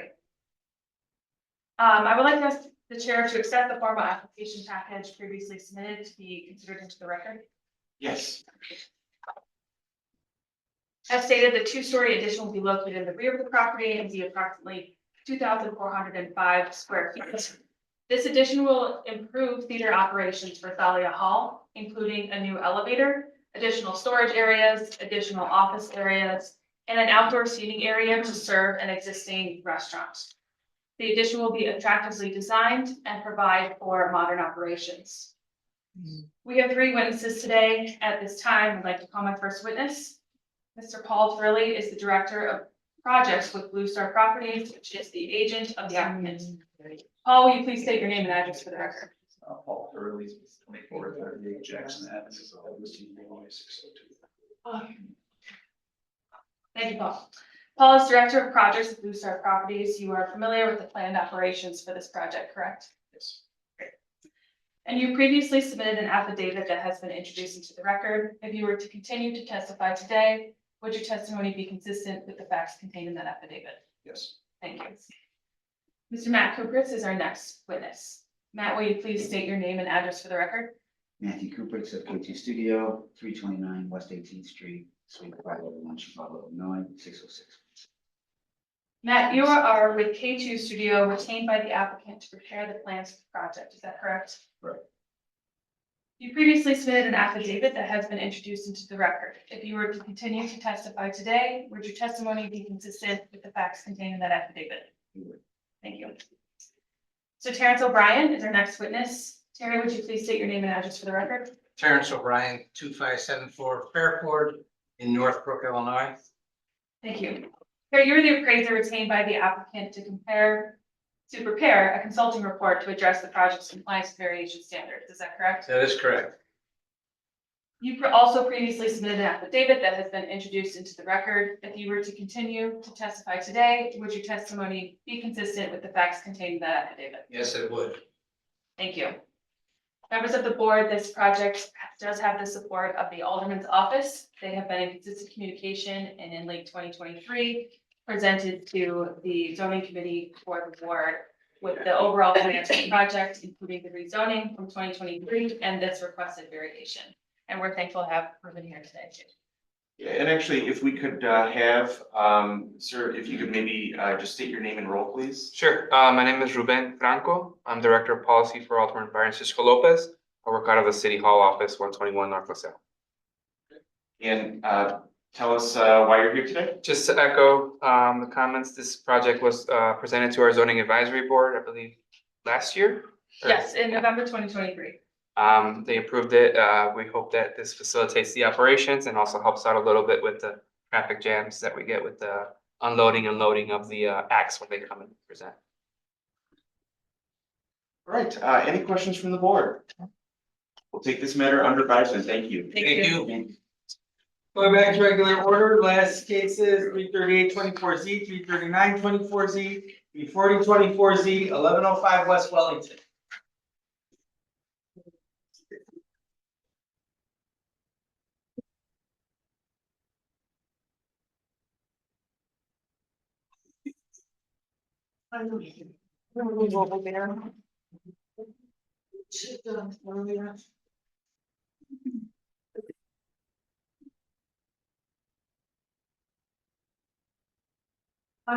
I'll just move forward a little bit.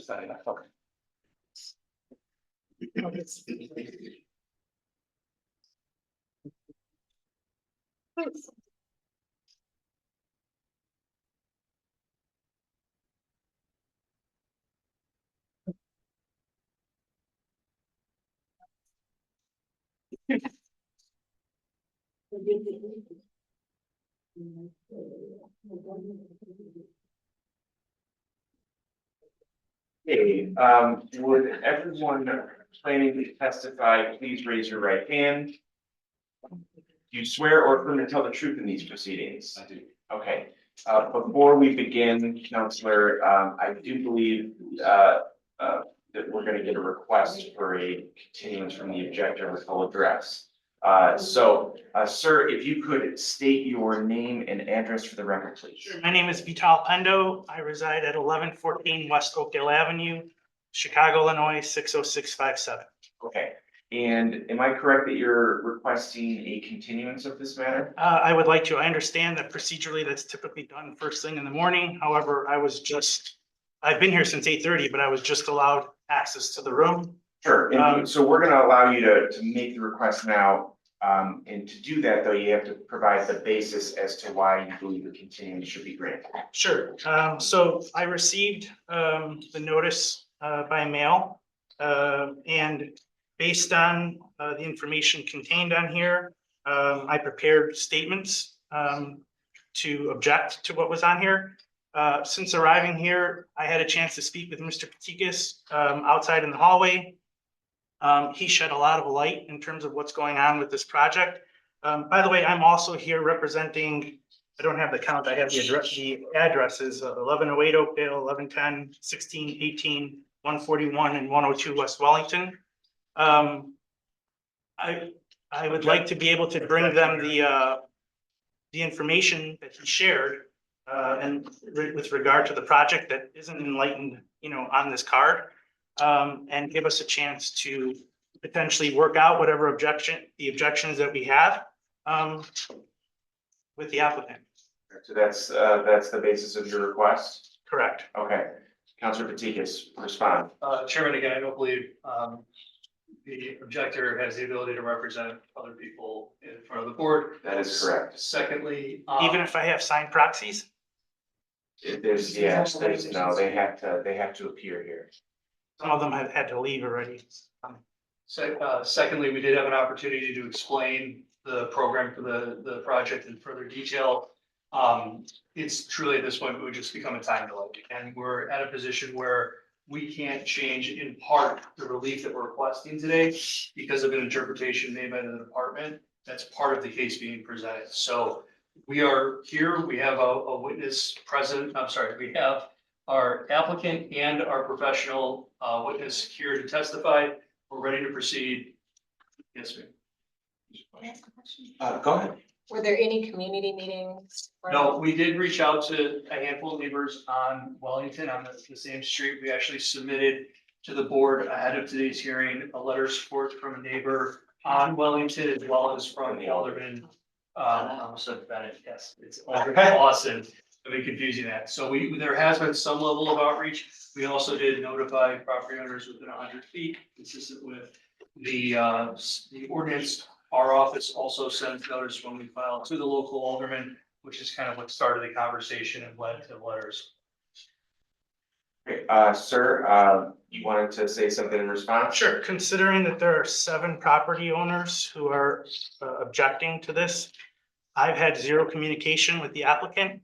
So I would say any effort, whatever effort they made to reach out to the surrounding community and neighborhood. I mean, the alderman's great, but the alderman doesn't live on the block. It's not within the 150 feet.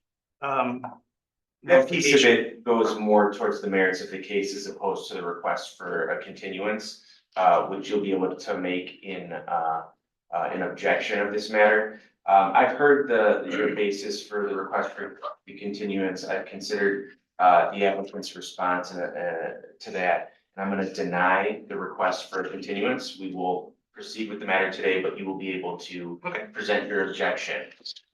So the way that this will work is we're going to start with the applicant. He'll put on his case in chief. His witnesses will testify, and then we will turn to you. You'll be able to state your objection. You'll be able to ask questions of the witnesses if you choose. And then once you finish with your objection, we will go back to the applicant for a brief rebuttal and closing. And throughout all this, the commissioners may be asking questions of everybody. I understand. Okay, so with that, Councilor Fatigas, please proceed. Thank you, Chair. And for the record, again, Nick Fatigas from the law office of Sam Banks. I'm here on behalf of the applicants, co-applicants, Gary and McCoy. I'm sorry. The applicants own the subject property at 1105 West Wellington. The subject lot measures 24 feet wide by 122.75 feet deep, and it's improved with a 3-story principal building that contains 3 residential units. The applicants purchased the property back in 2017 and received an official zoning certificate recognizing 3 units at the property. And a copy of that zoning certificate was included with our findings of fact submittal. Now, since the time of purchase, they've rented the units on the open market. Fast forward to 2023, the applicants applied for an EDU permit to construct a new coach house at the rear of the lot. The subject property is in one of the city's 5 ADU pilot areas, so they are eligible for this type of proposed expansion. During permit review, though, the department took the position that only 2 of the existing residential units in the principal building were legally established. So in order to bring the existing 3-unit total into compliance and then permit the proposed ADU coach house, the applicants are seeking variations to increase the number of units located within the principal building from 2 to 3, reduce the rear open space total, and reduce the off-street parking requirement for the property. I would like to point out that had the city recognized or acknowledged its own 2017 zoning certificate, the first form of relief, having to increase the unit count and the parking reduction, would have been rendered moot. So we're here bringing the existing conditions into full compliance with the new permit. And assuming we're able to do that, we're then seeking the ADU program, ADU coach house, which again complies with the R3 zone. I have 2 witnesses available to testify on behalf of the applicant. Again, Mr. Gary McCoy and our architect, Anna Wolf. And with that, I'd ask to call Gary. Proceed. Gary, can you please state your name and address for the record? I'm Gary McCoy, my wife and I own 1105 West Wellington. And you again purchased the property back in 2017? Yes. And you obtained a zoning certificate recognizing 3 legal units in the building at the time of your purchase? Yes. And ever since then, you've maintained those 3 units as rental units, is that right? Absolutely.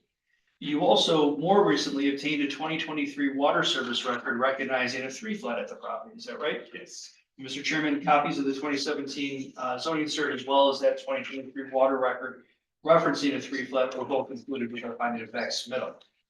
So again, Gary, you never questioned the legality of the 3 unit total in the principal building. Not at all. And it wasn't until you applied for an ADU coach house permit that the city reconsidered its position regarding units, number of units in the principal building. That is correct. So in order to bring the 3 unit total essentially back into compliance and ultimately obtain a permit for the ADU coach house, you're here seeking 3 variations, right? Yes. And provided the board approves the relief, you intend to continue to rent the units on the open market? And that would also include the proposed coach house unit at the rear, is that right? Yes. And again, you've provided the board with your anticipated costs and estimated returns from the project. And we've noted that losing one of the units would obviously have a significant negative impact, separate and apart from the proposed income from the ADU program. Yes, absolutely. And Gary, is it your understanding that my office filed witness statements on your behalf in this case? Yes. And if you were to continue to testify, would that testimony be consistent with the statements we provided? That's correct. Thank you. Anna, can you please state your name and address for the record? Yes, Anna is Wolf, architect, 3730 North Kennett Avenue, Chicago, Illinois, 60649. And again, as you are a licensed architect in the state of Illinois? Yes, And you've testified in that capacity before this board, is that right? correct. And you reviewed the permit history as well as the plans for the subject property? And it's your professional opinion that the substandard zoning law dimensions, the existing non-conforming building conditions, and the inconsistent position taken by the department regarding the legal, existing legal unit count, again, all taken together, create the practical hardships the variation can overcome. Yes. And even so, you believe that the resulting multi-unit building and the new coach house would be consistent and compatible with the neighboring residential buildings in the subject area. Okay. And a little bit more detail, I wanted to be clear with respect to, again, the unit increase. That unit increase only applies to the 3 unit principal building, correct? Correct. So we thought we bought 3. City said 2, now we're just trying to get back to 3. Correct. With respect to the parking component, because we're trying to now add back 1 unit in the principal and add an ADU unit, because we're adding 2 units, the city said we have to provide 2 additional parking spaces. Correct. And again, based on the existing conditions of the lot, we're not able to put 4 parking spaces. And again, had the city not challenged the number of units in the principal building, there would be no new parking requirement for the ADU. Correct. Got it. And then with respect to the open space, I want to be clear, there will still be approximately 680 square feet of open space between the rear of the principal building and the inside wall of the new coach house, right? So it's not truly lot line to lot line. We're not replacing that open space. We're simply putting in a 2-story coach house at the rear of the property. Correct. Maintaining the actual open yard, even though there's a technical reduction. Thank you. And you did, you did review the sworn statement and findings of fact that were submitted in this case? Yes, sir. And you would adopt those as your own during today's hearing, is that right? Thank you. Chairman, that concludes the applicant's case in chief. We'd be happy to answer any questions you or your board members have. Any questions from the board before we go to the objector?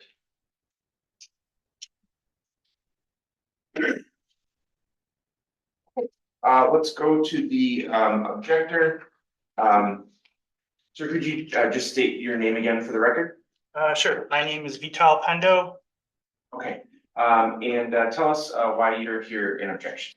Sure. So as I've come to understand just today, the city has had on file that this is a 2-dwelling property. However, there has been, we don't know for how long or when it was established, 3 dwellings actually there.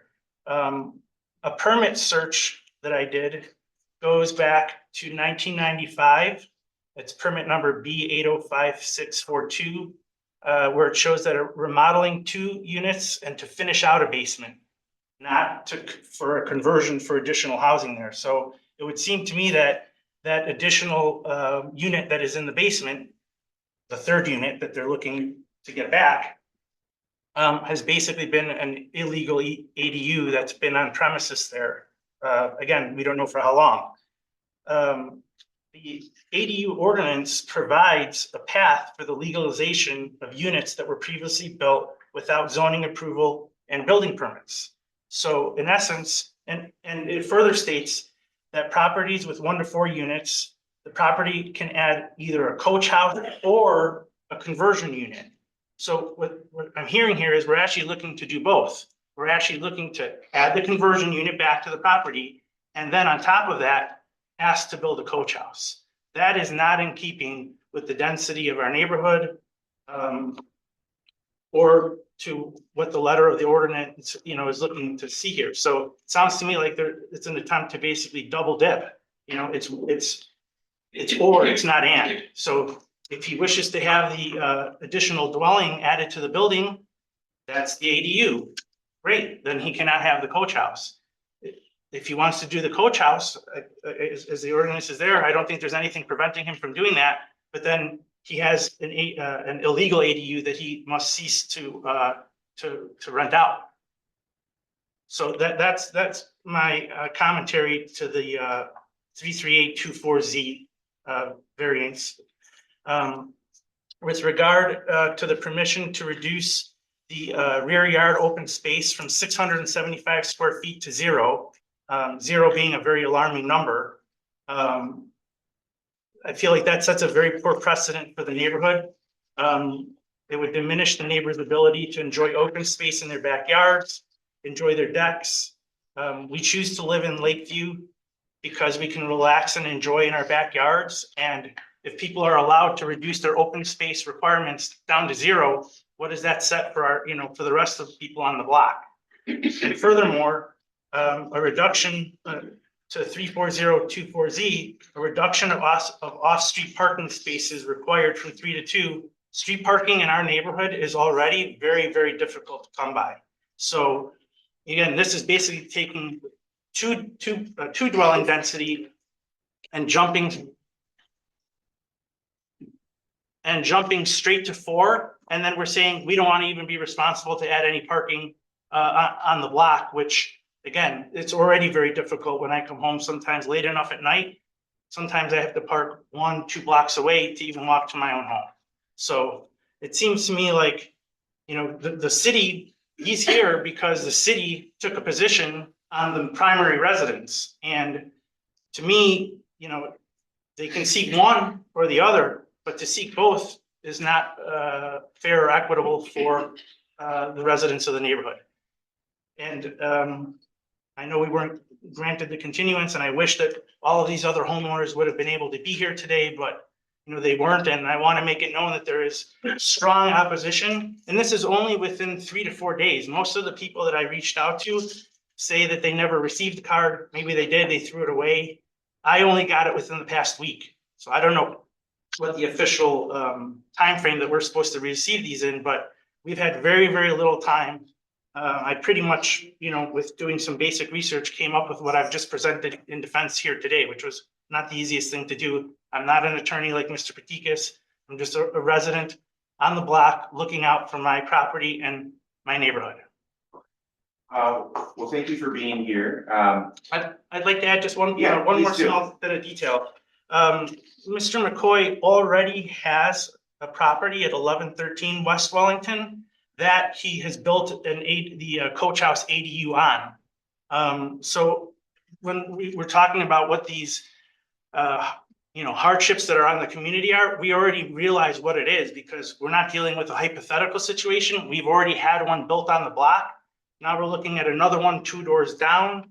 I mean, I know that this gets to kind of a bigger conversation of how many of these are we going to allow, but the neighborhood is very concerned about the proliferation of these kind of variances being granted and these kind of structures and changes to the density of the population of the block and what that means to our neighborhood. Thank you. Thank you. Do any of the commissioners have any questions for the objector before we go back to the applicant for rebuttal? Okay, let's go Counselor Fatigas, rebuttal. I'm gonna try and keep it short, Chairman. The objector said that we're done with it. And there could be a fact pattern where that's true. This is not that. We bought a property in 2017 and the city acknowledged 3 residential units. We went to get a permit proactively to do the ADU, which we're eligible for. And the city said, oh no, it's only 2 units. You gotta bring that into compliance first. Our water bill is 3 flat. Our zoning cert, which should be the controlling document, says 3 units. We're forced to go through a compliance effort for something that in 2017, the city said was already there. That has a ripple because it forces specifically the parking reduction. The property has today, again, 24-foot wide lot by 122.75 feet deep, a 3 flat in the front, a two-car garage at the rear. We're gonna keep 2 parking spaces on site just as it is. We're gonna put a residential unit above pursuant to ADU.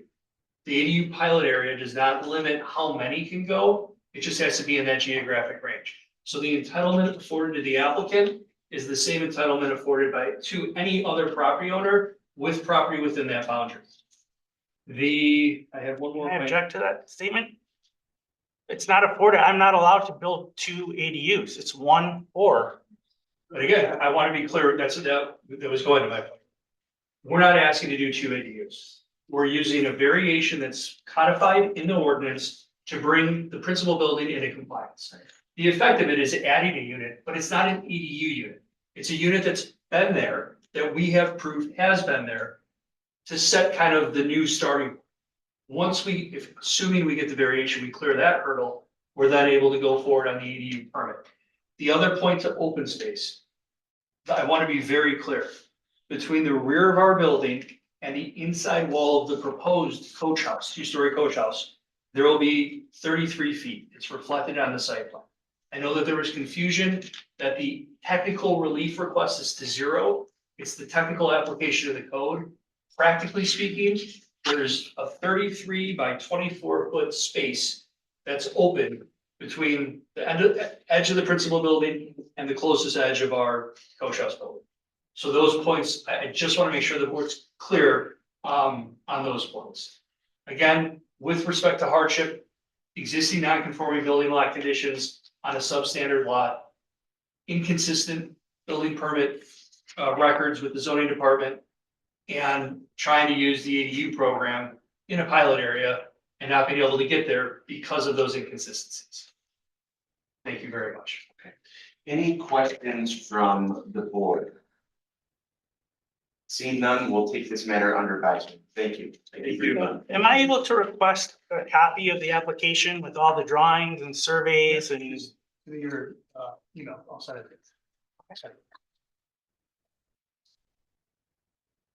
Thank you. Okay, that was the last one of the morning.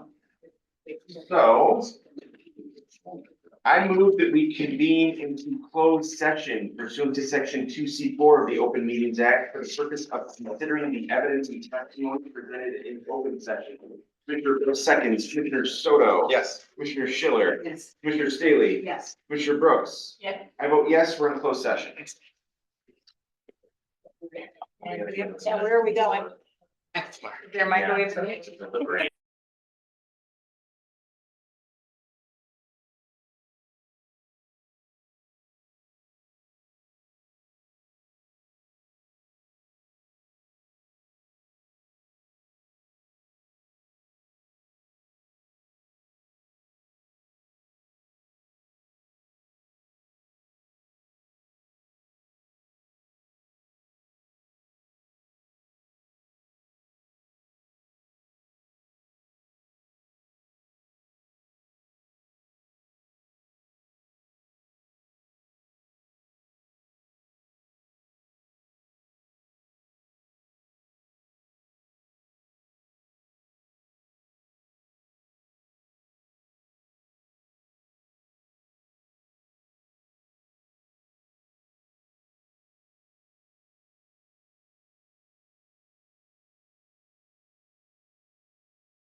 Okay, with you, that's fine.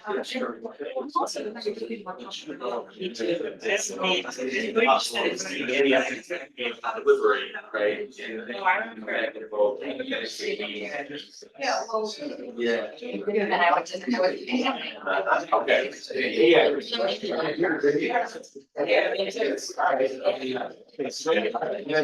You powered through after like, okay. It's like, yeah.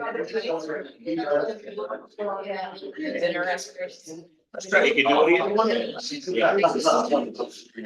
Restaurant business, you guys know, thanks for getting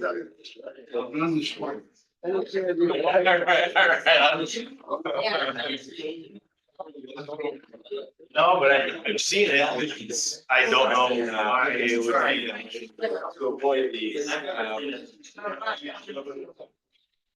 It could have been a mistake, I mean,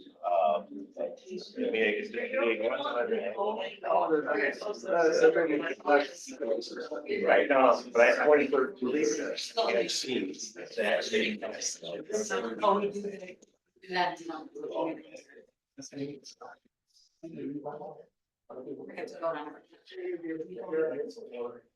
Yeah, that was, yes.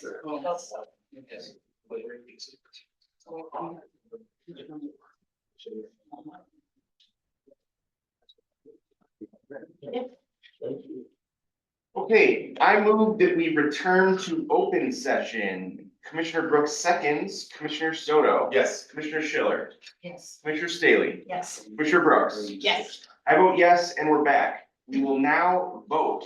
Note that any motion to approve a special use will be tied to the recommendations of the department and any additional conditions read by me. First, I move to approve all continuance requests to the dates stated by me. Commissioner Brooks seconds, Commissioner Soto. Yes. Commissioner Schiller. Yes. Commissioner Staley. Yes. Commissioner Brooks. Yes. I vote yes, the continuances are approved. I move to approve all withdrawal requests. Commissioner Brooks seconds, Commissioner Soto. Yes. Commissioner Schiller. Yes. Commissioner Staley. Yes. Commissioner Brooks. Yes. I vote yes, the withdrawal is approved. I move to reverse the zoning administrator's decision with regard to calendar number 12924A. Commissioner Brooks seconds, Commissioner Soto. Yes. Commissioner Schiller. Yes. Commissioner Staley. Yes. Commissioner Brooks. Yes. I vote yes, the zoning administrator's decision is reversed. I move to approve application for calendar number 31024S. Commissioner Brooks seconds, Commissioner Soto. Yes. Commissioner Schiller. Yes. Commissioner Staley. Yes. Commissioner Brooks. Yes. I vote yes, the matter is approved. I move to approve application for calendar number 31124S. Commissioner Brooks seconds, Commissioner Soto. Yes. Commissioner Schiller. Yes. Commissioner Staley. Yes. Commissioner Brooks. Yes. I vote yes, the matter is approved.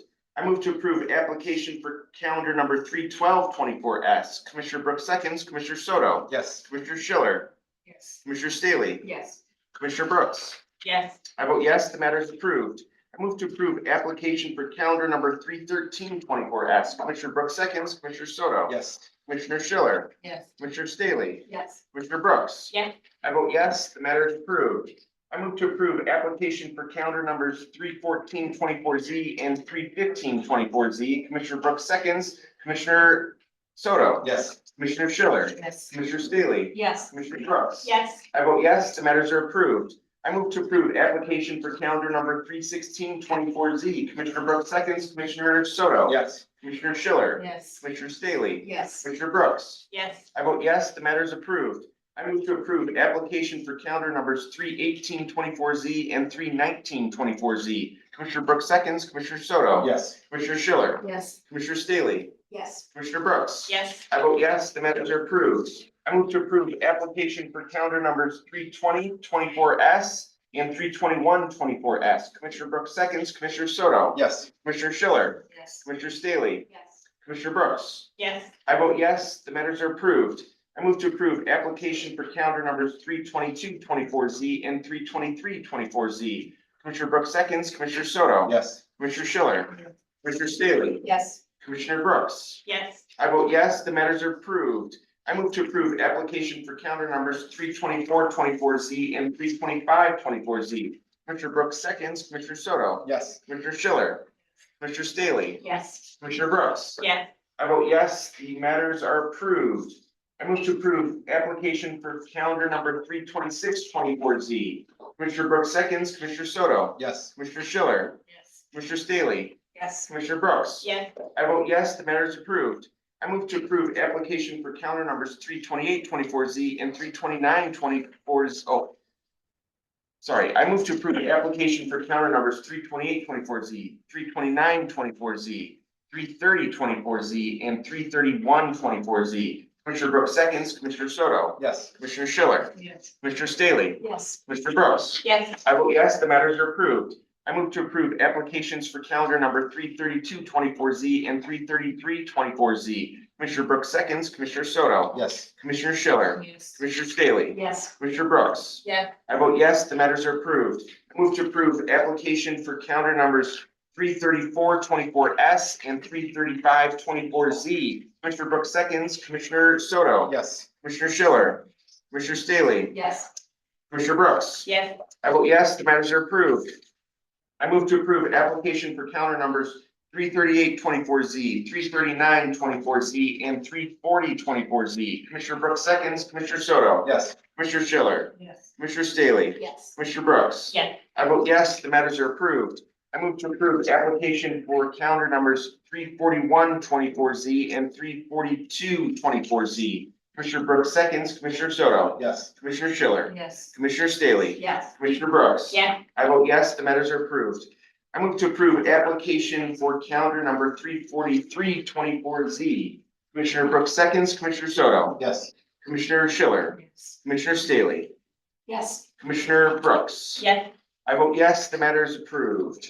Okay, that is the votes for the morning call. And now, what's that? Rolls. Let's do the, what's that? Could we get copies of the agenda? It's on. On the back. Oh, okay. Start to page 8. Let's start with the, yeah, Okay. and then we'll go to that. Okay. I'm starting with the. Gas station. Oh. So you're starting with 2 o'clock now? Yeah, oh yeah, do you need to switch out? Yeah, yeah. Just show me. We're gonna go right into it. Yeah. Giddy up. No, I thought you were, that's why she's here. Yeah. Lunch. Yeah, you can. I can have that.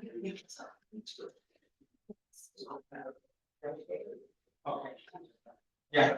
We're gonna go right through. He's gonna go. Just wanna- We're doing.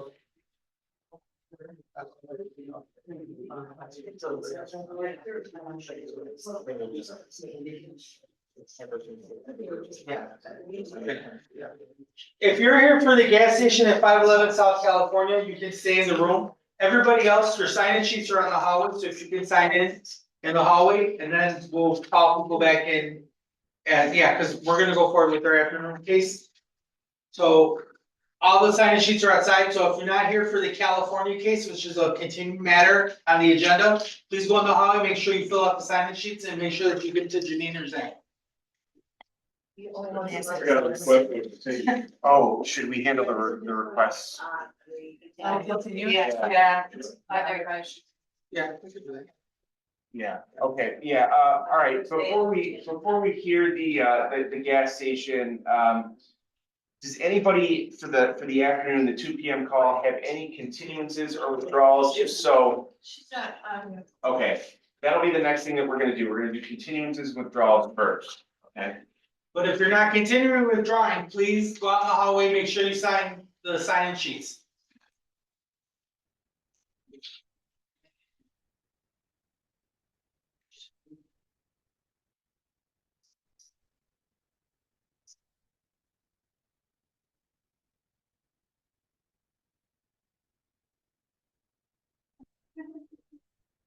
We did beat every single one.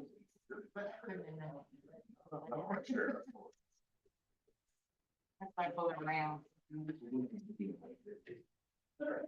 Yeah, especially when he was. Everybody here, sign in? Okay, but I put in a review with the names.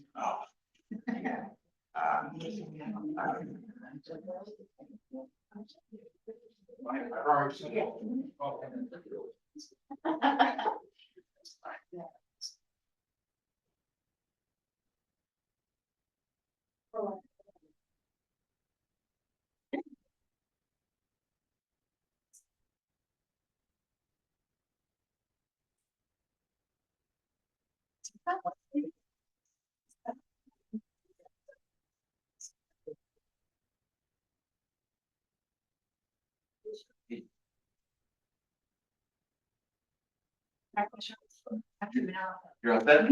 Okay, all right, so we are starting with the 2 PM call, and what we're gonna do first is continuances and withdrawals. If you have a continuance or withdrawal, please step forward.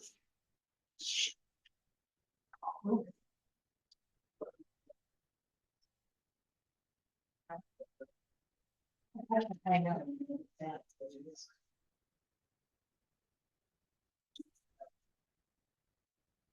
But it's not as long. Just. Who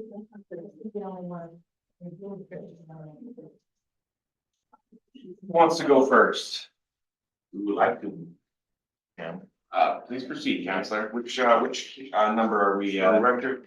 We have 3 matters. I'll read you in separately. That is your pleasure. Application number 173-24-. 11, Chair. Continue case. Okay. Edna's Circle. All of them? All of them, great.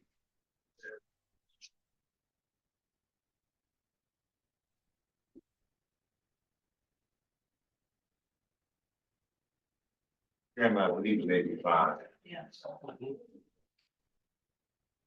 Okay, all right. So you're requesting a continuance for counter numbers 173-24S, 174-24S, 175-24Z, 266-24S, 267-24S. That is correct, Mr. Chairman. Okay, and the basis for the continuance? For the record, Mr. Chairman, we're dealing with approximately 3 different agencies. We have 3 different individual participants. Mr. Huggett is the point person who you've seen before. And we have a situation in terms of land acquisition that's going to be resolved probably in the next several days, which is cause for the delay. And I believe we had a cooperation planning on but we continue. Okay. We kept them abreast and we stepped away. Okay. Okay, so calendar numbers 173-24S, 174-24S, 175-24Z, 266-24S, and 267-24S will be continued to October 18. I'm sorry, Mr. Chairman. May I mean to speak over you. I know that Mr. Huggett is going to be not available on the 3rd Friday of October. We're hoping, if possible, to have it continued to September. Do you know? I mean, are you guys closing on the property? Because our notice is going out next week and all of these have to be amended because this is gonna include 406, right? 4006. So all 5 applications will have to be amended. That's correct. Our attorney for that acquisition just received all the information from the Cook County clerk this morning. So we will be able to proceed with acquisition. And actually, you'll have title it'll be in the Circle's name? Yes, sir. When would you be able to get that? Monday or Tuesday, probably, depending on the judge. It was as it is now. It was pushed in. Okay, all right, so calendar numbers 173-24S, 174-24S, 175-24Z, 266-24S, and 267-24S will be continued to September 20th, the 2 PM call, and no further notice will be given. Thank you. Just make sure you file the new application for the new lot that you guys are purchasing.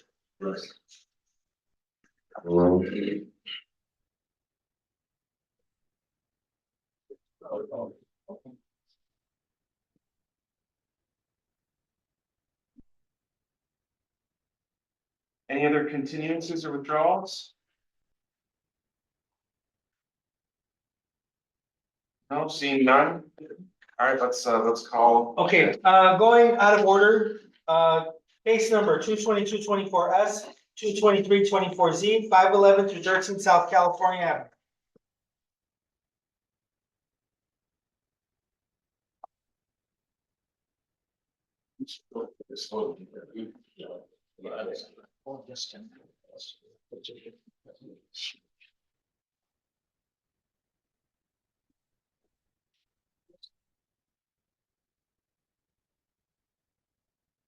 Next time.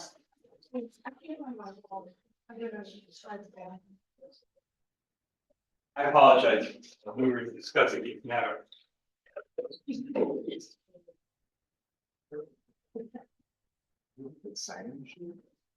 There.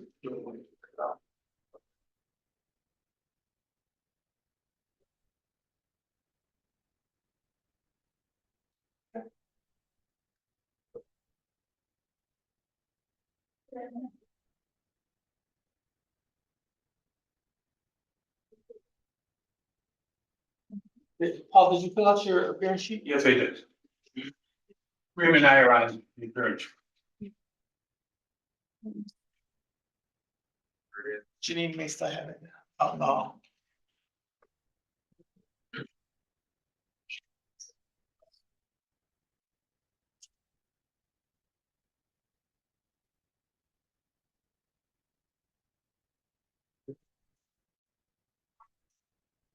No, but yes. Yeah, such as.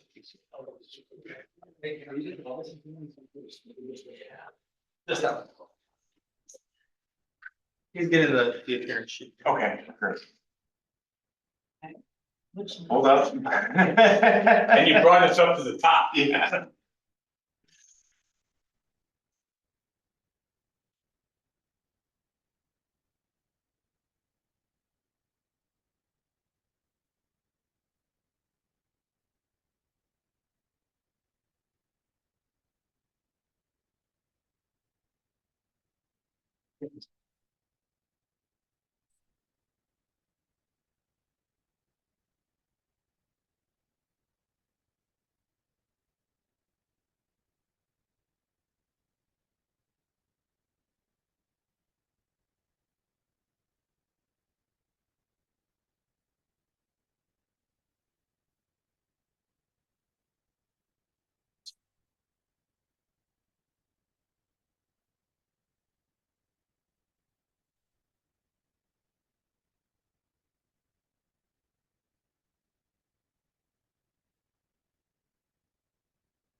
Dak was getting them from the high.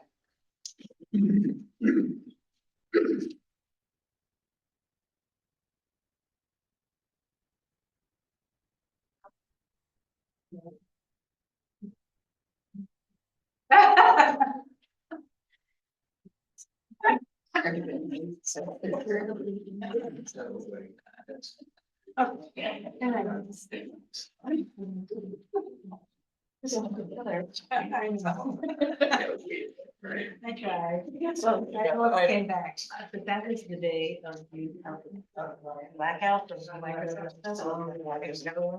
I couldn't come back anyway. It was exactly that. In fact, I came home the next day and I still couldn't come back. Cause I thought.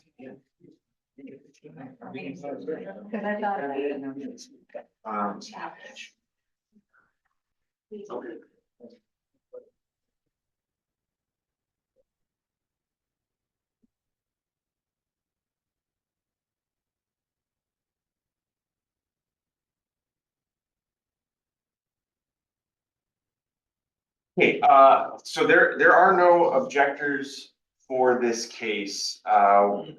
We're on 22224S and 22324 Oh. Z. Oh, sir, we're here for 22224S and 22324Z. Are you here in objection of that matter? One of the other owners, we're listening to, and I guess you guys push it forward. That's correct. Instead of at the end. That's correct. Yes, we're gonna hear it first, because we have a 5-member board right now, and we're gonna, You wanna say it? Thank you.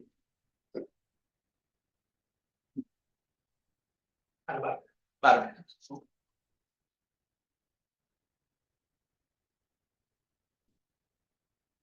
about that. That's fine.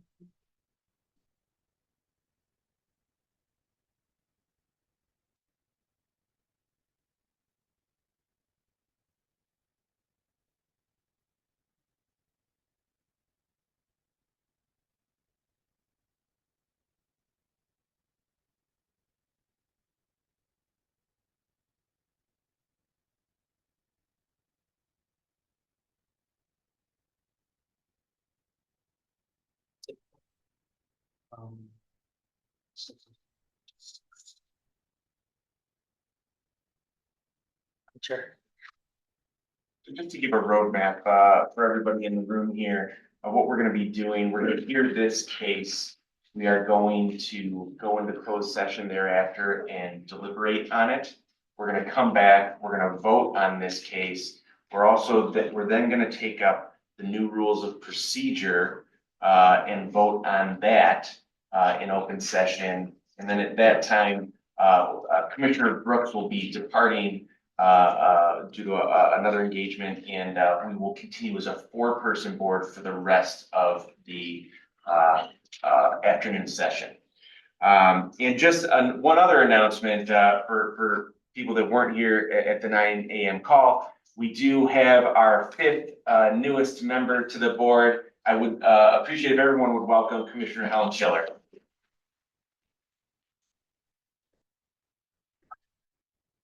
All right, and with that, I'm going to start by reading the department's recommendation for calendar number 22224S. The Department of Planning and Development recommends approval of the proposed gas station with a new convenience store, provided 1, the special use is issued solely to the applicant, NA Builders, Inc. 2, the development is consistent with the design and layout of the plans and drawings dated July 11, 2024, prepared by Grid Studio, except as amended by the following condition. And 3, the interior of the building is not divided into multiple tenant spaces through the use of demising walls and remains as a single tenant space.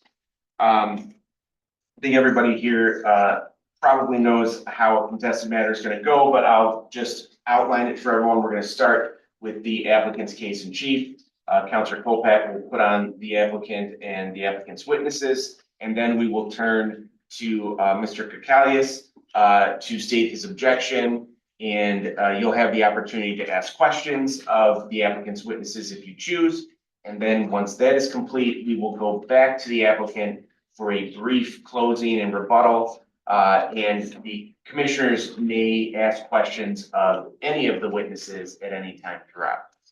So with that, Counselor Kolpak, actually, everyone planning to testify, please raise your right hand. Do you swear or affirm to tell the truth in these proceedings? Yes.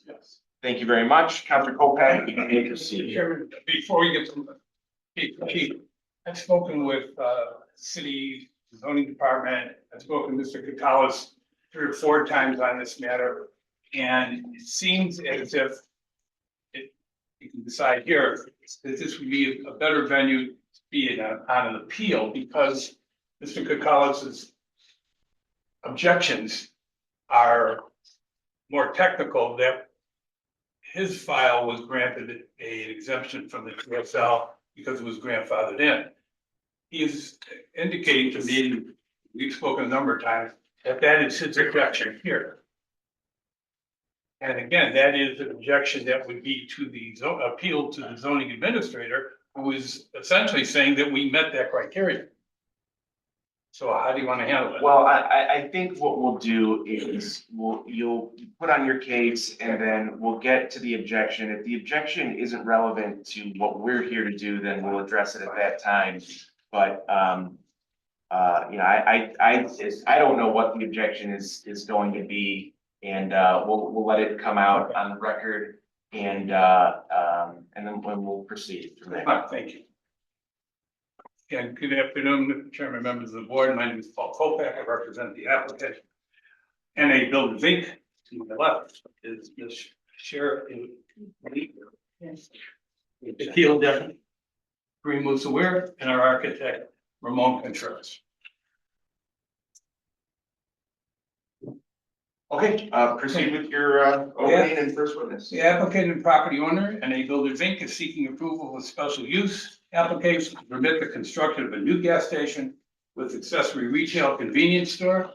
Applicant is also seeking approval of a companion variation of application to reduce 20,000 square foot minimum lot area required for gas station to 18,750 feet. Property is located in B3-3 Community Shopping District in the East Garfield Park community. As I mentioned, the property is 18,750 feet. There's a vacant lot on the southeast corner of South California and Western Congress Parkway, just south of the I-290 expressway. Subject property was formerly a gas station and was vacant for approximately 15 years. We propose to construct a new 4-island gas station facility that includes a masonry trash enclosure, 8 off-site street parking spaces, one of which is ADA accessible with a company ramp. The two new directional driveway facilities located on South California Avenue and West Congress Park Avenue. The applicant also proposes to construct a 3,509 square foot, 1-story retail building for the proposed accessory convenience store.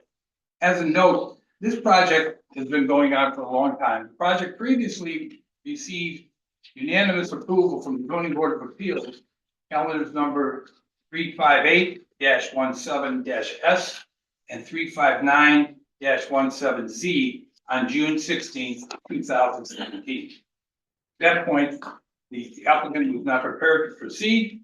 We refiled again, calendar number 15720-S and 15820Z. At that point, my client's husband felt terminally ill from COVID, passed away, and our architect at that time also passed away. And we've now engaged new architects who've been here and subsequently the new. Councilor Kolpak, Commissioner Schiller has a question about applicant with regard to the 2017 application. Is it the same applicant? It was NA. The difference was that applicant has subsequently passed away. Well, the applicant is the same, but the person who was having the project manager was very master. At that time, she was at home and now she can do the business. So it was her, she from the day one, the property owner of the business, the applicant at the time since 2017. But I've been with this project since then. Okay, is it the same, I guess, the same legal entity? Yes, it's same, Yes. and every the same, yes, of course. Same legal one. The same agreement. I'm gonna have to recuse myself. The attorney at the time was my son's law firm and I was working with his law firm at the time. So I thought it was a different owner. Oh, I see. So I think I have to. Same owner. recuse Huh? Oh. No, we just have to keep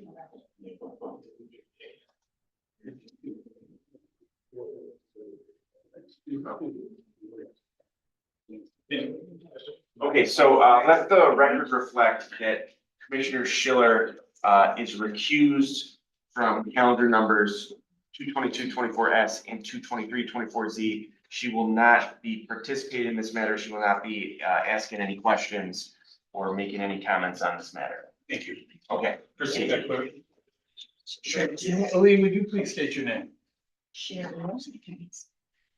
And you are the applicant, is that correct? You're the owner of the property? I have been the owner, and my husband was the one that was running the business and everything, and he passed away from COVID. And this is my project manager, and he has all the information regarding the whole project, from day one. Unfortunately, the person that was like voting on that at that time, he also passed away. From cancer. That's really why they did it.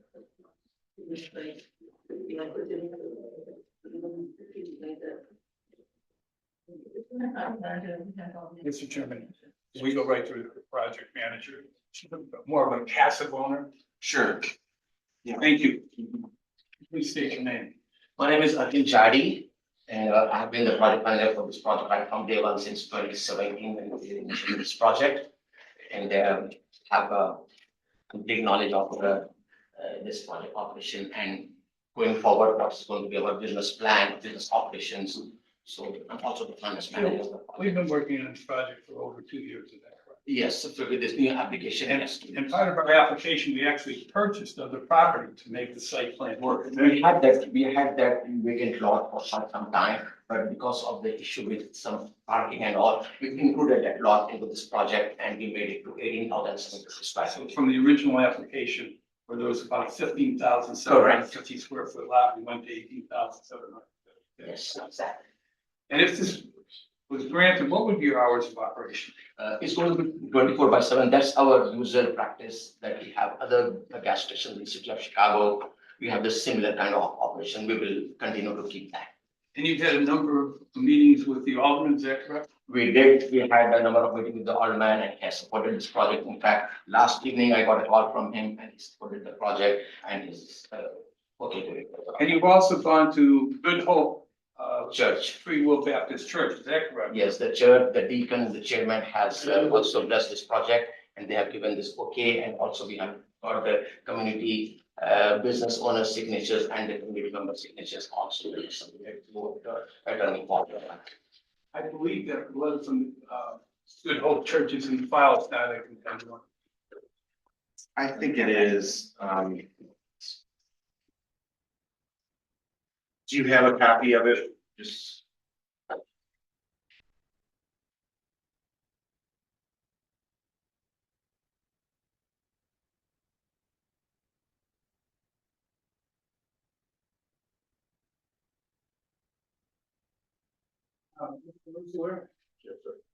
Could you please state your name?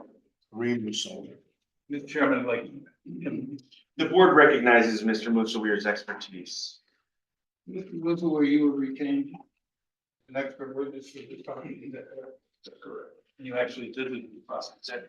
Number of times. And could you go over the findings on that that pertains to the issues raised in this budget? Counselor Colpack, can you keep your voice? I'm sorry.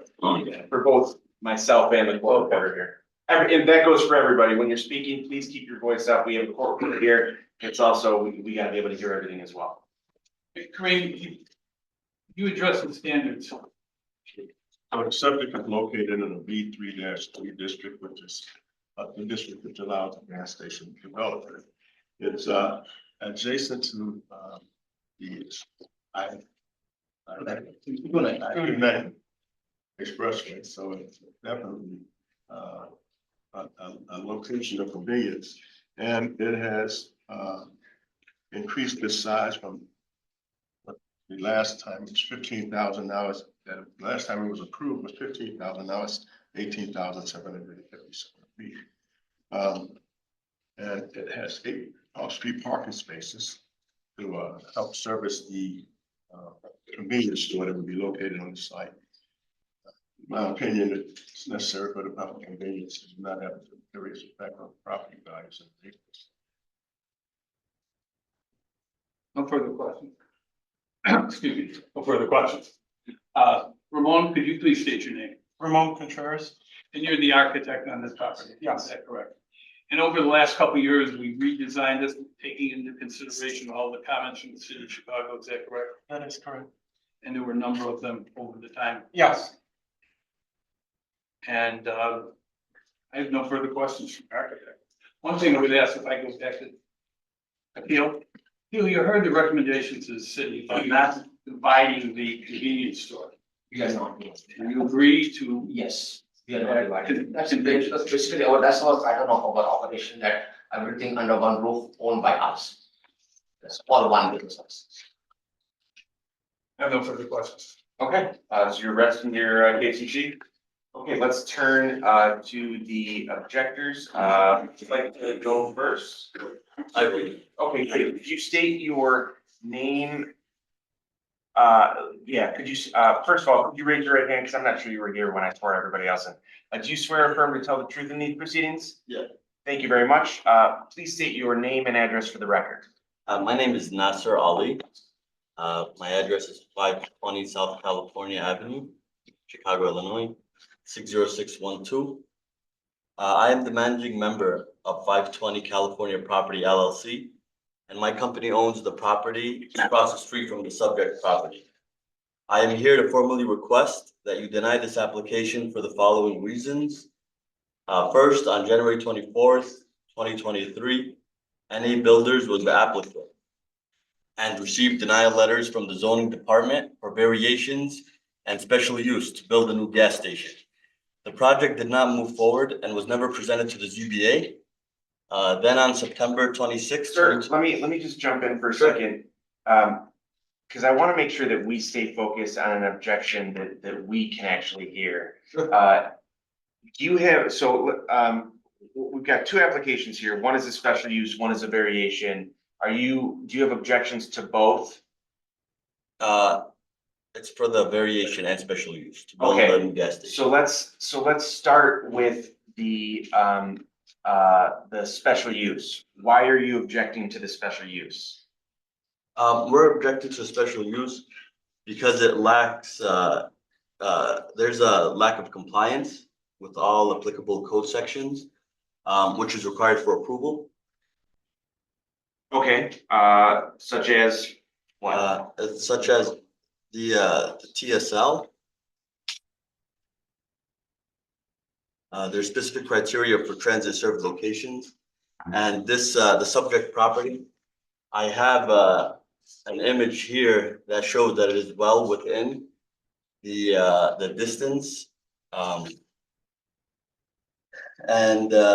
So any new construction within 2,640 feet of a CTA or Metro Rail station entrance or exit must satisfy all the following specific criteria.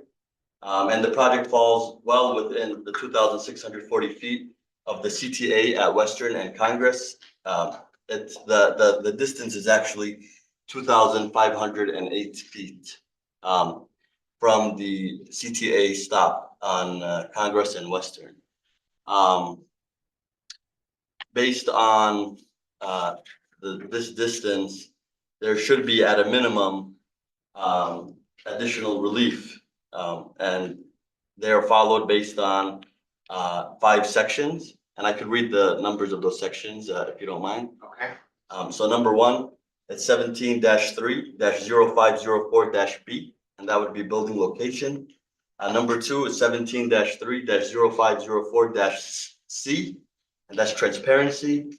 Number 3 is 17-3-0504-E, off-street parking requirements. Number 4 is 17-3-0504-F, parking location. Number 5 is 17-3-0504-G, driveways and vehicle access. The new 2024 permit submission with the new program, which is being presented to you today, came 19 months after the new 2022 TSL guidelines came into effect. The zoning examiner that issued the denial letters did not apply any of the TSL requirements. And as presented to you today, this project cannot meet 17-13-0905-A, paragraph 1, which states that all special uses must comply with all applicable standards of the zoning ordinance.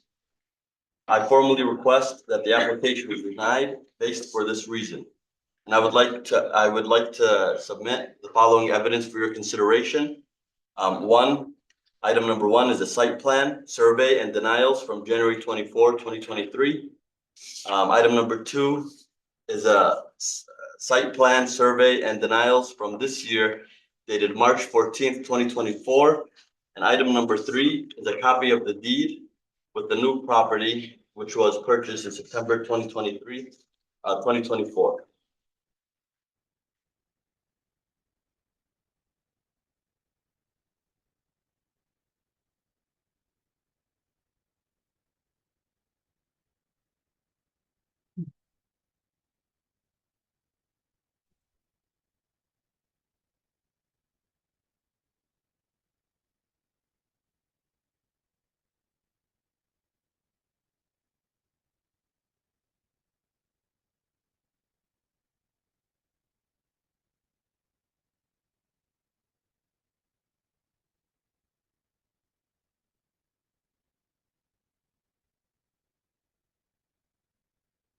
Okay. Anything else from Mr. Nasir? No, that's all that I have. So Okay. thank you, sir. What about the variation? Do you have an objection that is specific to the variation standards? So, no, that's fine. Okay. Mr. Kirkalius, could you state your name and address for the record? Bill Kokalius, Axios Architects. 801 West Adams, Chicago, Illinois. Okay, you've been sworn in already. Are you in objection of both the special use and the variation? I just want to make a statement. What I want to say is that this is a new program from the previous one. As Mr. Ali indicated, the previous plan that was reviewed originally had a smaller lot. This is a new program that was added this year. So they added 25 feet. So the only thing that I would say is it would need to meet the new TSL requirements. Not that you can't get them approved. It's a process, but that would be my statement. Okay, so, all right, so similar to Mr. Nasir's objection. Okay, anything else from the objectors? Any questions for the objectors? I would like to ask the Department of Planning and Development, if we could, Nancy, could you state your name and role, please? Yep, Nancy Reza, Assistant Commissioner from the Bureau of Zoning. You each swear or affirm to tell the truth in these proceedings? Yeah. Thank you very much. We're hearing from the objectors that the objections to the special use in that it does not comply with all applicable standards of the zoning ordinance. Was it determined that this? The zoning administrator has determined that the project standards of the county are included in the recommendation. Okay.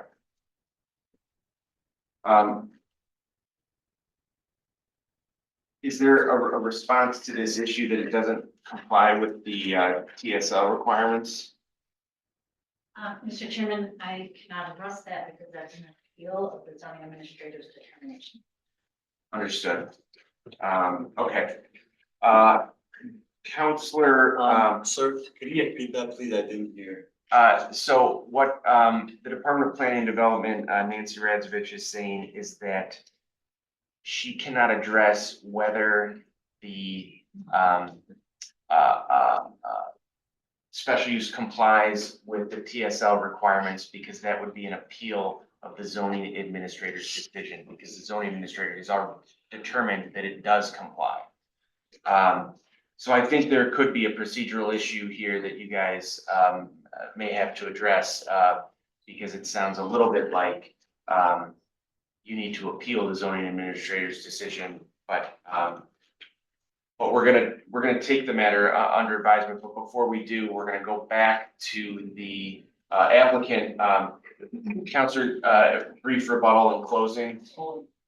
We spoken, Mr. Gonzalez and I have spoken a number of times on this.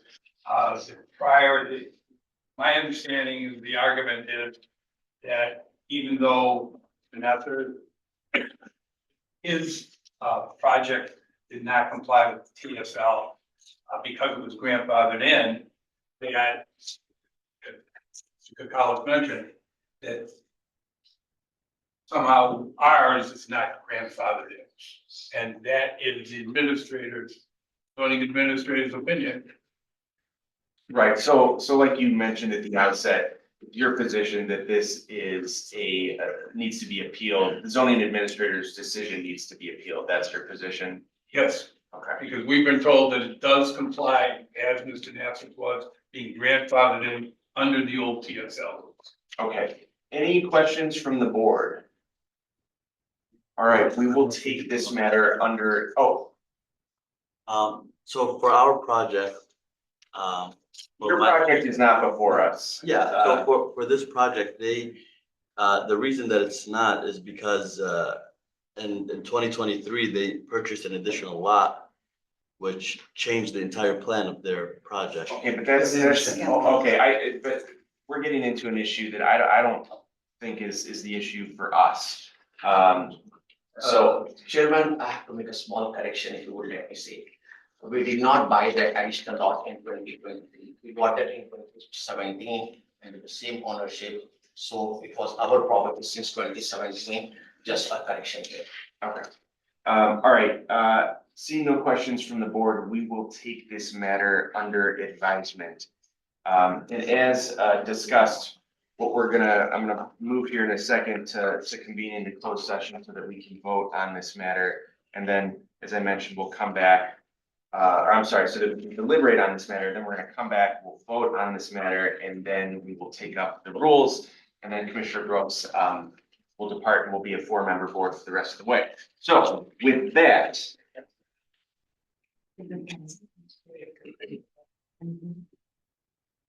I move that we convene into closed session pursuant to section 2C4 of the Open Meetings Act for the purpose of considering the evidence and testimony presented in open session. Commissioner Brooks seconds, Commissioner Soto? Yes. Commissioner Staley? Yes. Commissioner Brooks? Yes. I vote yes, we're in closed session. Thank you. I think we got it, we're going next slide. But you can see. Okay.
Here when I did that.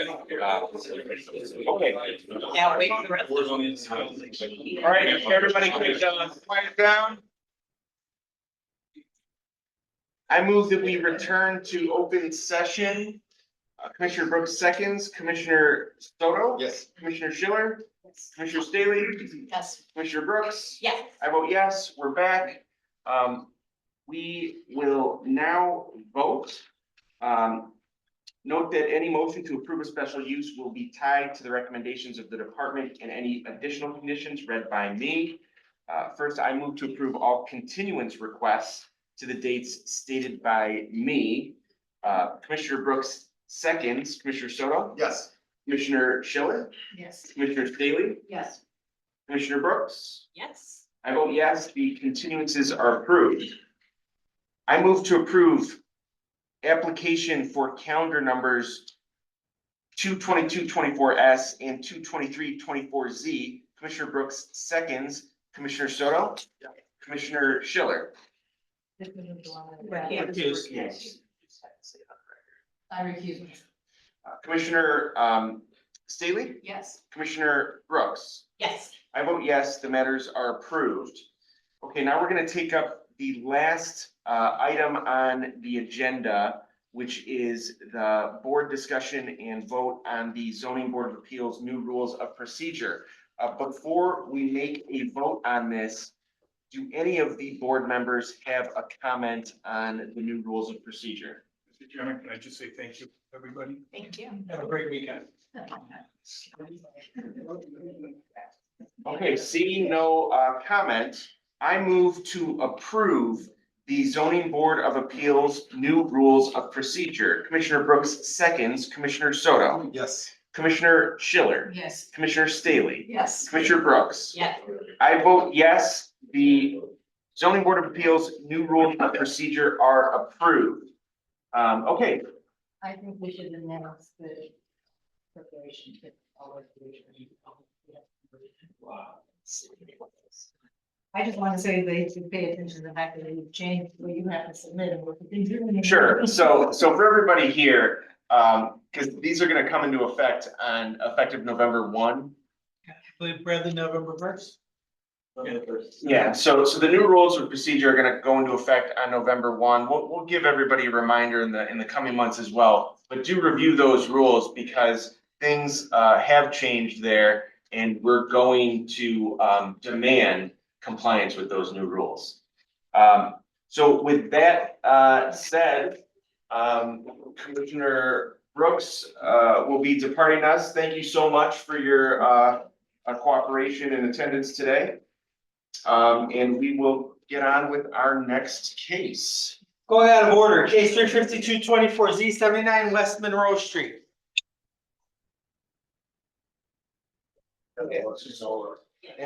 Signing. Yeah, It's also support. Yeah.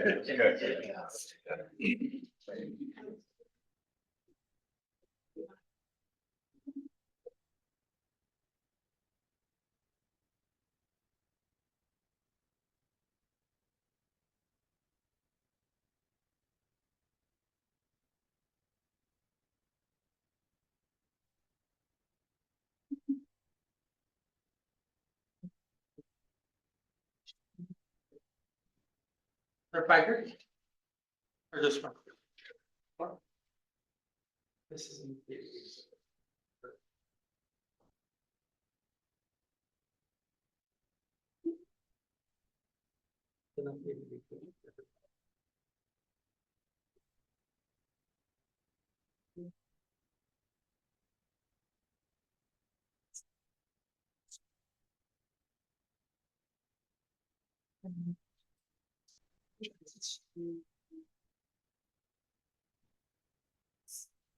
Okay, would everyone who's planning to testify, please raise your right hand. Do you swear or affirm to tell the truth in these proceedings? Thank you very much. Counselor, before we get to you, I do see that we've got Alderman Conway here. Sir, would you like to speak at the beginning, at the end? I will Yeah, I would like to speak at the end. Okay, great. After their presentation. Thank you. Okay. Thank you, Mr. Chairman. So Counselor Butler, you may proceed, in the short form, I think is fine. Thank you, Mr. Chairman and members of the board. My name is Ruth Butler. I'm an attorney at Capital Continuum in Hollister and located at 111 East Blacker Drive. I represent the applicants in this matter, R2 Development LLC. I'm joined today by representatives of the applicant, including Barry Stoltz, who is the Director of Development for R2 Development LLC, and Mark Schwangel is the project architect of Environmental. In consideration of the board's full agenda today, we'll proceed with the short form. So I'll give a brief summary of the proposal, introduce my witnesses, ask them to affirm their testimony that was previously submitted to the board. The applicant is before the zoning board of appeals today seeking approval of a variation to reduce the required loading for space from 1 space to 0 spaces to allow the adaptive use of a mixed-use commercial office building and to establish 117 dwelling units within an existing 14-story building located at 79 West Monroe Street. This project is part of the city's LaSalle Corridor Adaptive Reuse Initiative, which aims to convert outmoded commercial buildings into market rate and workforce housing to preserve historic buildings, to create jobs, and to reactivate and reimagine buildings. The existing building that you can see on the screen now is 14-story faux arch style masonry office building that was constructed in 1905, located at the southeast corner of Monroe Street and Park Street. This building occupies the entire lot. There's no existing surface parking and there's no existing on-site loading. The historic nature of the building and the fact that the entire ground floor is occupied by existing tenants makes it infeasible to add loading within the building or at the property. The adaptive reuse will convert approximately 99,000 square feet within the office building to multi-unit residential, like I said, creating 117 residential units, 41 of which or 35% will be affordable housing. The scope of work involves renovations to the basement, the ground floor lobby, the 14th floor, and the addition of a small subsidized retail space at the ground level. Amenities for the tenants will include a tenant lounge, fitness center, outdoor areas, bike storage, and a dog run. Preservation efforts will focus on retaining and repairing the building's exterior masonry and historic windows, and the building will be landmarked as part of this proposal. The change of use from office to residential triggers a requirement for a single loading space, which, as I said before, is not feasible due to the existing physical configuration of the site and the historic nature of the building. Marble Place has always functioned as an alley and served as a loading area for the building and will continue to do so.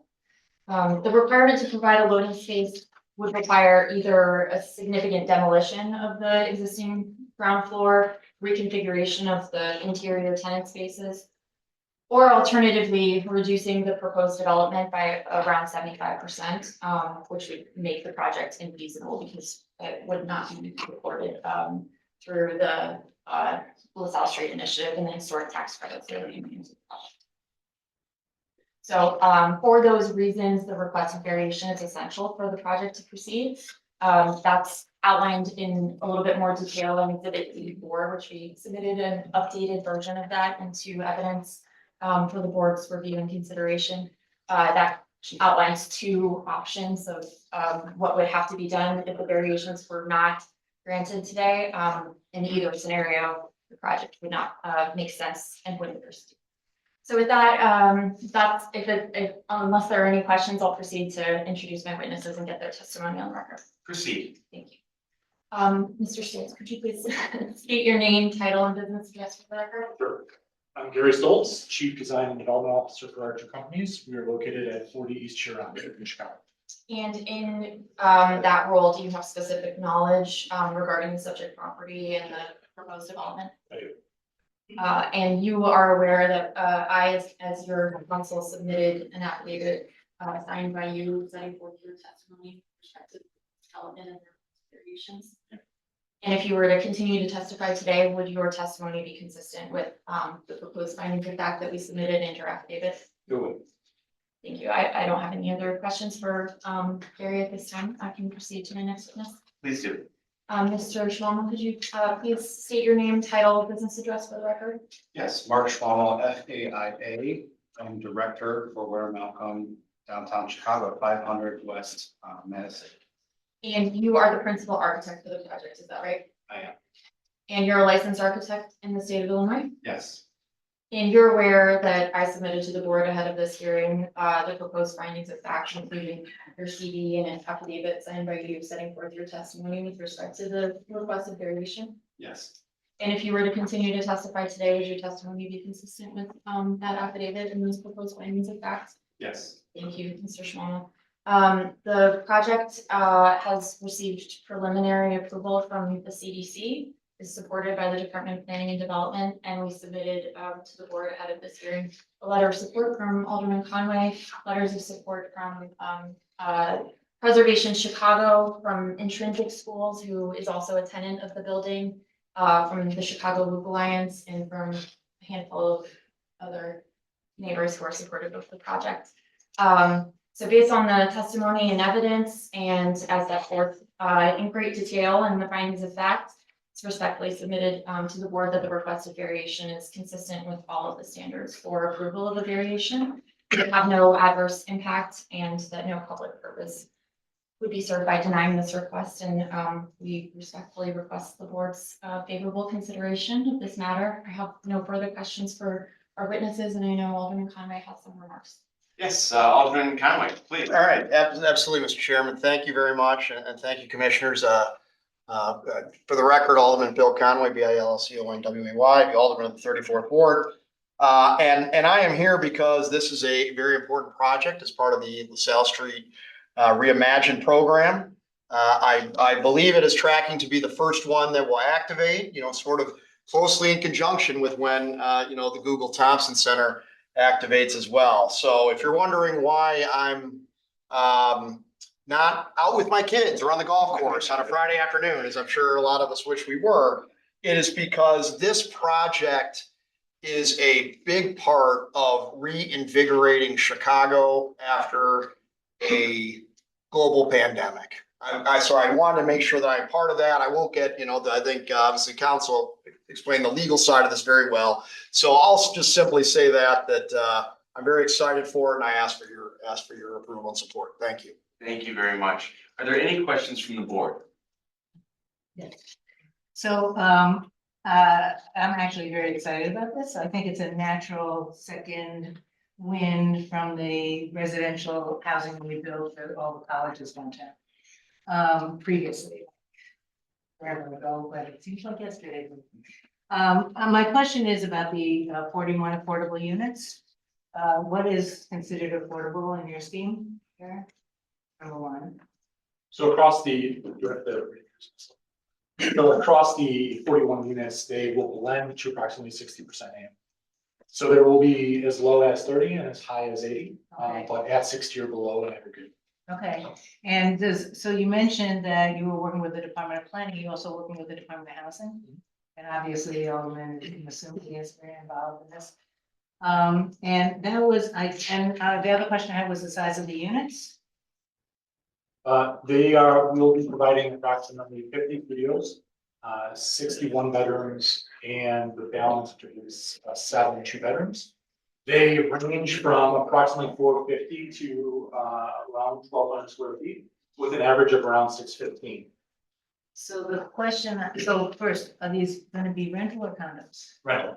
And the second question is, will the affordability be mixed in? So it's not like you're just doing studio apartments with it, but they'll have some of the whole mix? They're blended across all the types, and there's no finish or location difference.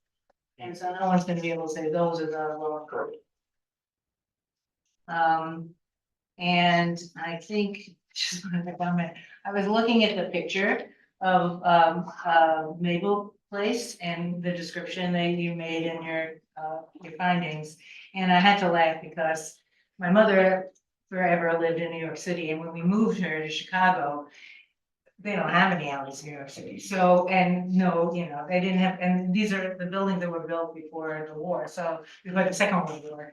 So there was no, you know, loading docks or anything. So I was just, it seemed to me like this was really a no-brainer because you actually had a place to do some of it. It reminded me of that because of the high-rise nature.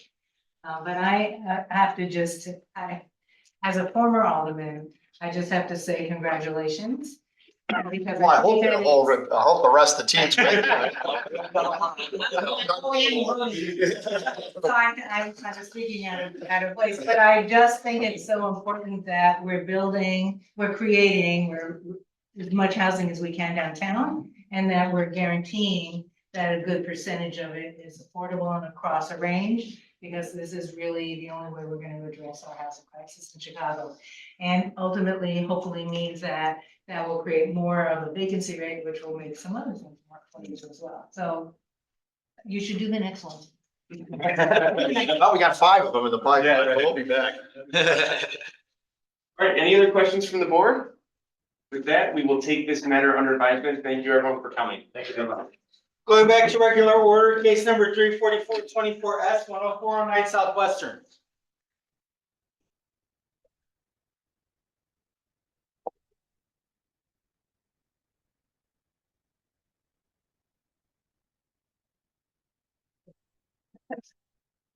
Good catch.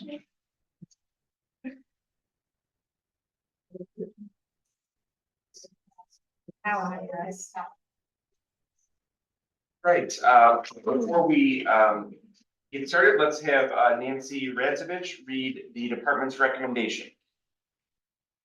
This is the recommendation for calendar number 344-24S. The Department of Planning and Development recommends approval of the proposed pier swap. The department finds this proposal complies with all applicable standards of the zoning ordinance, in the interest of public convenience, and will not have a significant adverse impact on the general welfare of the neighborhood. The department also finds that hair salon will be compatible with the character of the surrounding area, the building scale and design, and operating characteristics. Lastly, the proposed hair salon is designed to promote health and safety and comfort. Thank you, Nancy. For the applicant, could you raise your right hand, please? Do you swear or affirm to tell the truth in these proceedings?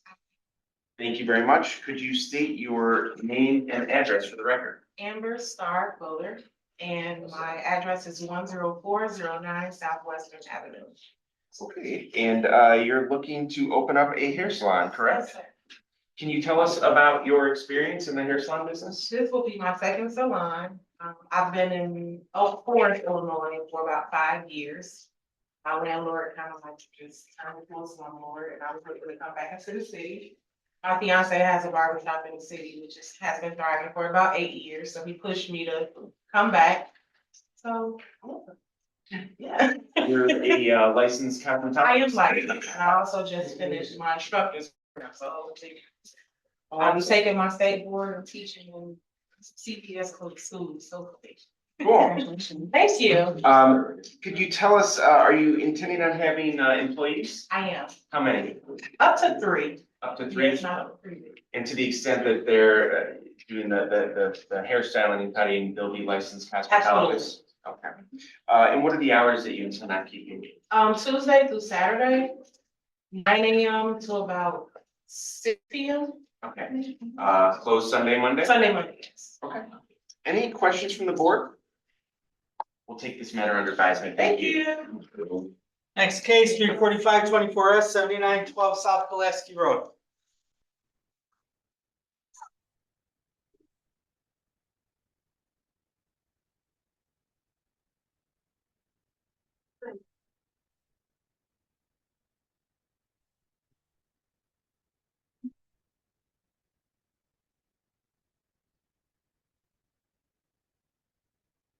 All right, while everyone is getting situated, I'll go ahead and read the department's recommendation for calendar number 345-24S. The Department of Planning and Development recommends approval of the proposed single-lane drive-through for a proposed fast food restaurant, Pollo Campero, with 19 parking spaces provided one, the special use is issued solely to the applicant, Pollo Campero of Illinois LLC. Two, the development is consistent with the design and layout of the plans and drawings dated August 15, 2024, prepared by WT Group, except as amended by the following condition. And three, prior to issuance of any building permits, the applicant submits a final site plan for review and approval by the Department of Planning and Development, detailing any adjustments made to the exact areas of impervious surface removals and or additions as may be needed to keep such areas of disturbances and the associated stormwater flow patterns within the limits of the previously approved stormwater management requirements. Would everyone planning to testify please raise your right hand? Do you swear or affirm to tell the truth in these proceedings? Thank you very much. Counselor, you can proceed with the short form. Great.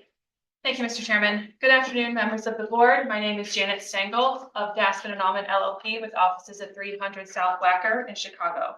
I'm here today on behalf of the applicant, Pollo Campero of Illinois LLC. Pollo Campero is a quick service restaurant chain serving Guatemalan fried chicken and related items. Pollo Campero has a few locations open in the Chicago area and is looking to open another drive-through location. The approval in front of us today is for a special use permit to allow a proposed single-lane drive-through facility for the proposed restaurant at 7912 South Pulaski. Mr. Chairman, I would ask to accept the formal application package previously submitted to be accepted into the record. Yes. Thank you. For a project overview, Pollo Campero intends to refurbish an existing 2,609 square foot building, which is a former White Castle facility. There is an existing single lane drive-through on the property, which is located at the southwest corner of the Pulaski and 79th Street intersection. Pollo Campero will lease the property from the current property owner. This redevelopment project includes several changes to the parking lot in an effort to improve pedestrian safety and comfort. This includes the reduction of the width of the curb cut along South Pulaski Road to 16 feet. The site will be fully landscaped in compliance with the Chicago Landscape Ordinance, and the drive-through lane will have capacity to stack 9 cars. The changes to the parking areas will result in 19 parking spaces, which exceeds parking requirements. At this time, I'd like to introduce my witnesses. Our first witness is Ms. Laura Bodorf, who is the development manager with the applicant Pollo Campero. Laura, will you please state your name and address for the record? Laura Bodorf, 12404 Park Central, Dallas, Texas. Thanks, Laura. Laura, you previously submitted an affidavit that has been introduced into the record. If you were to continue to testify today, would your testimony be consistent with the facts contained in that affidavit? Yes, I would. Thank you. Our next witness is Mr. Chris Kaliszewski, a licensed architect in the state of Illinois and a Chicago self-certified architect. Chris, will you please state your name and address for the record? Christian Kaliszewski, 2675 Pradham Avenue, Hoffman Estates, Illinois, 60192. Thank you. Chris, you previously submitted an affidavit that has been introduced into the record. If you were to continue to testify today, would your testimony be consistent with the facts contained in that affidavit? Yes, it is. Thanks. Mr. Jason Jarrett is the land planning expert who prepared a report to address the project's compliance with special use standards. And the board recognizes Mr. Jarrett's expertise. Jason, will you please state your name and address for the record? My name is Jason Jarrett. I'm an AICP certified planner with Oak Creek Kissel Associates with offices at 141 West Jackson here in Chicago.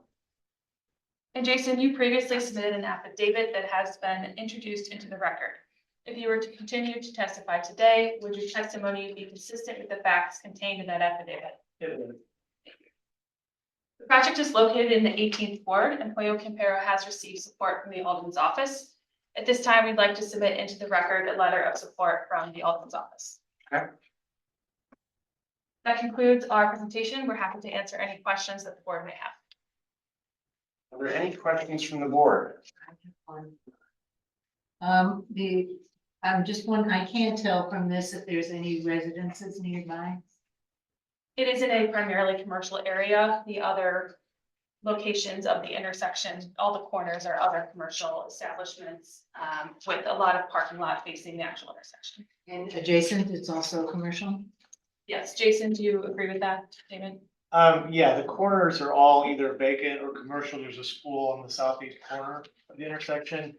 There is one residential unit, one single family house behind, and a little bit to the southwest. So in the, where the line is for the drive and where the sound is, where the communication is, on that side, is there residential over there? There, well, Am I being clear? So I'm driving up and I'm talking to someone on my left, ordering food. My question is, if on the right, is there a residence there or is it commercial? there is, but if there are garages at the back Mm-hmm. and there's a screen fence proposed, I believe. The architect can correct me if I'm wrong on that. And the menu board is a little bit farther north, so they're offset a little bit. Mm-hmm. I'm concerned about, my experience has been that sometimes there's a conflict if the sound, if the ordering area communication, where sometimes it's loud, is adjacent, very close and adjacent or abuts where there's residents. So Yeah, that's so what I'm asking. I guess my response from that, I'm not a sound expert, but there's been Have to be close. there's been a White Castle at this location since about 1970. Yeah. In this configuration for about 15 years, and the menu board's in approximately the same location. Thank you. To add to that as well, we did receive calls from neighbors, people in the area within that 250-foot boundary who are looking forward to this location being revamped. It is currently a vacant location that does not have use. Okay, any other questions from the board? All right, we'll take this matter under advisement. Thank you. Thank you. Thank you. Next four cases, 346, 24Z, and 347, 24Z, 2949 West 25th Place, and 348, 24Z, and 349, 24Z, 2948 West 25th Place.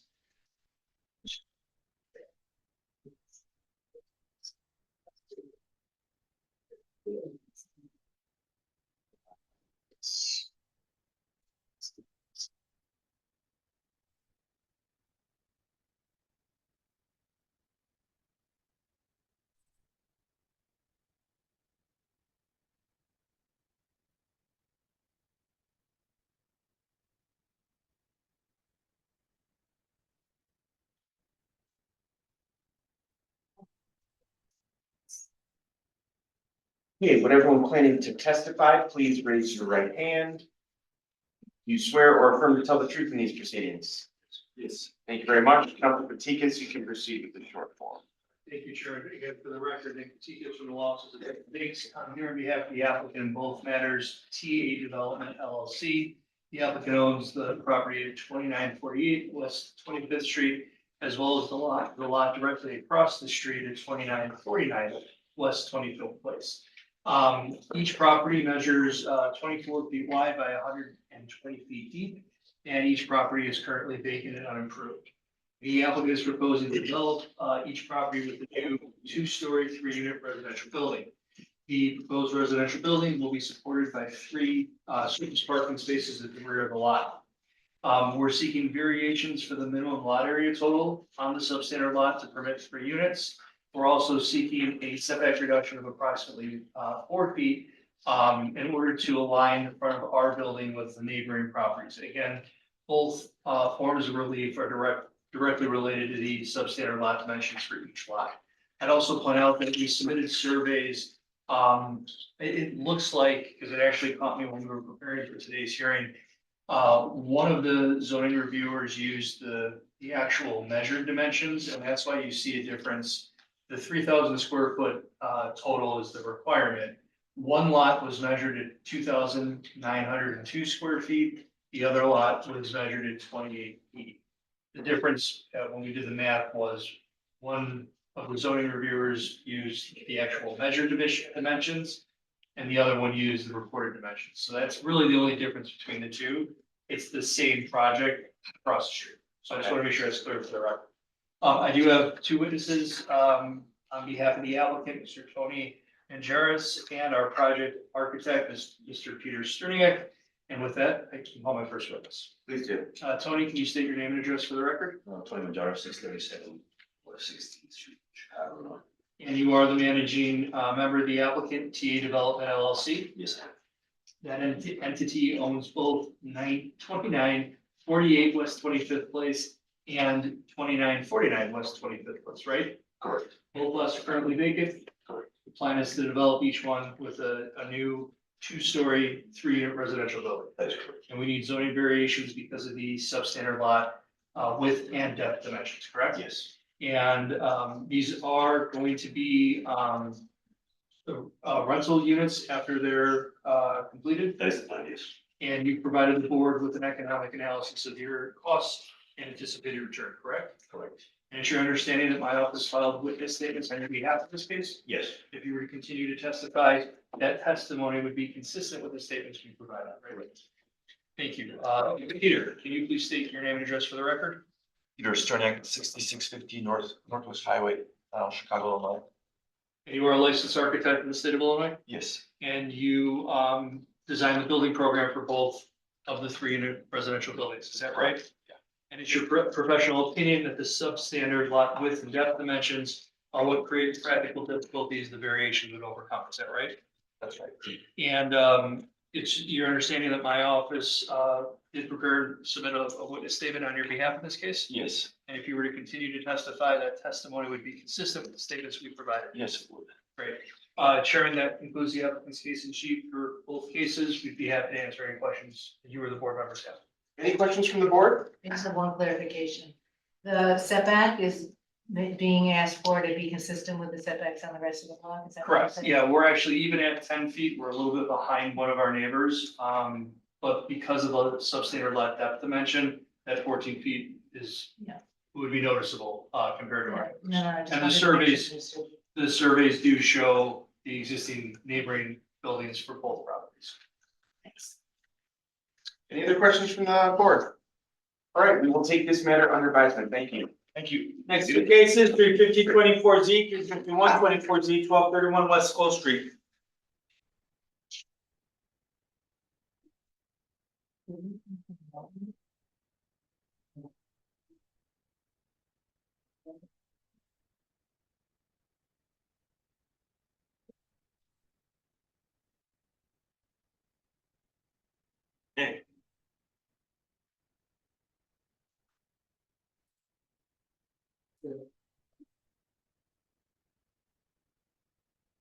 All right, would everyone planning to testify, please raise your right hand. Swear or affirm to tell the truth in these proceedings. Yes. Thank you very much. Counselor Fatikas, you can proceed with the show.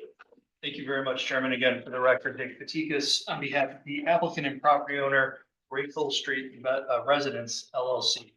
The applicants own the subject property, which is actually comprised of 2 adjacent parcels that are currently vacant and unimproved. The applicant purchased the property with the intent of developing it with a new 3-story single-family home. The plan contemplates an attached garage at the rear of the lot. In order to permit the proposed design on what's called an oversized lot, the applicant is seeking variations to reduce the east side combined side setbacks, as well as reduce the rear setback.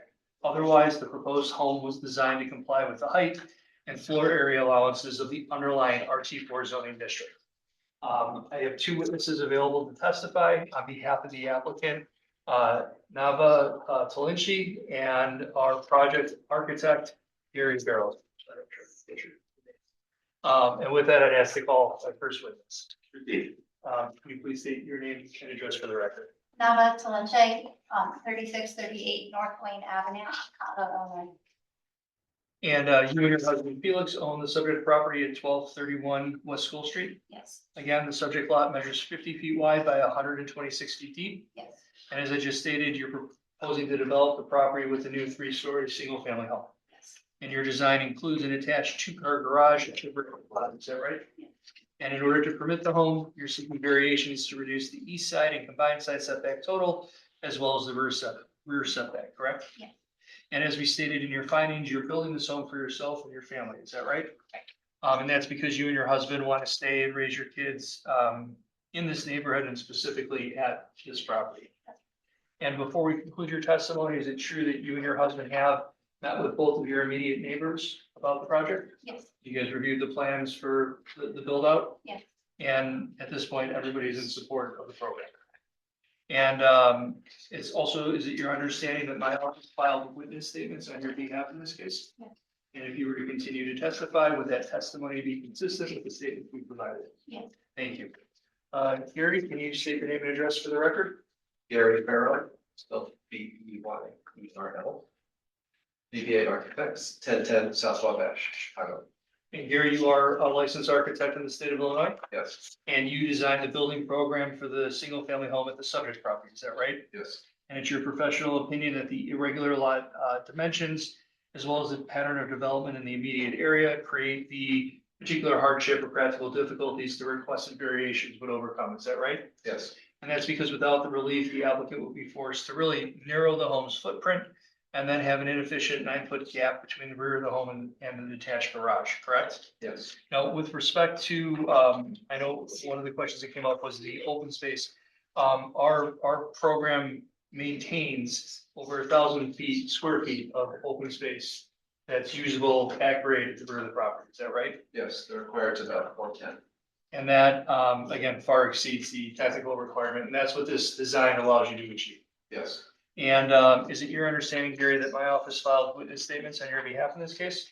yes, And if you were to continue to testify, would your testimony be consistent with the statements we provided? yes. Thank you.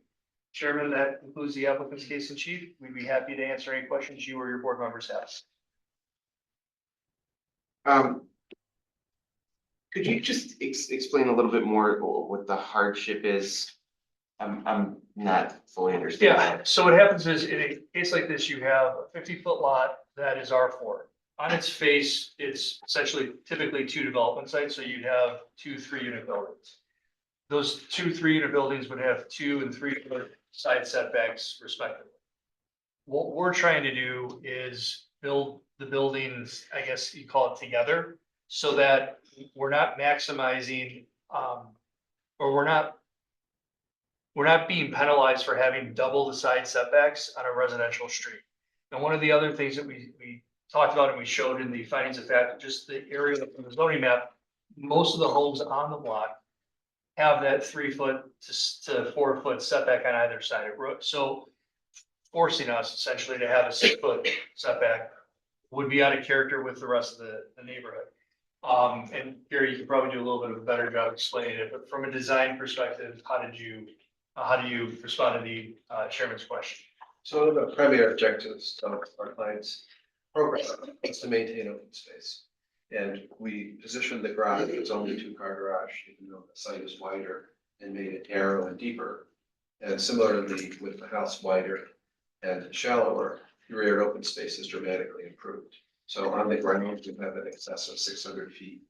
And we have a series of terraces that add another 400 plus feet. And by allowing the building to be more technical in its width, it allows us to make it shallower.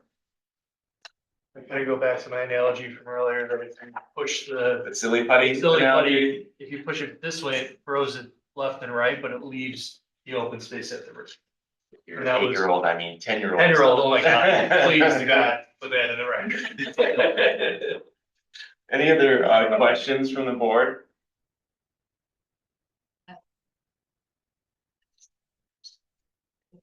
Okay.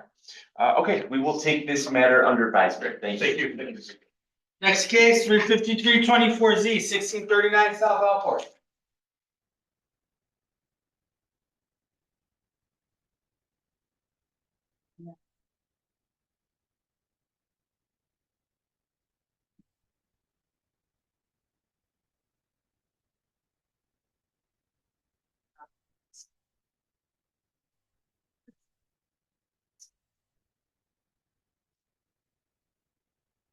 With the Alderman's office. Okay.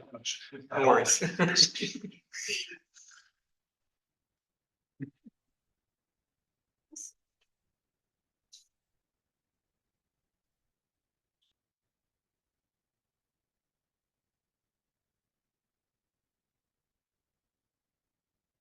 All right, would everyone planning to testify, please raise your right hand? Do you swear or affirm to tell the truth in these proceedings? You? Thank you very much. Counselor Moore, you can proceed with the short forms. Thank you very much. My name for the record is Tom Moore. Will you tell the board who you are? Don Nevins. And you were the former pastor at St. Procopius, is that right? Yes. And you live there now? And you have other assignments? Okay. And one of the, St. Procopius has many missions and runs all sorts of programs for all sorts of constituencies. But one of the older buildings used to be a residence. It's a kind of traditional three flat looking building connected to the business building next door. And for many years, it was used as an office, and there was actually a permit back in the city records showing that it was, that there was a permit to renovate it into offices, is that right? Correct. But now, as the mission of the parish has continued, the parish wants to make that a residence for the priests again, is that right? Right. And so, since we're changing the use, we need to comply with current residence criteria, is that right? Yes, that's right. And the building is lot line to lot line in every direction. Is that right? Yes. So you can't meet the parking requirement on the lot, is that right? Not on the lot itself, no. Right, but there's a big parking lot Parking with garage. 25 spaces across and behind the alley, is that right? Belongs to the parish. So we're asking the board to waive the parking requirement as to this building so that we can proceed with this new permit. That's right. And you and I worked out an affidavit where you addressed all the criteria necessary for the board to grant this variance. And if you were to continue to testify, you testify consistently with it. Yes. And we tell the board who you are. Yeah, Christopher Jackson, CJ Architects, 8204 Pine Bluff Court, 60561. And you're the architect working on the redo of this property to make it back into a residence. Correct. And, but you found that the property couldn't meet the parking requirement, so you asked for a denial so that we could come before the board to meet the requirement. That's correct. And you and I worked out an affidavit addressing all the criteria necessary for the board to grant this variance. If you were to continue to testify, you testify consistently with it, is that right? Yes, I would. It's our case, and we have someone from the Albany. Could you state your name and role, please? Sure. Ruben Franco, Director of Policy for Alderman Byron Cisco Lopez and Say it again, a little slower. Ruben Franco, Director of Policy for Alderman Byron Cisco Lopez out of the 25th Ward. Work out of the City Hall office, 121 North LaSalle. The Alderman has no objections to this. In fact, we work closely with St. Procopius on many things, and we look forward to this rehab and bringing new residency to the priests that need it. Oh, thank you very much. Any questions from the board? We'll take this matter under advisement. Thank you very much. Next two cases, 354-24Z, 355-24Z, 1879 North Point.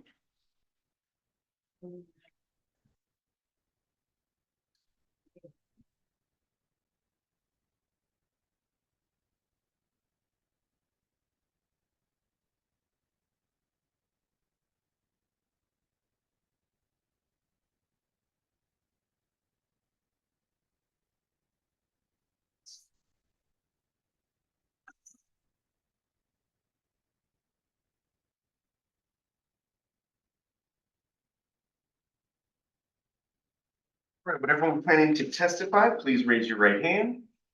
You swear or affirm to tell the truth in these proceedings? Thank you very much. Counselor Moore, you can proceed with the short form. Thank you very much. My name for the record is Tom Moore. You tell the board who you are. Azina Miron, And who's the gentleman to your right? my husband. And the two of you have been looking for a lot to build your dream home, is that right? Yes, And you found this lot, but it's only 100 by 24, so it's both a short and a thin lot, is that right? yes, But you've hired an architectural firm and they've designed a house, but they can't do it without certain variances because of the short lot, is that right? right. And you and I worked out an affidavit or witness statement where you addressed all the criteria necessary for the board to grant these requested variances. And if you continue to testify, you testify consistently with it. Yes, I would. The gentleman to your right, will you tell us who you are? Zara. Anything you want to add to your wife's testimony? No, I think that's. Okay, and the gentleman to her right, will you tell us who you are? Yes, Angel Cita, project architect for Red Architects, 2123 North Dayton. Actually, Victor DePrazio, he had, when we initially filed, he's in your office, but he was out of town today. So we then refiled your witness statement, et cetera. That's correct. And this case has certain hardships caused by the short and thin lot, is that right? And you and I worked out an affidavit where you addressed all the criteria necessary for the board to grant these variances, and if you were to continue to testify, you testify consistently with it, is that right? Yes. That's our case in chief. Any, This is kind of-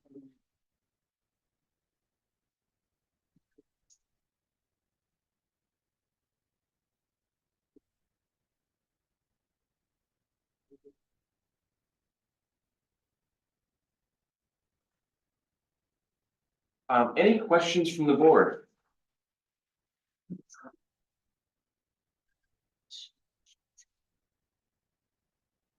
My only question was whether the setback you were asking for was consistent with the rest of the block, but I see you've drawn that it is.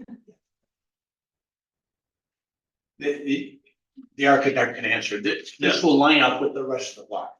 Yes, it does. I mean, the only issue was one of the neighboring buildings was further back. Pretty much touching the rear property line, so that's why it might be help our calculation, but the rest of the block does align with our. Okay. When you have a house built on the back of the lot, a non-conforming house, that eschews the calculation. Okay, any other questions from the board? We'll take this matter under advisement. Thank you. Thank you very much. Next case, 356-24Z, 3412 West 13th Place.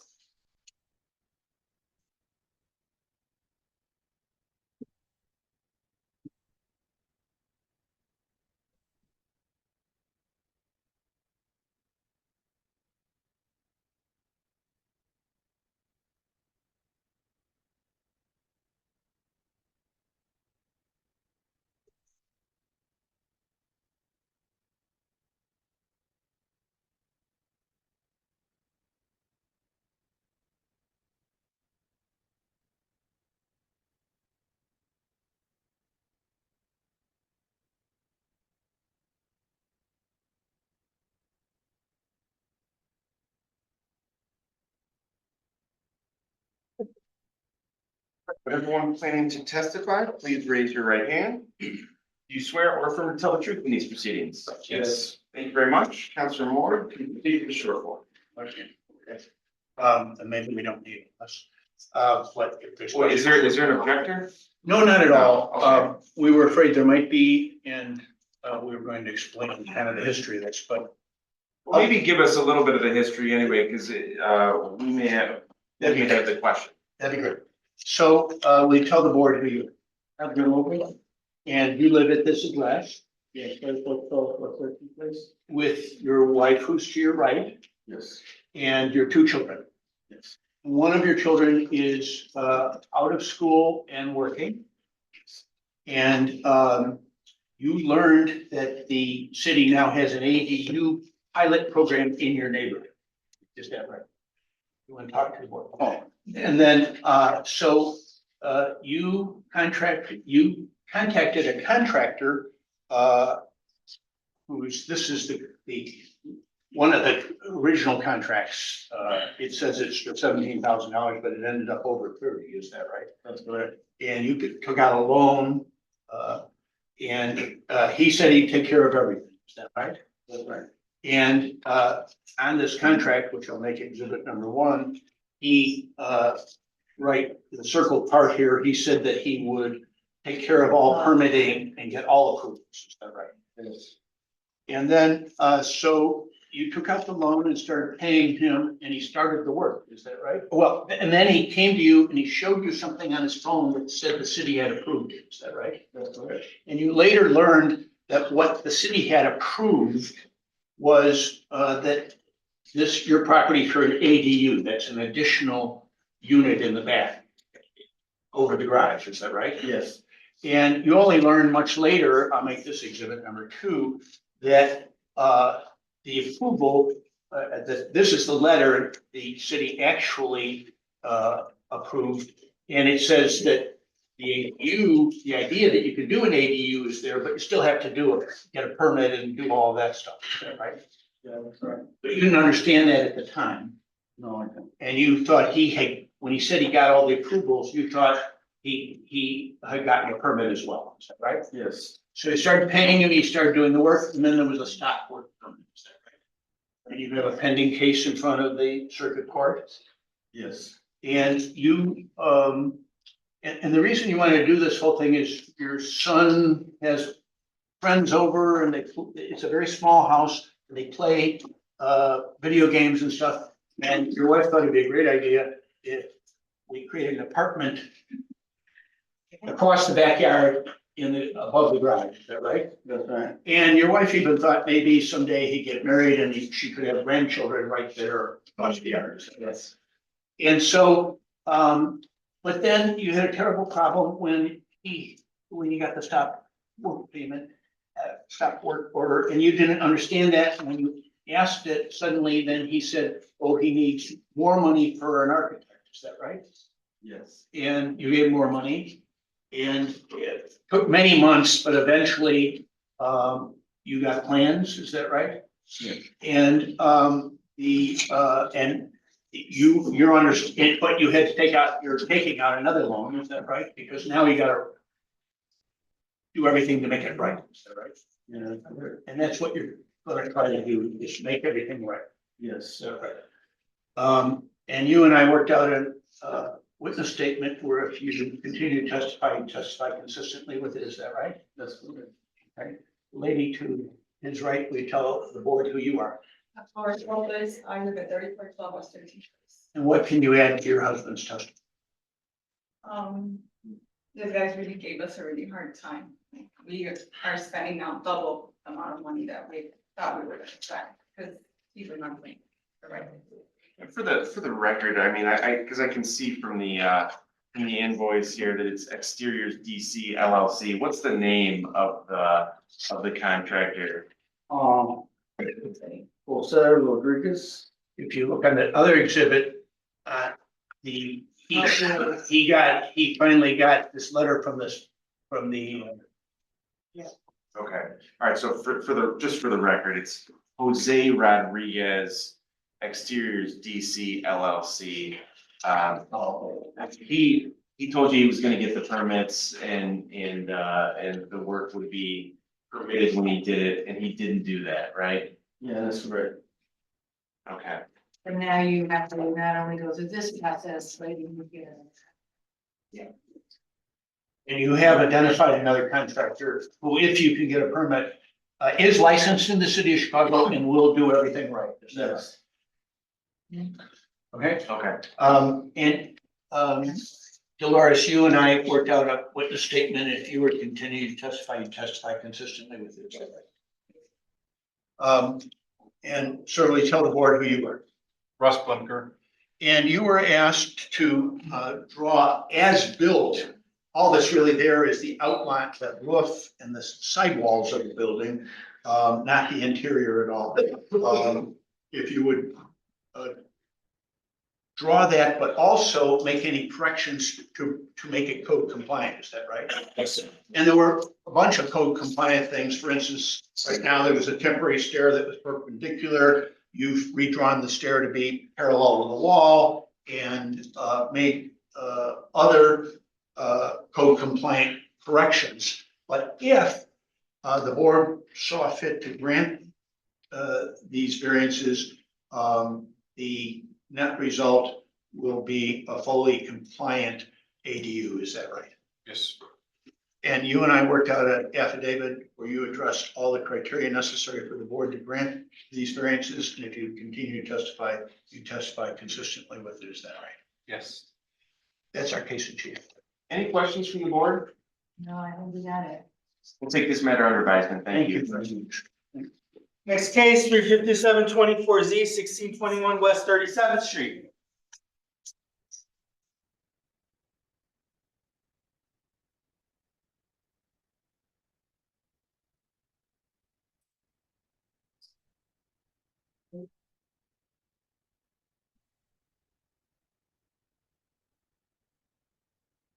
Great. Would everyone planning to testify, please raise your right hand? Do you swear or affirm to tell the truth in these proceedings? Yes, sir. Thank you very much. Councilor Maury, to proceed with the short form. Thank you. My name is Tom Moore for the record. Tell the board who you are. I'm Dustin Voss. I'm the applicant at 1621 West 37th Street. And that's your house at that location. You live there with your wife. Yes, my partner and her mother are elderly dependent, and our daughter, 3 years old. Okay, and you are a teacher, That's right. but you are also an avid fisher. That's right. And you have a truck that pulls your boat and your and a trailer. And in your neighborhood, you can't park on the street, and if you park in a lot of the commercial lots, you get graffiti and theft and everything. Is that right? That's right. And you have an old, small garage at the back of your lot that's always been there. And you'd like to build a bigger garage, is that right? That's right. And but you have a huge yard, so it will only be 8 foot further into the yard than the back, from the back lot line than the current one is that right? That's right. But it will be, it'll have a bigger door and it'll be longer, is that right? Yes. And you and I worked out an affidavit where you addressed all the criteria necessary for the board to grant this variance, and if you were to continue to testify, you testify consistently with it, is that right? That's right. Will you tell us who you are, sir? My name is Thomas Augustowski. And you're a project manager for this architectural firm. And you designed a garage that otherwise meets code, but is a little bit larger than the existing garage, and that would be allowed without a variance, is that right? Right. And if you were, and it was done specifically so that he can have his truck and his fishing boat in the garage, it will fit the garage. Both to get into it and in terms of length. Yes. And you and I worked out an affidavit where you addressed all the criteria necessary for the board to grant this variance. If you were to continue to testify, you testify consistently with it, is that right? Yes, I do. That's our case in chief.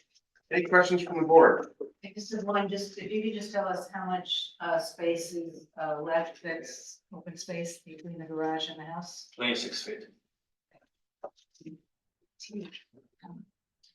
All right, we will take this matter under advisement. Thank you. Thank you very much. Next case, 35824 Z, 7547 South Emerald.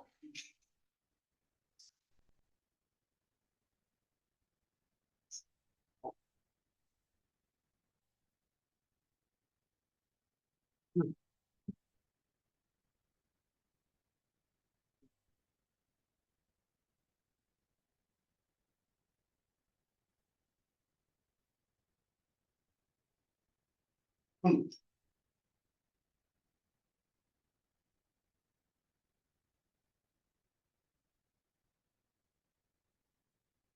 everyone planning to testify, please raise your right hand.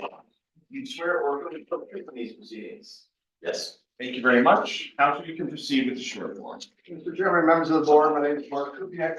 I represent the applicant. So the applicant is Shoreline Thompson, he decided to provide.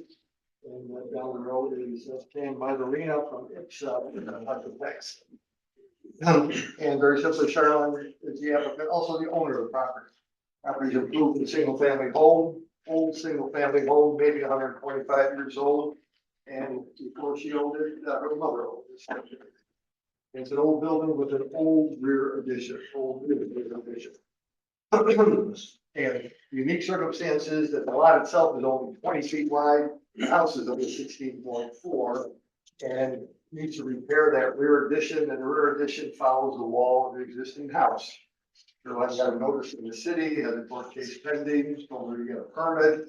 Architect said we need a variation, and we are here. Shoreline, would you state your name and your address?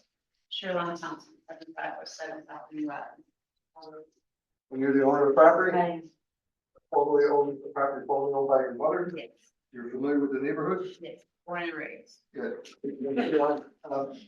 We had worked out an affidavit that you signed in connection with your testimony here today. And if I were to continue to question you, would your answers be consistent with this affidavit? Absolutely. Thank you. That's all I have, Ms. Sherlin. Sam Martina, Sam, state your name, your address. Sam Martirina, 1166 West Grand Avenue, Chicago 60642. Good. And Sam, you're here as our architectural witness.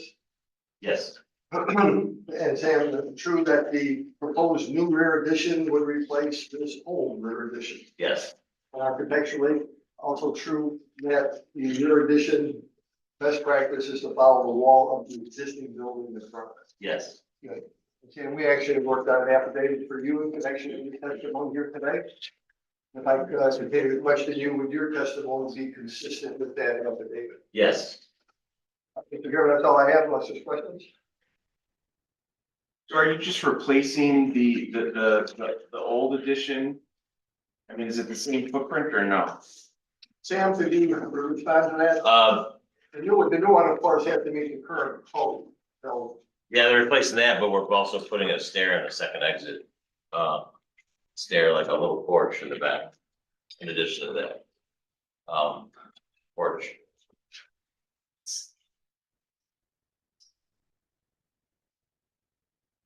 Well, Sam, that rear stair with this rear addition, this is the necessary means of egress, the secondary means of egress from the building. Correct. Part of that building. Yes. Right. Any other questions from the board? We'll take this matter under advisement. Thank you. Thank you. Next case, 35924S 3049 West Diversey.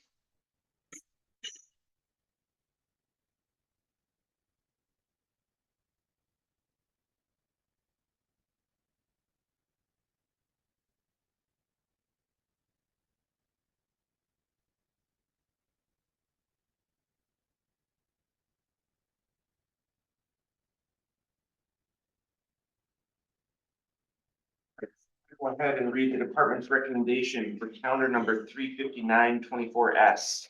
The Department of Planning and Development recommends approval to expand the residential use below the second floor to allow for the expansion of an existing two-story, two-dwelling unit residential building with a two-story addition along the rear and third-story addition above, provided the development is consistent with the design and layout of the plans and drawings dated August 9, 2024, prepared by Michael, Office of Architecture. Would everyone planning to testify, please raise your right hand. Do you swear or affirm to tell the truth in these proceedings? Yes. The board recognizes Mr. Ryan's expertise. Counsel, you should proceed with the short form. Thank you very much. My name for the record is Tom Wood. Will you tell the board who you are? My name is Alfred Loho, and your family has owned this building since 1986, is that right? Your parents bought it to house immigrants from the Philippines, their cousins and aunts and uncles, and for many years, that's who lived there, is that right? But those people have now moved on and moved to suburbs, and your family still owns the building, is that right? Correct. You and your wife now have 4 children? 3 children, I'm sorry. And so your plan to reuse the building is to put 1 extra floor, and you and your wife and 3 children will live in the duplex on the 2nd and 3rd floor, and you will rent out the basement and 1st floor to help pay the mortgage and the taxes and everything. Is that right? Correct. And the building has, and all the buildings on the block except one on the corner are all residential buildings, is that right? Correct. And so, and this one has had a ground floor residence since 1986 at least, is that right? Yes, at least. And you and I worked out an affidavit or a witness statement where you addressed all the criteria necessary for the board to grant this special use, and if you continue to testify, you testify consistently, there's that. Yes. And will you tell us who you are, sir? Joseph M. Ryan, MAI, President, LaSalle Appraisal Group. The office is at 9455 South Point Avenue in Chicago. And at my request, you studied and did a report on Mr. Flojo's building, is that right? Correct. And you examined the neighborhood and whether this would meet the criteria for a special use at this location, is that right? I did, yes. And what was your conclusion? That it would, that the use is already previously established. It conforms, in our report, we had the buildings on either side down the block that were residential first floor uses, and this is an expanding of an existing use. And if you were continuing to testify, you testify consistently with your report that we have filed, is that? Yes. That's our case in chief. Any questions from the board? I'll take this matter under advisement. Thank you. Next case, 36024S, 2709 North Elston.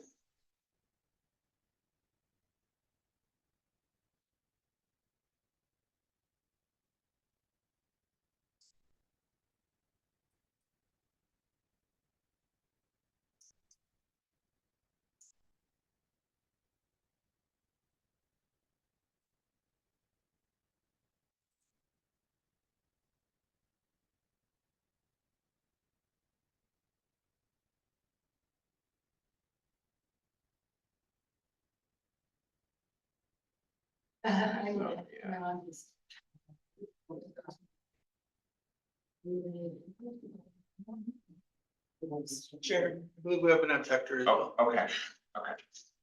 Did she sign in on the? Yeah. Yeah, okay, yes, we got it. Okay.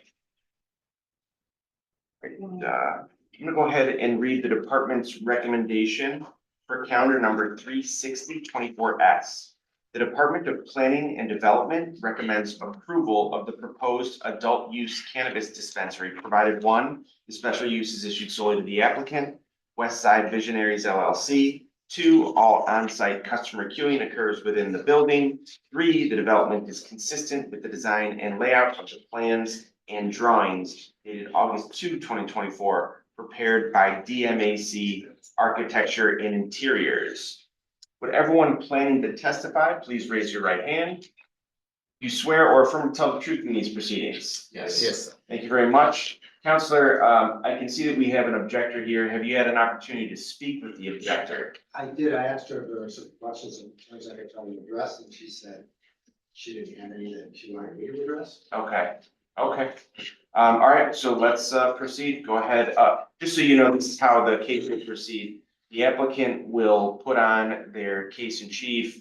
The applicant's witnesses will testify, then we will turn to you to state your objection. You also have the right, if you wish, to ask questions of the applicant's witnesses. And then once that is complete, we will go back to the applicant for brief rebuttal and closing. And the board members may be asking questions at any time throughout, okay?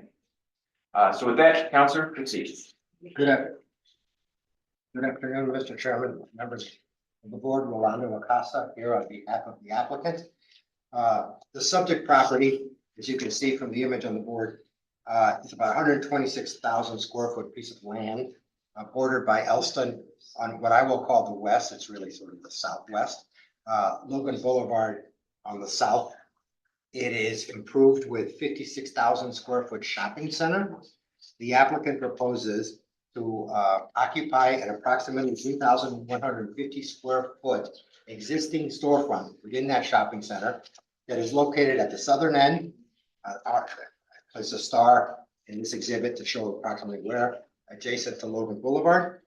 The shopping center has 128 existing parking spaces that are used by all the tenants within the shopping center. It is zone C11, which it authorizes a cannabis dispensary as a special use in the property. The applicant will not make any exterior modifications to the existing storefront except for one, which is that there's a corner door seen in this photograph that will be removed and replaced with storefront glass so that they can use the door that's slightly to the north as the entry door for the dispensary. Other than that, all modifications will be interior to the space. The operating hours will be 9 AM to 9 PM on a daily basis. There will be about a total of 25 people employed at the dispensary, with about between 10 and 13 at any one time peak occupancy. And as you'll hear from all the witnesses, this is heavily regulated by the state. It will comply with all state regulations as well as all city regulations. With that, I'd like to turn to my first witness, Mr. Ricky Hendon. Far end of the table. Please state your name and address to the record. Ricky Hendon, 1645 West Ogden, Chicago, Illinois, 60612. And you are a principal and manager of the applicant here, Westside Visionaries? Yes, I am. Correct? Yes, And Westside Visionary has received a conditional license to operate a dispensary in the Chicago area from the state of Illinois. Is that correct? yes, with Social Equity Act. And you wish to operate at this location. That's correct. And while you're very familiar with the city and the state regulations, having gone through the licensing process, you're not as familiar with the actual day-to-day operations of the dispensary. Is that correct? No, I'm not. Yeah, first. And so in order to get better expertise in the matter, you've hired Forefront Ventures to give you that expertise because they're an experienced operator in cost multiple states. Is Yes, that correct? And that will assist you in complying with all state regulations as well as best practices in operations of this dispensary. absolutely. I'd like to now turn to Gabe Mendoza. Gabe, please state your name and address. Gabriel Mendoza, 1361 East Marquette, Chicago, Illinois, 60637. And you are a principal with the executive vice president for Forefront Ventures, is that correct? Yes, And Forefront Ventures has cannabis facilities in 3 states, Washington, Massachusetts, and Illinois, if I got them right. yes, Thank you. You currently operate 3 existing dispensaries in Illinois, correct? yes, Including one in the city, well, just you have one in the city? yes. 85th 85th and commercial. 85th and commercial. So you're very familiar with the state regulations with respect to its dispensaries in Illinois. Yes, You're also familiar with the city regulations with respect to operating these. yes, And actually have experience operating 3 of them in the state, one of which is in the city. yes, And from what you understand about the operations of this and how you advised Mr. Hendon, everything about this dispensary will be in compliance with state regulations and city regulations. that's correct. So it's operated to conform with the city and state regulations, or intended to be operated. Is that correct? Yes, The dispensary will be divided into 3 areas. There'll be a public area where you first enter from the existing sidewalk on the shopping center, is that correct? correct, And there you will be, your ID will be checked to make sure you're of legal age to enter the dispensary. correct, Then from there, that is separated from the limited access area, yellow, on this drawing, by a locked and alarmed door with a camera glass. correct, yes, If you are found to be of legal age, you will then be allowed to enter limited access. yes, In that area is where you will actually make the transaction to purchase the products that you have either pre-ordered or selected while you're eating. yes, correct, And you will actually allow for pre-orders. yes, That's done through the computer system, so they can be ready, products can be ready when you arrive, correct, expediting the process. yes, Typical check-in time to get in beyond the public to the limited access is under a minute, probably under 30 seconds. correct, It's a matter of checking ID, verifying age, then you're allowed in. Is that correct? correct, You have plenty of space within the yellow area, limited access area, for people that you would be anticipated population to come to the dispensary. Is that yes, correct? yes, correct, And your typical experience is that it's a slow and steady flow, not a rush of people at any particular time. that's correct, The limited access area is also separated from the restricted area by alarmed, locked, and doors with cameras. correct, Essentially, when you're in this dispensary, whether you're in the public access area, the limited access area, or the restricted access area, you're always under camera surveillance. Is that correct? correct, The exception being the bathroom, of course. correct, Products will be stored in a vault in the restricted access area. Only dispensary personnel can access the restricted access. Correct. As products are needed for the limited access area to be sold to customers, they will be transferred from the vault to the sales floor. Correct. As I said earlier, you're gonna operate, this intends to be operated from 9 AM to 9 PM. Correct. About 10 to 13 individuals. Correct. At all operating hours, there will be a licensed Illinois security guard on the premises. Correct. He will monitor the premises as well as the premises being monitored by dispensary staff. Is that correct? Correct. They monitor not only internally, but they also monitor the exterior, Correct. making sure there's no loitering. Is that correct? Correct. No graffiti, Correct. no one that could cause harm. Right. In terms of delivery to the dispensaries, cannabis in this state is tracked from cradle to grave, from the point of origin to its ultimate sale to a customer. Correct. Yes. And to get deliveries to this dispensary, you are arranged for a specific time, so you know when a delivery is arriving. Correct. Deliveries will come to the back of the dispensary. Correct.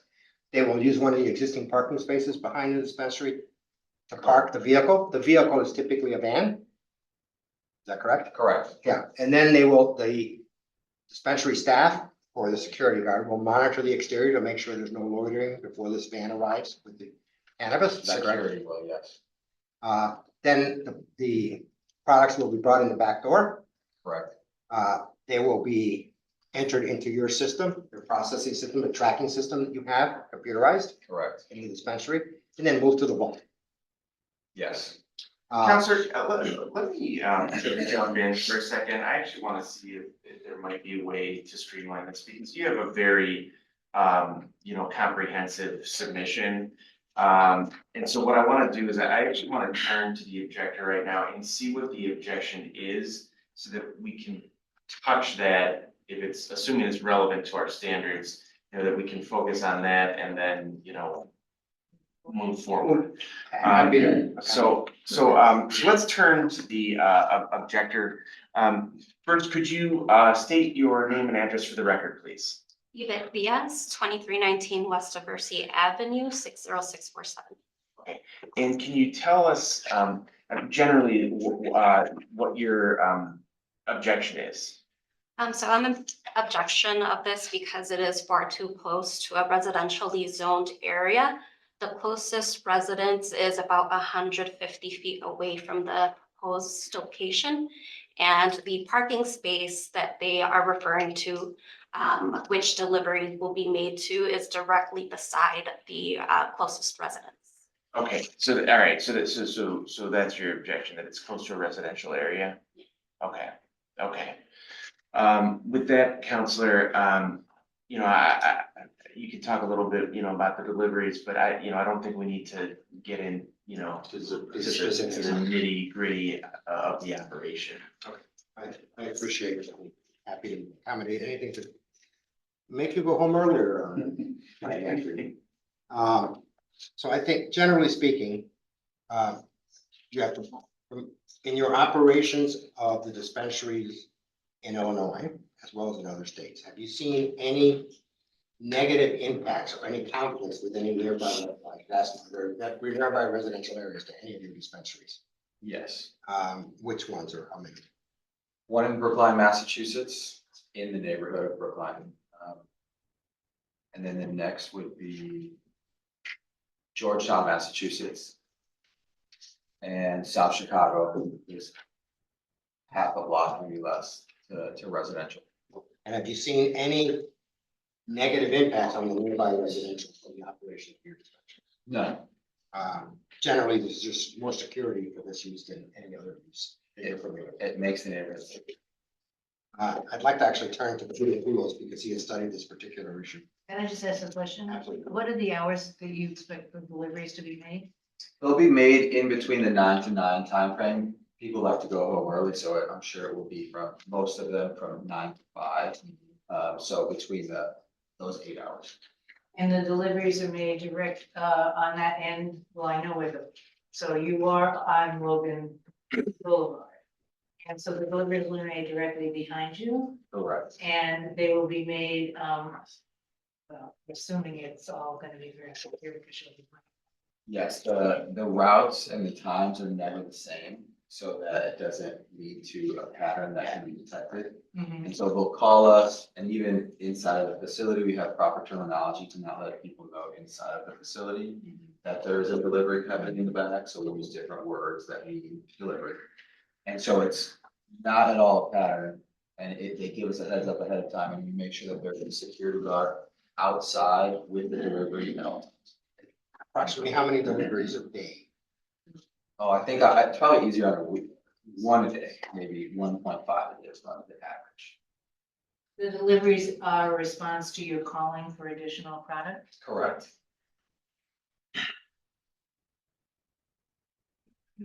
Mr. Poulos. Okay. Which I believe the board may recognize as an expert. Yes, the board recognizes Mr. Poulos' expertise. And so, Peter, you were an MAI, state your name and address for the record. Peter Poulos, Poulos, offices at 230 West Monroe, Chicago, Illinois, 60606. You're an MAI appraiser, is that correct? That's correct. You have reviewed, prepared a report for numerous dispensaries that have come before this board that are in the city of Chicago, is that correct? Yes, that's correct. And I asked you to review this proposed location and use and prepare a report addressing its compliance with the standards for approving dispensaries. Yes, that's correct. And you did that, Yes, and you found that it complied with all the standards. yes. And going particularly to the question at hand, you have in your research, you've looked at impact on property values, Yes. proximity. Have you found any impact on property values from the location of the dispensary? No, I have not.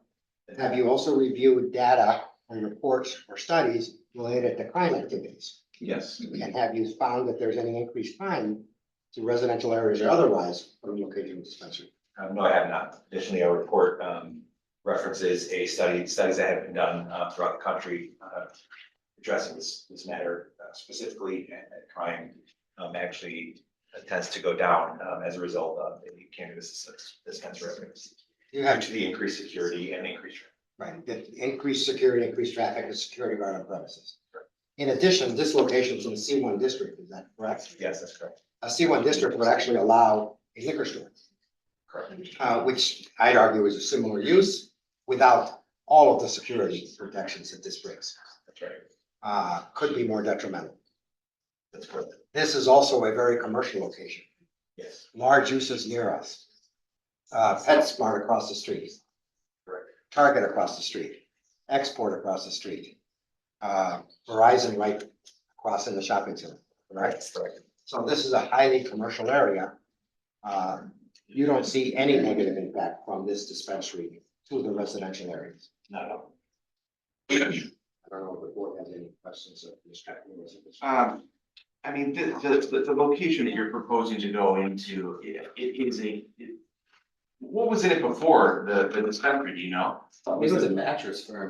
It was a Payway, I believe. It's a shopping mall.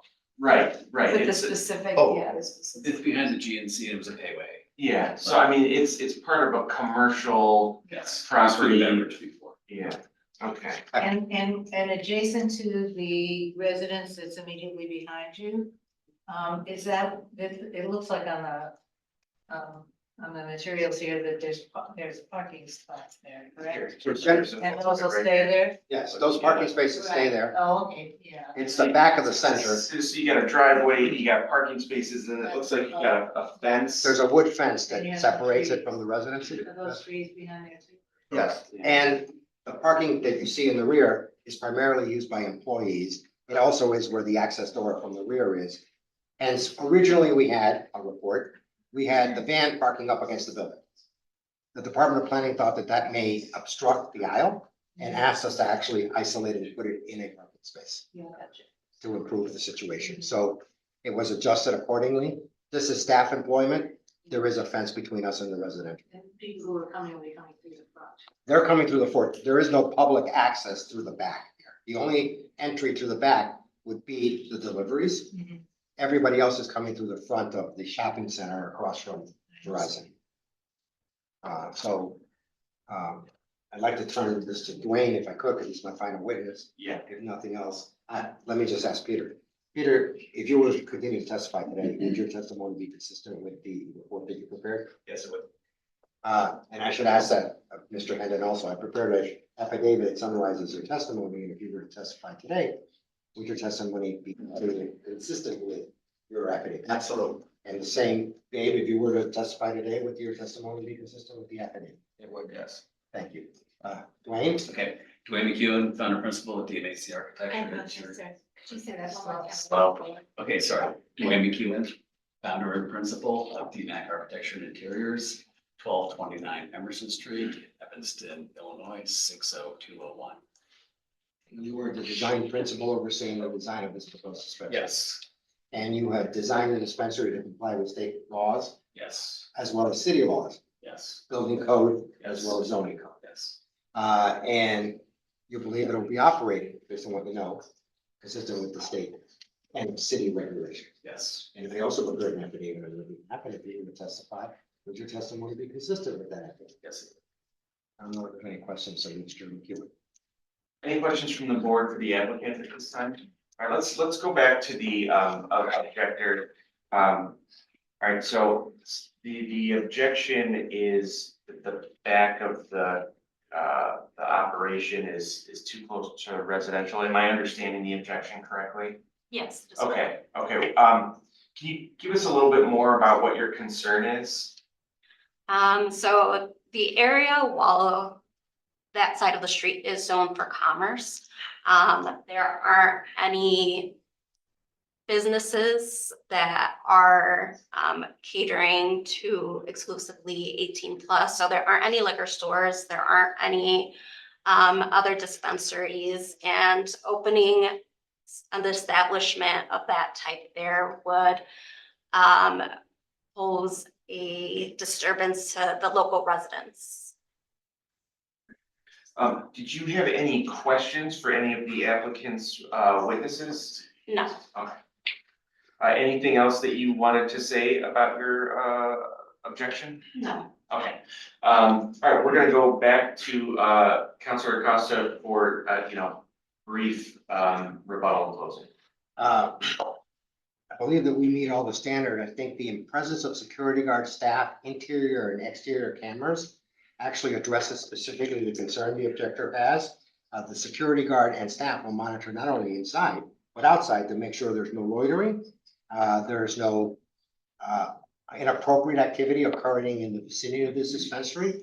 So it actually not only will make the dispensary safe, but will make the entire area safe. All these cameras throughout the exterior are on 24/7. They're wired to the state police. You have to keep the tapes for 24 hours a day. I'm sorry, for 90 days. So it actually provides enhanced safety. As Peter said, some of the reports have actually found, not that there's more crime, but there's actually less crime because everyone's being watched. Okay, any questions from the board? All right, I want to thank both the applicant's witnesses and the objector for coming out. We will take this matter under advisement. Thank you. Next case, 36124S, 5902 Southwestern.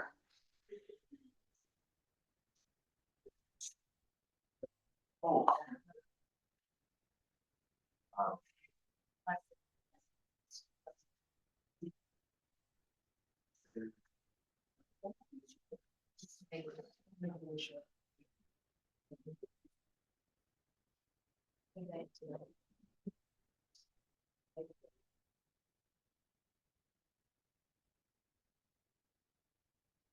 I'm gonna go ahead and read the department's recommendation for calendar number 36124S. The Department of Planning and Development recommends approval of the proposed single lane drive-through to serve a proposed Fifth Third Bank, provided the special use is issued solely to the applicant. Fifth Third Bank National Association, and the development is consistent with the design and layout of the plans and drawings dated August 14, 2024, all prepared by Moody Nolan. The board recognizes Mr. Jarrett's expertise. Counselor, you can proceed with the short form. Thank you very much, Chairman. Good afternoon, everybody. My name is Lenny Asaro. I'm a partner at the law firm of Faegre, Drinker, Biddle, and Reith. If I might take a point of privilege to welcome the two new members. Congratulations. We look forward to a fully staffed board, and Mr. Sanchez and the remainders are no longer by themselves anymore.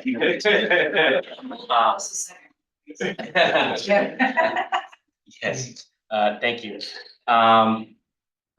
So as indicated, our client is Fifth Third Bank. As the chairman has indicated and given an overview of the application, Fifth Third Bank seeks a special use permit for a drive-through.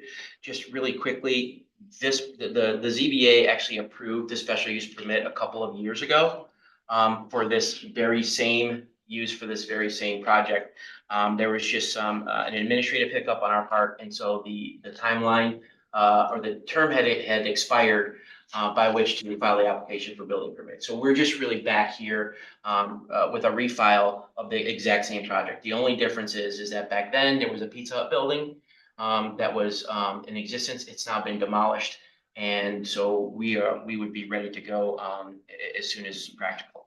So with that, I want to introduce our witnesses. To my far right is Dana Baker. Dana Baker is an architect with Moody Noland out of Cincinnati, Ohio. And then to her left is Tom Quill. Tom Quill is a PE with Fifth Third Bank, and he is our client representative. And obviously to my right is Jason Jarrett from Oakland Kissel.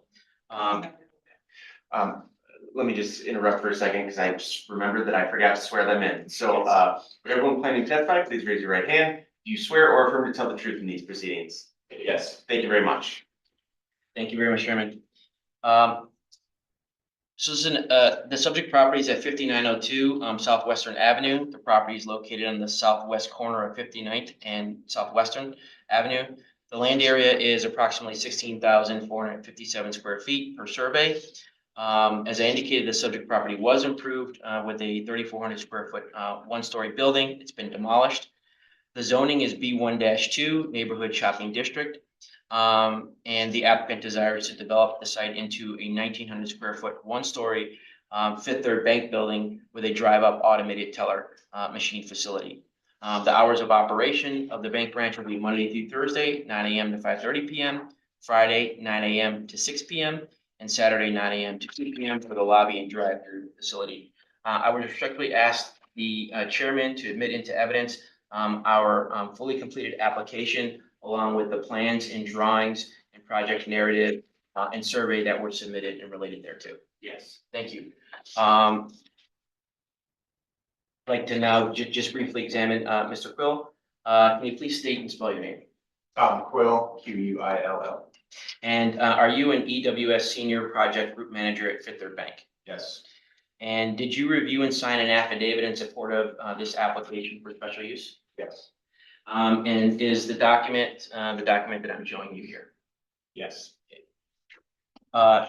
Chairman, we submitted this affidavit as Exhibit A and it's attached to our proposed findings of fact.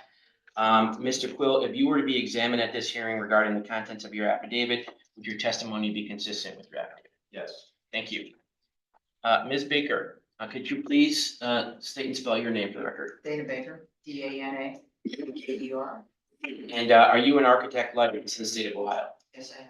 And are you a project manager at the architecture firm of Moody Noland with a business address at 40 West Central Park Avenue, first floor, Cincinnati, Ohio? Yes, I am. And then did you also complete an affidavit in support of the application for special use permit, which is Exhibit C? Yes.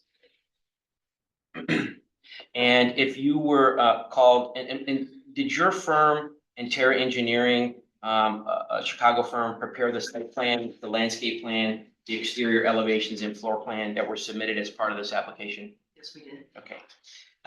And with respect to your affidavit, if you were examined at this hearing regarding the contents of your affidavit, would your testimony be consistent with your affidavit? Yes, it would. Thank you, Ms. Baker. I'd like to turn to Mr. Jarrett. Can you please state and spell your name for the record? Jason Jarrett, Jarrett. And as chairman, thank you for previously admitting Mr. Jarrett and his background and qualifications as an expert witness.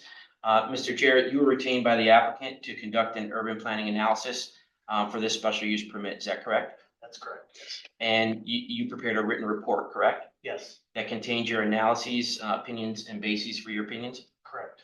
And if you were called to testify further, would your testimony be consistent with the findings and conclusions contained in your report, specifically that the proposed development is consistent with the general criteria for approval of special uses and will have minimal impact on the surrounding area?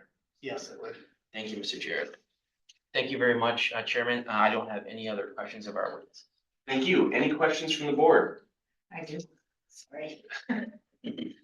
I guess this is just the third, when you have your drive-throughs, it looks like this one is not adjacent to the building, is that correct? That's correct. So is it covered with a canopy? Is there something that moderates the sound? Or is it only for ATMs? This would be a combined, remote teller unit and ATM in this drive-through lane. And it does have a canopy. So they would be does the canopy have sound? Yes, there's video. I mean, does it have, what's the word, I'm getting really tired, sorry. Soundproofing or some mitigation of sound from, yeah, what were you into that? Okay, I'm the architect. I guess the other half, I'm sorry, I guess the other half of that is how close are you to residential area? Because if you're not, if it's commercial on the outside, it's kind of a question. There's commercial next to it, we share parking. That's south. On that side where the On that drive-through side. is, so Yeah. it's commercial. Yes. So it doesn't suffocate, Yeah. it doesn't even matter. I Most just wanted people to- don't talk very loud at the ATM. Yeah. so the Well, I systems know, either. but I just wanted to know. It's not like ordering your food. Unless you're upset that they didn't get you. It's usually pretty discreet and it's basically anybody that goes there, Yeah. maybe there for a minute to 2 minutes to do their transactions and they're on. Well, and if it's next to commercial, it's really different. Should have had that first. All right, any other questions from the board? We'll take this matter under advisement. Thank you. Thank you. Next case. Victor, before you call the next case, we're gonna take a short break. Let's see here. 4:38. I move that we recess until 4:45. Commissioner Commissioner Staley seconds. Commissioner Soto. Yes. Commissioner Schiller. Yes. Commissioner Staley. Yes. Everyone, yes, we're in recess. That's getting me much.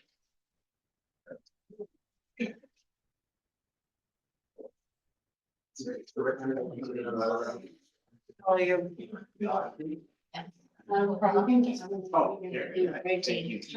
Oh, sorry. Yeah, I got one. We're gonna follow each other. This bag of chips is gonna have. Well, it's the second one. Oh, you're. Yeah, I was looking at it. Give you mine. It's Friday. Gotta get the heck out of it. Yeah, at least we're more on. What's that saying?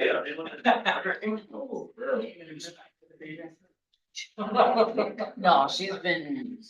It's not moving around. At least we'd have that, there was one, I think it's a record, they were 2:30 in the morning. That's much better. I think it was a hot case. And they didn't want to, not close it. That's the record. That was a long. You were there all day? That's like that. Oh, I guess. So I have learned, like, for sure. I say, Oh, but we were on the video. wow. And this is. Yeah, which will be if you did. Yeah. it's just a knock on. No, I was. Oh, it's a Zoom one, that's right. Zoom. That's all right. So we had to get it secure, still working. Yeah.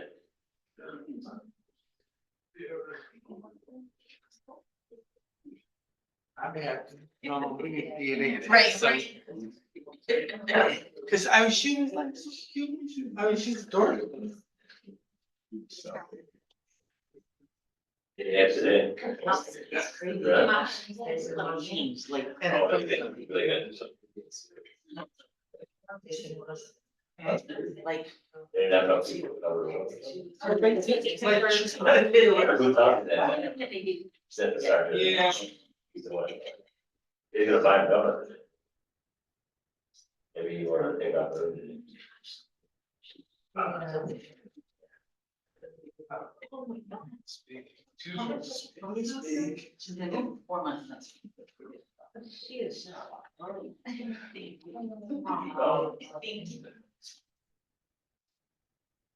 It's crazy.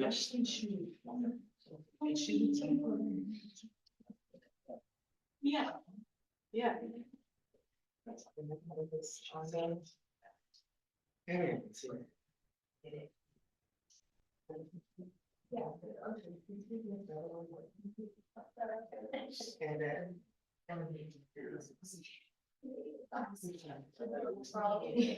Who's baby?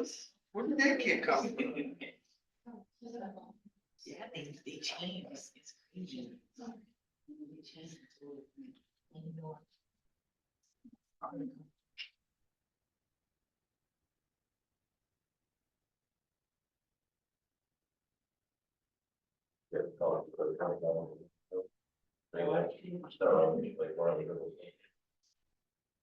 Was he?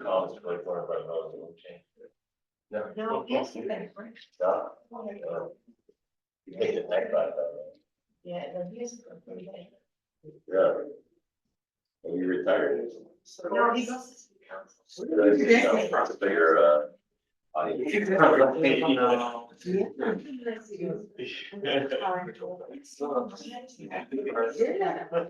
Yeah. That's her. Thank you guys for. Yeah, they were. Just killed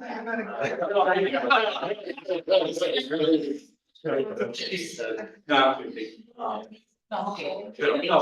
It's been a while since we got it. And it was good. That's all.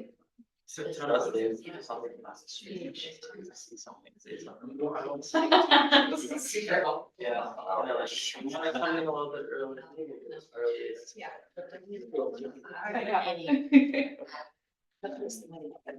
Like I. I'm supported by that. I was applying for student organizations. I don't know. So I was like, okay, like I put the blue flag. Uh-huh. I do it so I have to practice.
swear or affirm to tell the truth in these proceedings? Yeah, I do.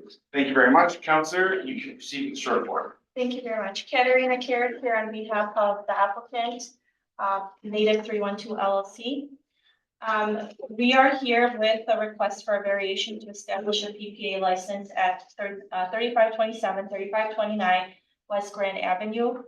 The purpose of this application is to be allowed to proceed with the PPA license to provide private event space for ticketed events and charging at the door. And this property is within 1,125 feet of an RS3 zoning district. The applicant is the tenant. The business name is VIP Studio. WIP, I apologize. The current uses for art workshops and art classes and related events as an event space. And with the PPA license, the applicant would be able to charge for ticketed events, art workshops, classes, things of nature similar to what they're doing now. But the type of business that they operate would change a little bit if they're permitted to proceed. They also want to be able to host small to medium-sized events for gathering in the neighborhood. They've done birthday parties in the past and they're planning to continue doing that. Excuse me, Chairman, can I ask a quick question? Yeah. Okay, what was the name of the applicant again? Native, it's Native 312 LLC. Okay, that's how they're applying for their PPA license? Yes. Okay, okay, thank you. And if I may, I would like to proceed with questioning. Yes, you can proceed with the short form. Maybe have the applicant describe a little bit of the types of uses. But I think, after that, you can have both the witnesses swear their affidavits, and then we'll open it up for questions if we have any. Okay, sounds good. Please state your name and your address. Adam Dittman, 910 North Pullman Avenue, Chicago, Illinois. Okay, and are you the managing member of Native 312 LLC? Yes, And are you currently the tenant at the premises, or the Native 312 LLC is the tenant? yes. Okay, and do you have any other businesses, any other business locations? Yes, we're located at 1047 West Lawrence Avenue in Uptown neighborhood as well. Okay, and how long have you been there? The Uptown location we opened in October of 2023. Okay, and you've been at this premises for about 3.5 years, correct? Yes, at the 3527. Okay, West Grand. okay, and this is your business, correct? That's correct. Okay, and you also live in the neighborhood, is that correct? I do 910 North Pullman, it's 2 blocks away. Okay, and can you tell us a little bit about what you're proposing to do with the event space? Yeah, so our core business right now is art workshops, so we would expand that to team building events and partnering with our neighbor Hardy Boys Catering to provide more of a curated experience for groups that come to our space.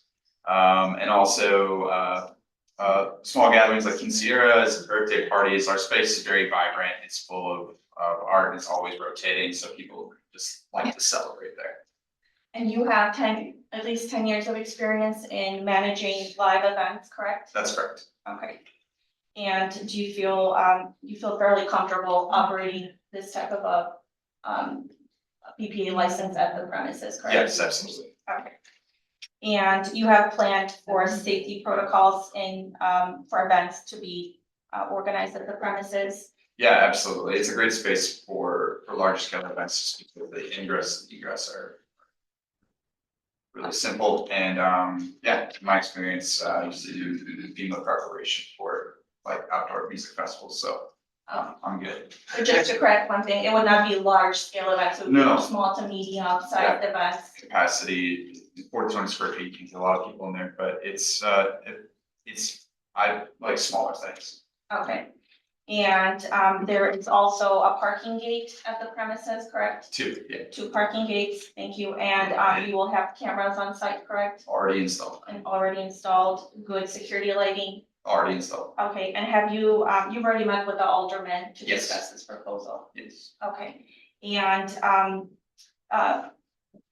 the alderman is not opposed to this project, correct? That's correct. Proposal. And the alderman has asked that we submit a business plan that they will review and approve before we go forward with the business license application, correct? That's correct. Okay, and you plan to do so? Absolutely. Okay. And you have signed, we've worked on an affidavit, for the findings of fact, and you have signed that and submitted that to the board, correct? That's correct. Okay, and would your testimony today be consistent with the findings of fact? Yes. Okay, thank you. We also have Sam Martorina here.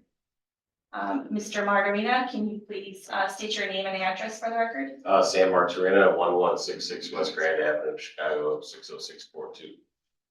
Thank you. And you are the architect for this project, right? Yes, Okay, and you have prepared plans that were submitted to the board, correct? yes, Okay, and this project does not involve any major alterations to the existing building on site, correct? correct. Okay, and we also worked out an affidavit for you, and would your testimony here today be consistent with the findings of the affidavit that was submitted for the Yes. findings of fact? Thank you. Okay, any questions from the board? Just one, I just have a quick question in terms of hours, Yeah. they've answered it already, what's the latest that you anticipate holding events until? Yeah, so 11 PM is when noise would stop. And then if there was let's say it was rented, it would be loading out, everyone would be out by midnight. So hours of operation though would be till 11 PM. Any other questions from the board? So the events are related to the other activities in the building? Yeah, so it's just our offering, it's just expanding what we can provide. And then occasionally you'll do things with neighborhood groups and the other stuff. So it's not big music venues or anything like that. You might To be frank, it'd be a horrible music venue. Yeah, it would cost a lot of money to install like proper soundproofing. It's an art space Yeah. that wants to expand, Yeah. our offerings. Thank you. All right, we will take this matter under advisement. Thank you. Thank you. Thanks. Last case, 30924S, 4720 West Fifth Avenue.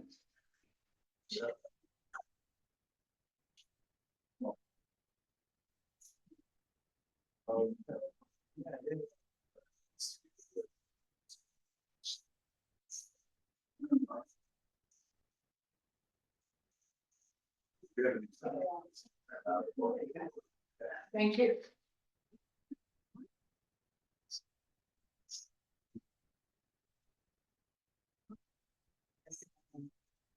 I would say.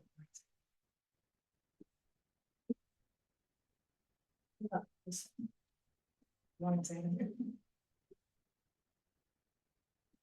All right, I'm gonna go ahead and read the department's recommendation for calendar number 30924S. The Department of Planning and Development recommends approval of the non-accessory, non-required parking lot with up to 133 off-street parking spaces at 4720 West Fifth Avenue, provided one, the special use is issued solely to the applicant, K-Town BCP LLC.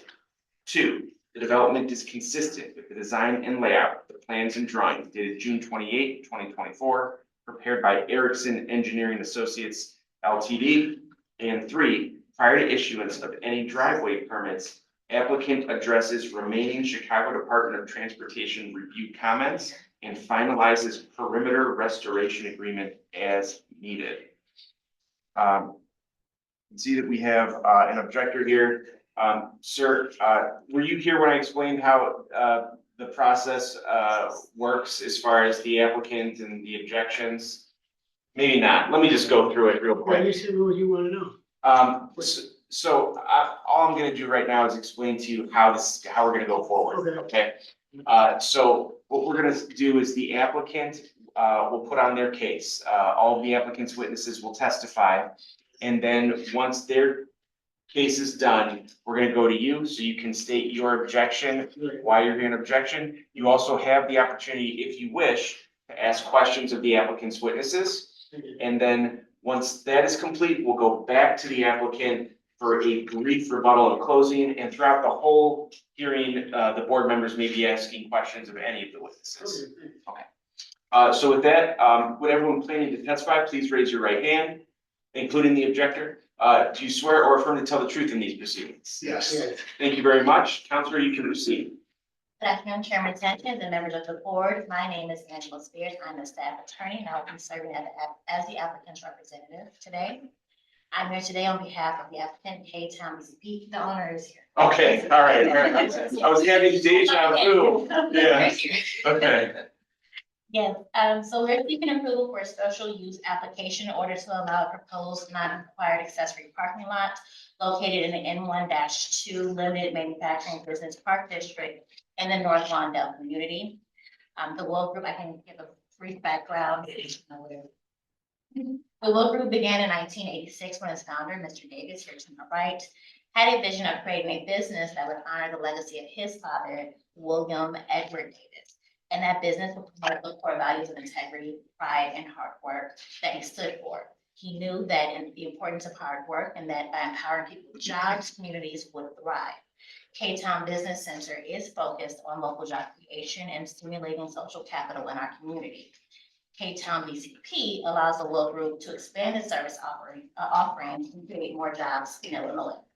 The subject site is located at 4720 Westford Avenue. It's a 54,026 square foot lot, improved with an existing 5,350 square foot, one-story brick and masonry commercial building. Applicant proposes to demolish the existing building in order to develop the subject property into a non-required accessory parking lot located directly across the street from the principal use address at 4647 West Polk Street.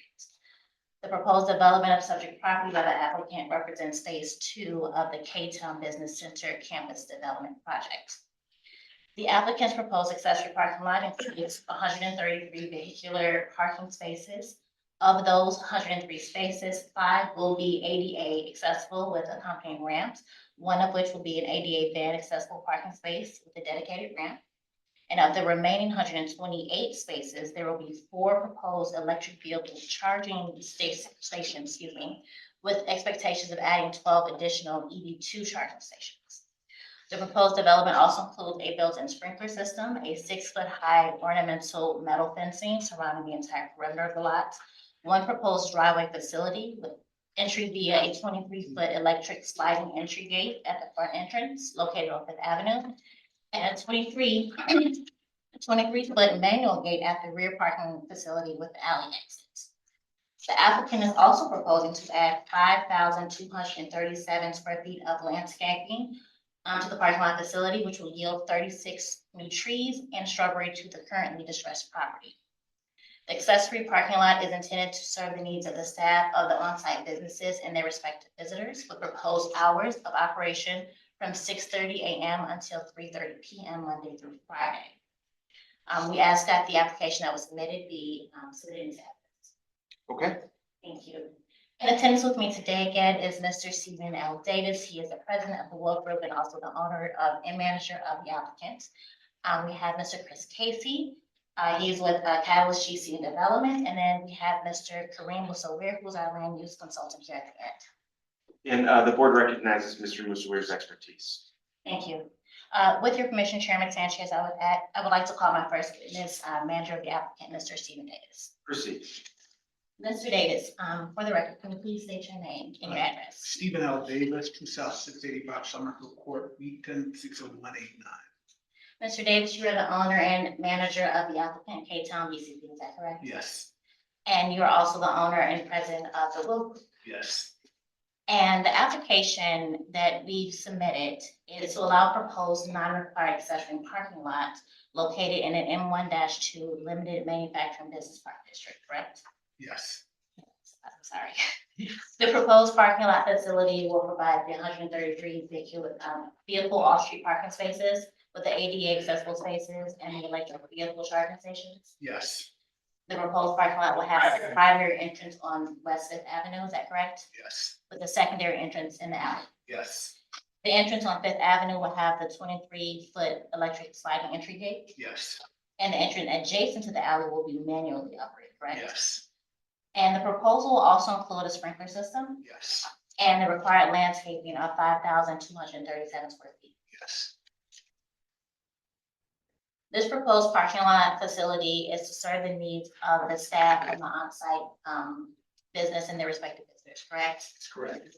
And the proposed facility is part of our land purchase from the city of Chicago. Yes.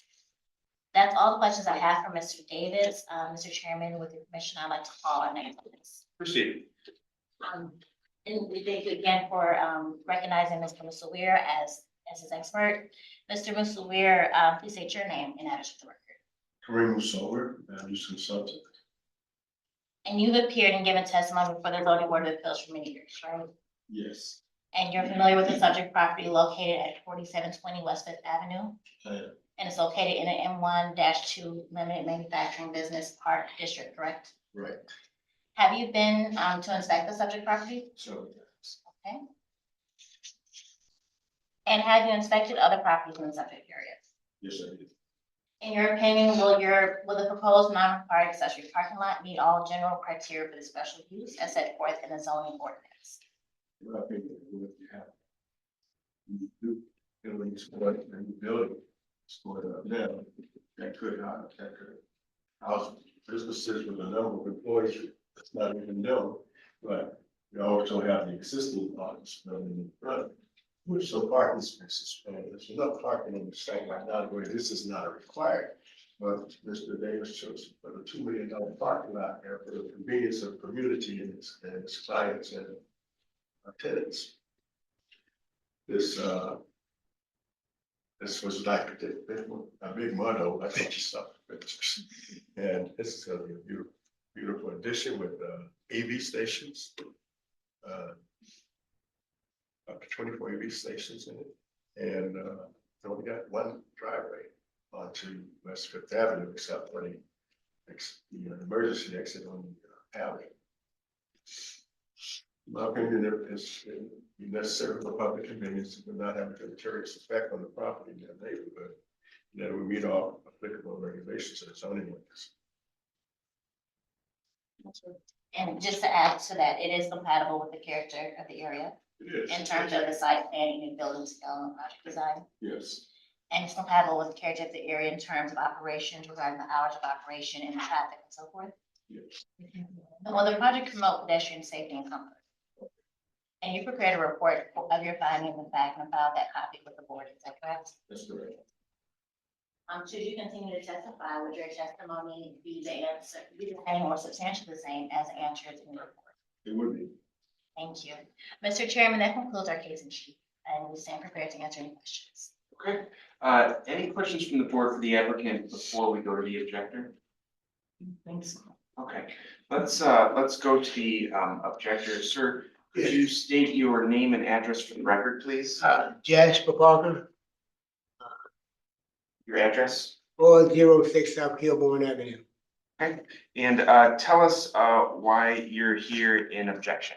Well, I'm here to get an understanding about this parking lot they proposed to build. And my interest is protecting my, as they say, a little piece of land. But I call it property, you know. So what I need to know is how it's gonna affect my property. Because my property is right next to at 4720. You got the 4720, and then you got my property, which goes to 4746. You know, and to build a parking lot, traffic in and out. What if somebody? I've had numerous inquiries about that property, and it wasn't for sale. It was for keepsake. What kind of effect is that gonna have on my property? Cars in and out. If somebody should think maybe they wanna build a residence or maybe an eatery, who would do it? So what I'm thinking is that gonna render my property basically useless. While these people they talk about a $2 million concern. What about my property? What have I got there?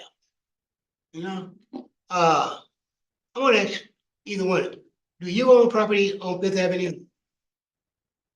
Consultant?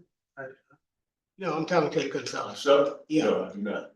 Do you own property on Fifth Avenue? Yes, Where your property located? it'd be the adjacent lots from the building that we demoed, right at the corner of Fifth and Kilpatrick. And then all the lots in the new building up to the railroad tracks. Okay. Just east. So I own. You own Kilpatrick on the other side of the L track. No, I'm on Fifth, so we purchased land that had not been on the tax rolls for nearly 30 years and put an $8 million facility. We bought from private users, another 3 acres and invested about $14 million to bring jobs to the community. It is non-necessary, but in order to enhance our job creation, we need the additional parking. That's all. We want to be good citizens and good neighbors to the people of K-Town. Okay. to Lawndale. But where is that this place that you just built? Where is it located? It's at Polk and Kilpatrick. We finished in 2020. We started with the city in 2017, acquiring city-owned lots there. But again, we invested $8 million there. We were new. This was a new frontier development because we believed in the community. We were in the Austin community prior to that. We had such success that we started a second facility on Kilpatrick and Fifth. And we bought those lots from the private owner, and we've invested another 14 million, and then we'll invest another 3 million in the park. That's good, that's good. But what I'm saying, you're a business. I'm a father. No. This, I understand. yes, You're a business. I'm an individual. so am I. Okay, but I'm concerned with all this construction. As they say, a $2 million parking lot versus my little lot. This is what I'm saying. I need, sir, I need to protect mine. This here, whatever you're doing for you, good, I appreciate it. And I But appreciate it too, sir. what I'm concerned about is, as they say, this little piece of land, I understand you own a little piece of land. I mean, it's not a little piece of land. It's a piece of property that I worked. You know how many years I worked? Yes, sir. And my understanding is this property is not in basement. You got an idea how many years I worked to gain this little piece of property? I respect that. I'm gonna tell you, 39 years I worked. At one time, I owned 3 pieces of property.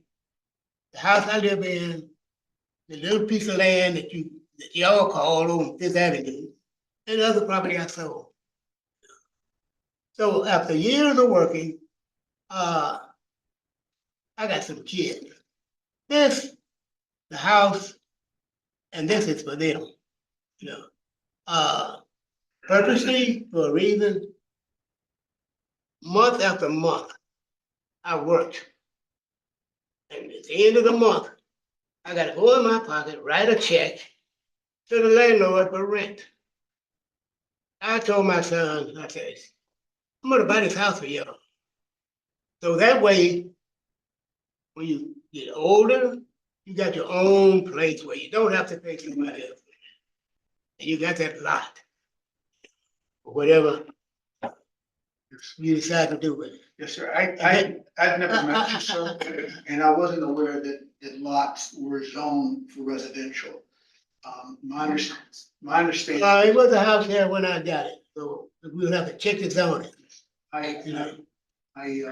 We will do whatever it takes to be good Yeah, neighbors. but what I'm concerned with is what it's gonna do for my property. How's it gonna affect my property? That's my concern. That's it. All right, thank you very much. All right,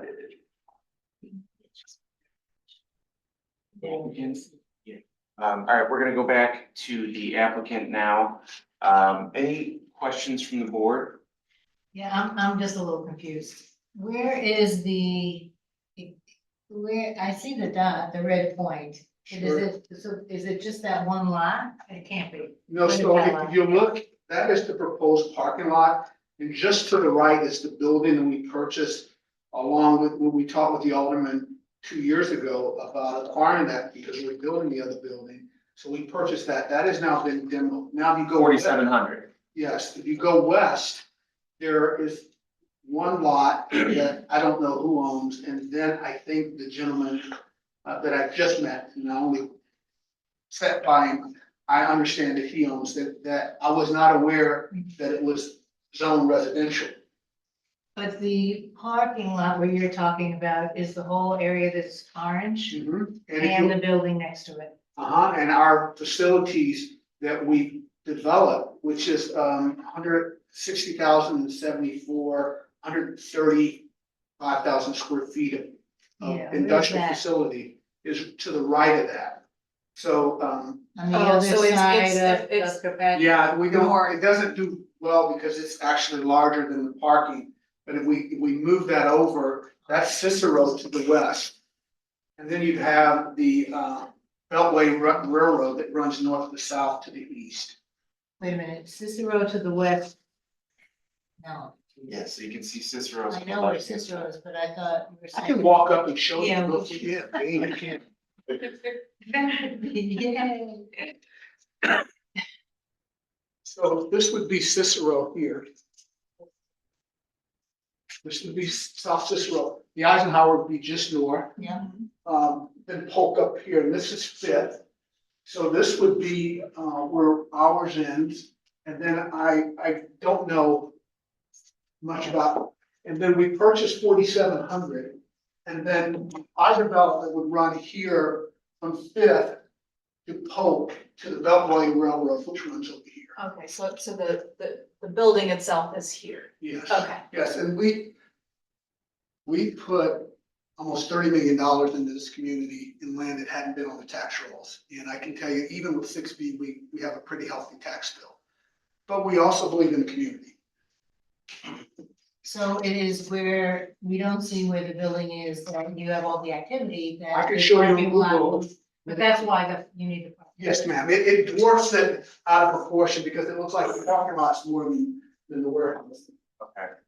Do you have a big, like industrial warehouse? Yeah, we do, manufacturing, distribution.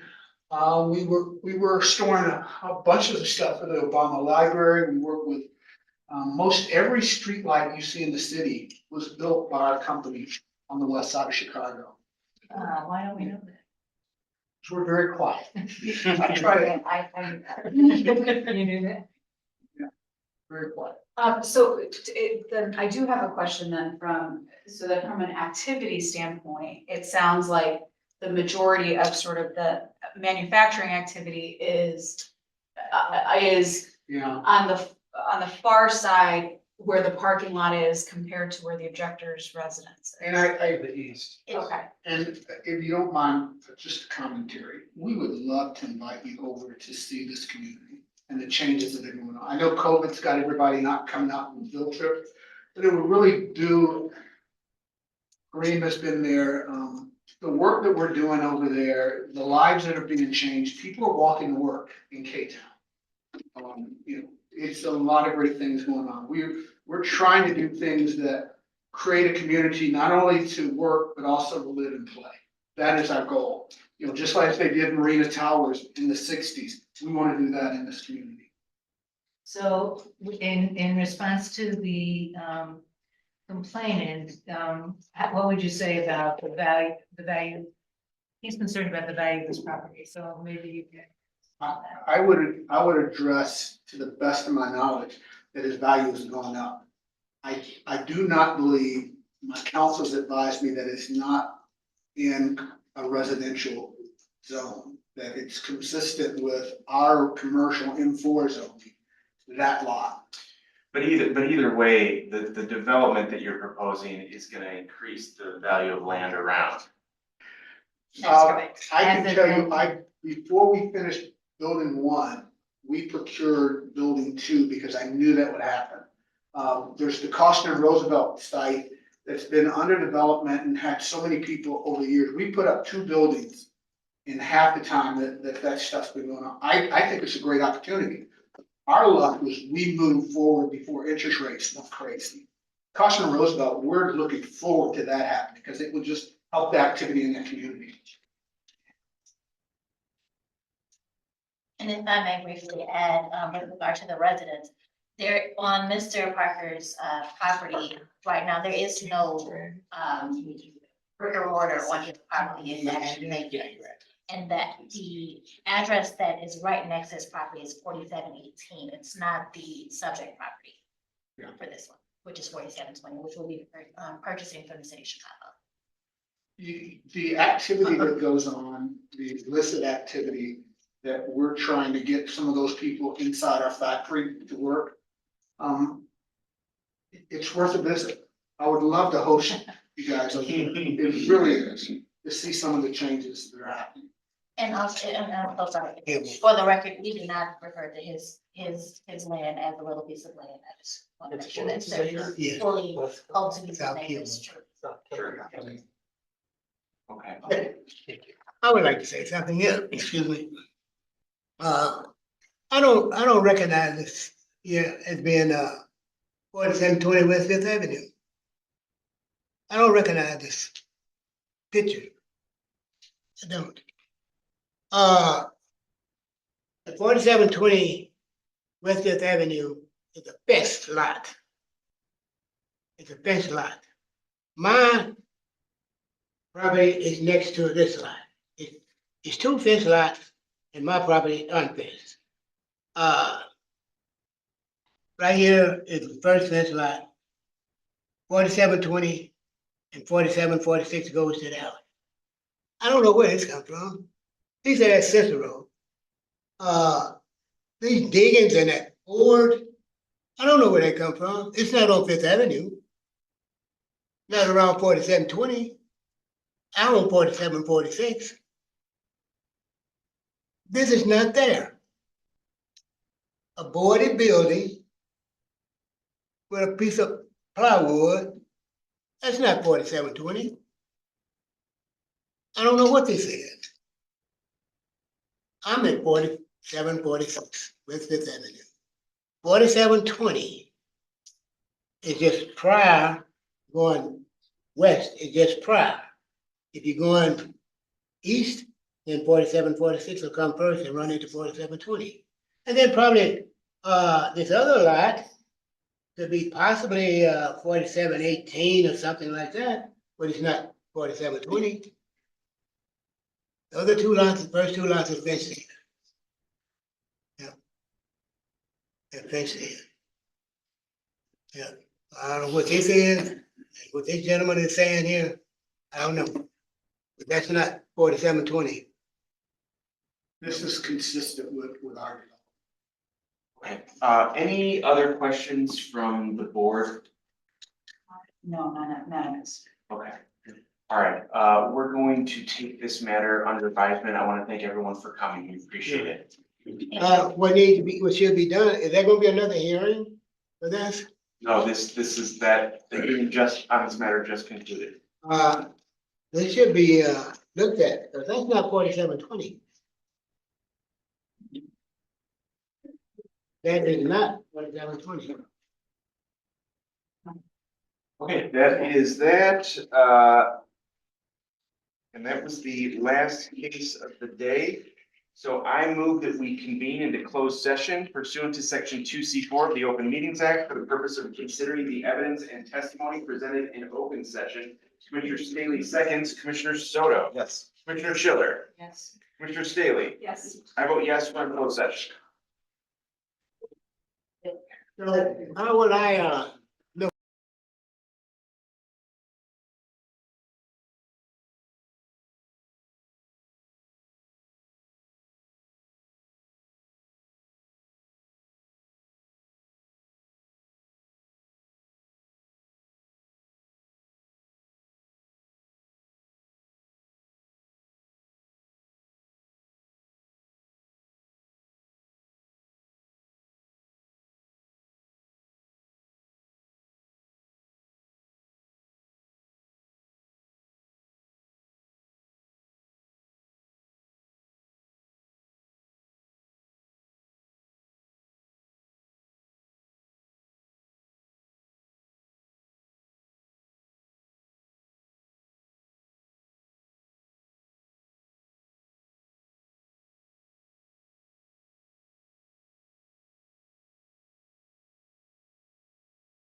I'm not sure. We did not should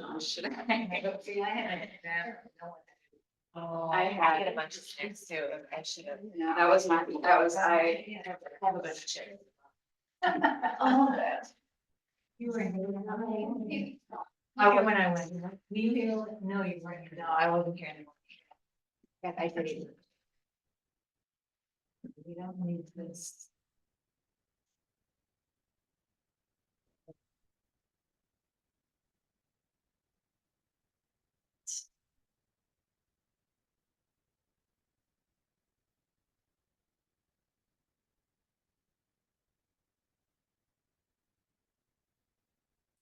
Okay, I move that we return to open session. Commissioner Staley seconds, Commissioner Soto. Yes. Commissioner Schiller. Yes. Commissioner Staley. Yes. Oh, yes, we're back.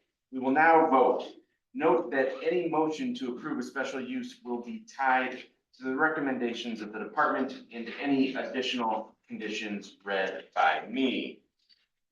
I move to approve application for calendar number 34424S. Commissioner Staley seconds, Commissioner Soto. Yes. Commissioner Schiller. Yes. Commissioner Staley. Yes. I vote yes, the matter is approved. I move to approve application for calendar number 34524S. Commissioner Staley seconds, Commissioner Soto. Yes. Commissioner Schiller. Yes. Commissioner Staley. Yes. I vote yes, the matter is approved. I move to approve application for calendar numbers 34624Z, 34724Z, 34824Z, and 34924Z. Commissioner Staley seconds, Commissioner Soto. Yes. Commissioner Schiller. Yes. Commissioner Staley. Yes. I vote yes, the matters are approved. I move to approve application for calendar numbers 35024Z and 35124Z. Commissioner Staley seconds, Commissioner Soto. Yes. Commissioner Schiller. Yes. Commissioner Staley. Yes. I vote yes, the matters are approved. I move to approve application for calendar number 35224Z. Commissioner Staley seconds, Commissioner Soto. Yes. Commissioner Schiller. Yes. Commissioner Staley. Yes. I vote yes, the matter is approved. I move to approve application for calendar number 35324Z. Commissioner Staley seconds, Commissioner Soto. Yes. Commissioner Schiller. Yes. Commissioner Staley. Yes. I vote yes, the matter is approved. I move to approve application for calendar numbers 35424Z and 35524Z. Commissioner Staley seconds, Commissioner Soto. Yes. Commissioner Schiller. Yes. Commissioner Staley. Yes. I vote yes, the matter is approved. Move to approve application for calendar number 35624Z. Commissioner Staley seconds, Commissioner Soto. Yes. Commissioner Schiller. Yes. Commissioner Staley. Yes. I vote yes, the matter is approved. I move to approve application for calendar number 35724Z. Commissioner Staley seconds, Commissioner Soto. Yes. Commissioner Schiller. Yes. Commissioner Staley. Yes. I vote yes, the matter is approved. Move to approve application for calendar number 35824Z. Commissioner Staley seconds, Commissioner Soto. Yes. Commissioner Schiller. Yes. Commissioner Staley. Yes. I vote yes, the matter is approved. I move to approve application for calendar number 35924S. Commissioner Staley seconds, Commissioner Soto. Yes. Commissioner Schiller. Yes. Commissioner Staley. Yes. I vote yes, the matter is approved. I move to approve application for calendar number 36024S. Commissioner Staley seconds, Commissioner Soto. Yes. Commissioner Schiller. Yes. Commissioner Staley. Yes. I vote yes, the matter is approved. I move to approve application for calendar number 36124S. Commissioner Staley seconds, Commissioner Soto. Yes. Commissioner Schiller. Commissioner Staley. Yes. I vote yes, the matter is approved. I move to approve application for calendar number 36224Z. Commissioner Staley seconds, Commissioner Soto. Yes. Commissioner Schiller. Yes. Commissioner Staley. Yes. I vote yes, the matter is approved. I move to approve application for calendar number 30924S. Commissioner Staley seconds, Commissioner Soto. Yes. Commissioner Schiller. Yes. Commissioner Staley. Yes. I vote yes, the matter is approved. I move to approve the written resolutions containing findings of fact consistent with the votes of the board at its July 19, 2024 regular meeting. Commissioner Staley seconds, Commissioner Soto. Yes. Commissioner Schiller. Commissioner Staley. Yes. I vote yes, the resolutions are approved. I move that we adjourn the meeting. Commissioner Staley seconds, Commissioner Soto. Yes. Commissioner Schiller. Yes. Commissioner Staley. Yes. I vote yes, we are adjourned. Thank you, everyone.